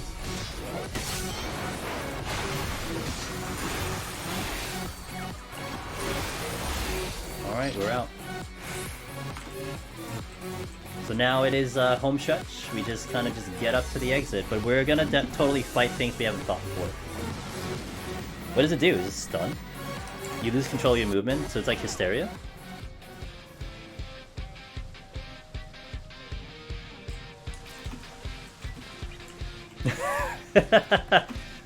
Gives you just an ad. Meteor is a one-shot. I mean, I don't know how much damage it actually does, but it probably one-shots you. Wait, so I'm probably gonna petrify this floor, y'all. Well, I'm gonna check as many chests as I can, but I can definitely petrify here. Affluence. Oh god. Thanks for follow. Hey, Perpetual. Oh, we got bird bitches. Oh god, they're hunting me down. Oh god, they're hunting me down. The bird bitches are hunting me down. They also make funny noises. Dude, where's the... Dude, I'm trying to find the gold chests. Potsherd. Oh my god, end of the road, I don't know. These are all proximity. Okay, we'll do this. Oh, wrong button.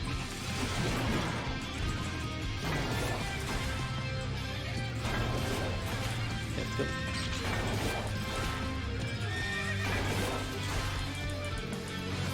I did find the exit! Hell yeah! We made the right decision, boys and girls. There's a lot of stuff here. Did I leave a bird bitch alive so I can demo? Check the chests. Affluence again. I guess I'll use it. I did not. We'll do it on the next floor. Add a conceal. Well, I want to hold on to the conceal because I only have 2 safeties. If I get big rooms all the way up, then I need to use them, so...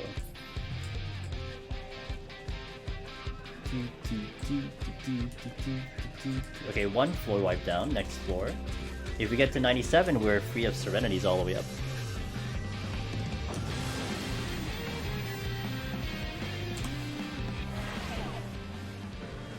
Oh, Tsukiyomi. Oof, this is a Magicite guaranteed to save the Serenity. F1s. We'll just try to check as much as we can. Okay, so I guess I can demonstrate the Kyozo. If you were here for the 51 plus robot dudes, they're the same thing. They have to see you to shoot you. So we're creating a line of sight here, so he immediately gusts at me because he sees me. Now, if I'm hiding, so currently I'm walling myself off. Actually, let me just check the chest real fast. Excuse me, pardon me, excuse me, please. That's great. So if I wall myself out, the Kyozo has to come at me to do anything to me, to shoot at me. Okay, he's coming at me now. Look at him. He doesn't have LOS, so he has to, like, you know, walk his ass over here. And I am honestly forcing the issue, because watch, he's just gonna chase me all the way down. He needs to shoot me, so that's why he's chasing me. And then when he has LOS, then he's like, yo, I got you, dude. Anyway, that's a Kyozo. Why they're bird bitches. Why do we check before using Magicite?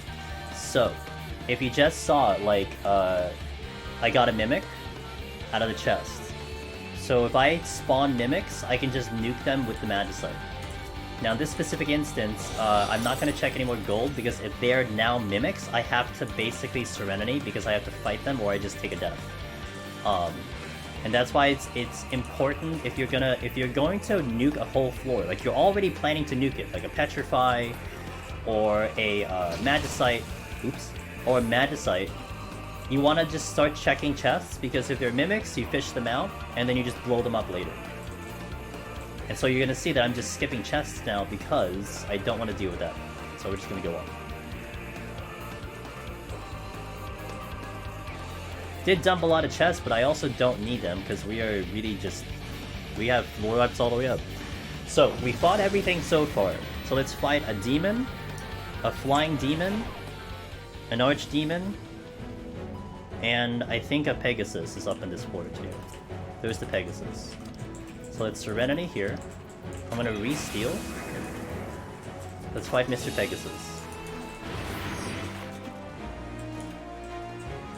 Pegasus does a lot of double attacks. It's actually a pretty brutal fight, especially for a DPS. But if you can survive the first kind of 20 seconds of this, it gets a lot easier. He's gonna do Burning Bright, which is a straight line AoE. And then the next move is an AoE around it, and I can stun.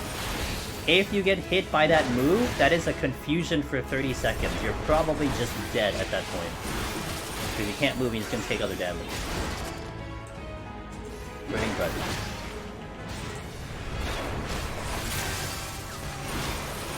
I will not free. Oh, like as in you want to fight the dodo? I can probably, if I get another steal, I gotta find another steal.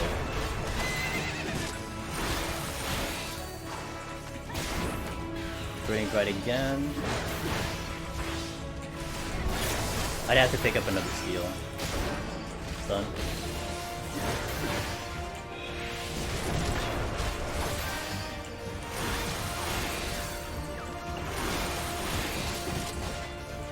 Alright, so not that bad. I believe Burning Bright will not kill you, but it will give me a Paralyze, so it's not great, obviously. There's the Demon Dude, so let's fight you.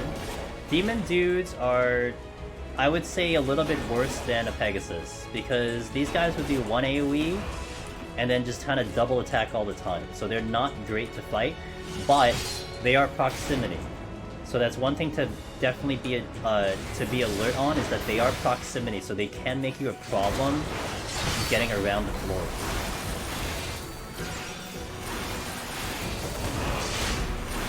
Paralyzed. Alright, thanks Perpetual. Also Perpetual, good to see you, man.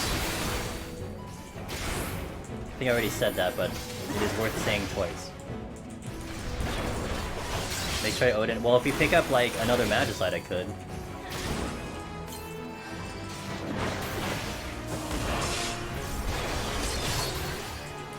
By the way, I am just doing this literally for just demonstration. We are like, I can go to the exit right now, but this is purely for demo. So you guys can see how this kind of moves out. Can I stun you? I can't. Because you're kind of hurting me. With Steel on. So the Pegasus were a lot easier to deal with. But this is kind of a necessity pull because they are proximity. So cynically. Hey, thanks to 5 months. Folded hands. Bless up last floor RMG. Hell yeah, dude. Alright, so nothing else I have here. Oh, I didn't drop a potsherd. The only thing I have left, I think, is the Archdemon and the, oh, Kyoza. I could fight the Kyoza, too. Oh, well, he wants to fight, apparently. All this guy does is, Gust and Fulminage. Fulminage does, Fulminage does a defense bonus. It's very stunnable and very silenceable. So that is there. I just stun it. Boom. We're good to go. Oh, the Shabti! Oh yeah, we gotta fight Shabti. That's right. How can I forget the Shabti, who likes to kill me all the time? Actually, on my recent warrior run, it actually did kill me. But to be fair, I kind of killed myself because I just ran back into the AoE. So different mobs have different aggro. Yes, they do. Now in Heaven on High, like let's say you're just kind of a novice and you're just hopping in here, you can kind of assume everything is sight and kind of be okay, because the vast majority of them are sight. But there are a couple enemies that do adhere to a different aggro range. So like the Void, the Flying Demon we fought is a proximity. The Samurais on a horse, which is the Mifune, they are proximity. But they are kind of few and far between. In 81 set, the floor we were on before, Chimeras are proximity, and then Kokis are proximity, but that's it. Everything else is sight. It's a lot worse than Palace of the Dead. Palace of the Dead has a lot of proximity enemies, and it's kind of annoying, but it is what it is. You're facing backwards, and you're facing towards it. Okay, I think I did fight everything, so I can probably nuke the rest of this. Let me just check this room real fast. That is the exit. Excuse me, hi. I'll check this chest and then we'll nuke and then we'll move on to the next floor. Here, fetch me here.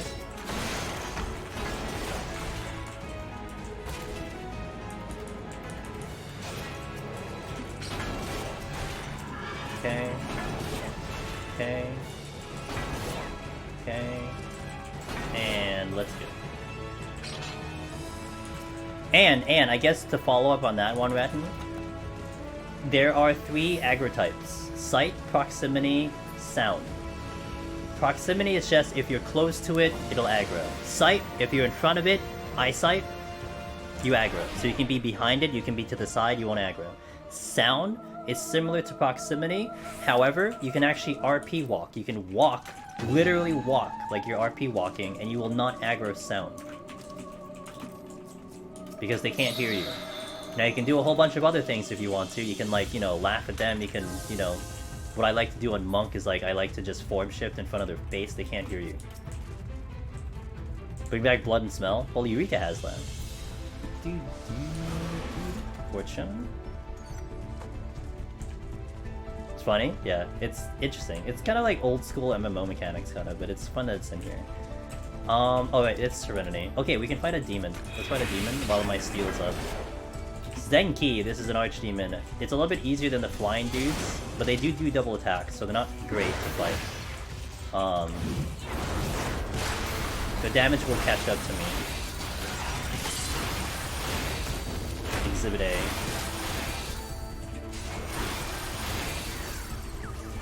So a lot of times you do want to avoid the enemies that just do a lot of double attacks, because it's just double damage. Anything that is single attacks, so like the Kyozo, are fantastic, because they don't double attack. The Mifune don't double attack, but they just hit really hard, so they're kind of not great to fight. The Shabti, I'm sure we're gonna see one. They're really easy to fight too, so they're great, but they have a quick line AoE that you need to be careful with. I think that would kind of... I think that would be everything that exists up in here for fighting stuff. I think we have fought everything except the dodo if we see the dodo. But I don't have a steal on, so I don't know, man. I don't know about that dodo. Dodo's gonna kick my ass. Okay, I see a shopty by the exits. Just get over there. Be careful, because the patrols can kind of turn at any moment. There's a shopty right there. Just gonna get over here first. Pull. Shopty only have Death's Door, which is a giant line AoE, very fast. It will kill you. So the last time I got hit with this, I currently have 21k HP. I believe in Steel it did 31,000. So it is a clean one-shot. It is definitely the name Death's Door, because it will kill you. Just be careful.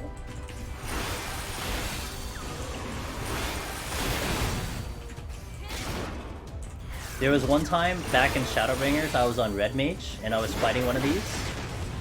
And I think it was in a gloom floor. And I just got careless, or I think I was dying anyway. And I believe back in Shadowbringers you had like 42,000 HP. I got hit for 128k by this one. 128k, 3 times my HP. So yeah, they're kind of overtuned. But it's kind of like one of those things, it's like, it's such a quick line AoE. It's just like, don't get hit, you know, 4 hit. Duh, don't get hit. Duh. I'm gonna work from the exit. What's petrify from the exit? Away from the exit.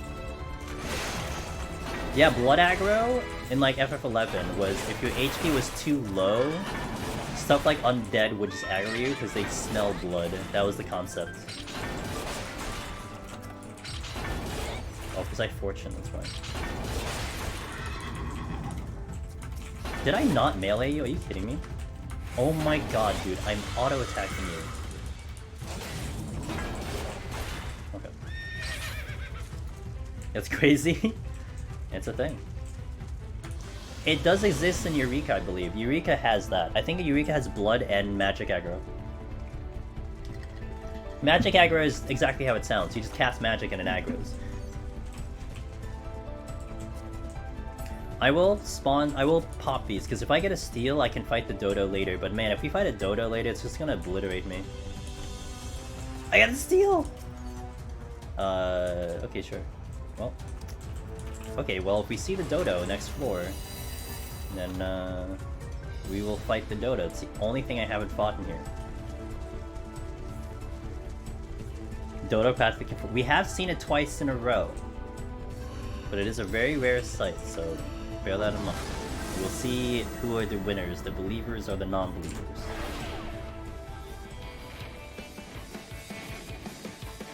$99, by the way, always triple debuff.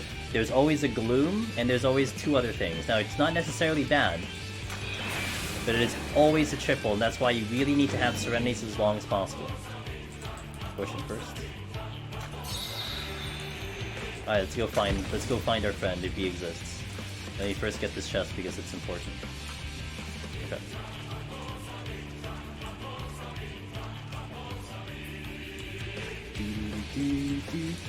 Oh, there's a lot of crap here. Do I see the dodo? Not in this treasure room, I don't see him.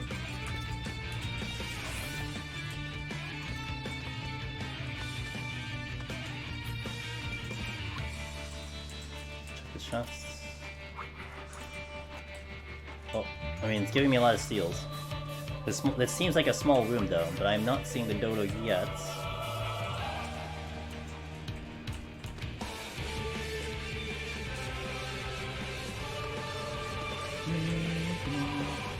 Not looking good for the dodo, guys. I have one more room to check.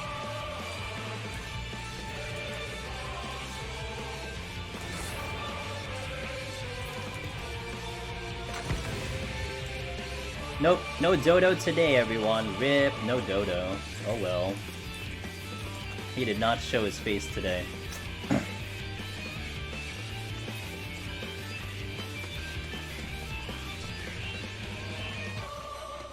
Reach all your points on Dowdy. No dodo. Unfortunate. Well, it's okay. We'll just have to do this again, and again, and again, and again, and again, and again. Let's see the chest. Alright, Odin. Finish this off for me, shall we? Oh, everything got angry. That's right, I have a big horse. Hey, if you need any HP checks, JCN, there's some HP checks right there. Serenity, cool. Bring in the in-game. Oops, that's not something in-game. There we go. Alright. Another warrior clear in the bank. I think I've cleared on warrior like 9 times. But this one was good, because, you know, we talked about things, and thanks to Mia, we suggested to fight everything. We fought almost everything. We didn't fight the special dodo, unless he's standing in front of me over here, which would be great. Which he won't, because there's no enemies up here. Dodo Nest is over there, on the left. Over there on the left. Alright, team, that is how you do warrior. 1 to 100. Do. Hey, Queen!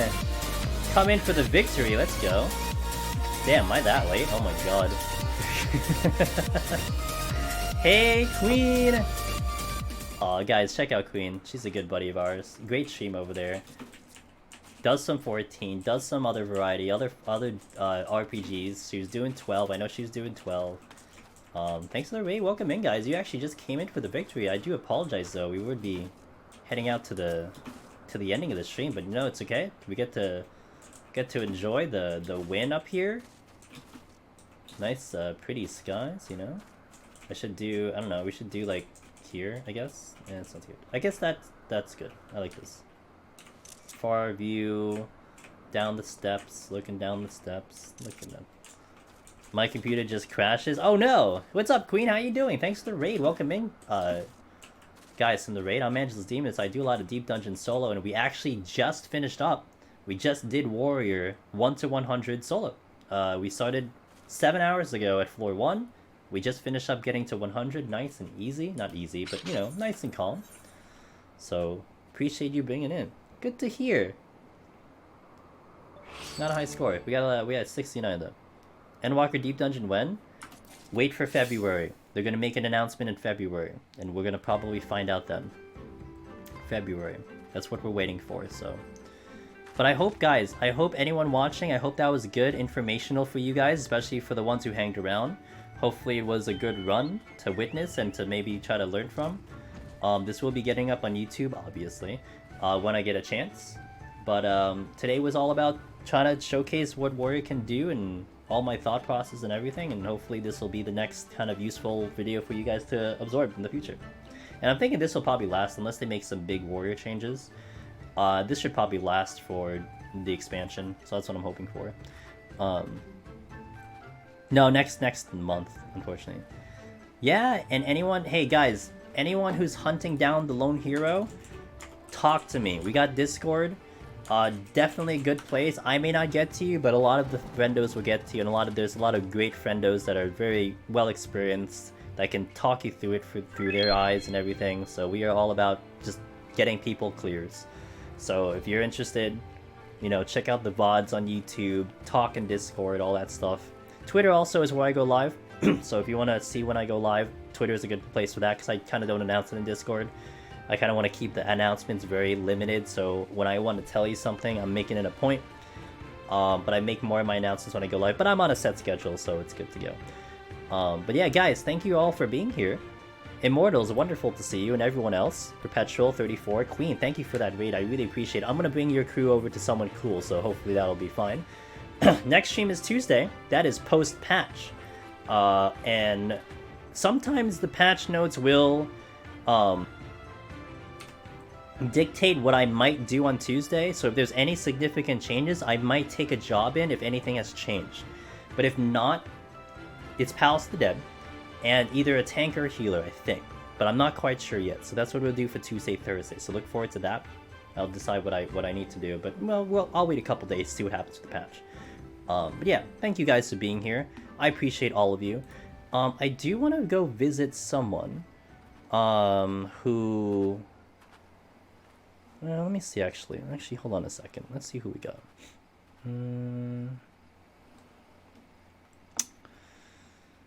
Let's see who I can say how well to.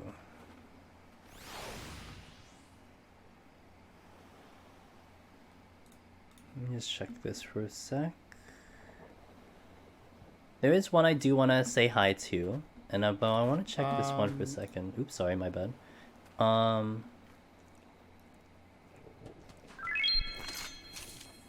Hey, thanks for that follow. I really appreciate it.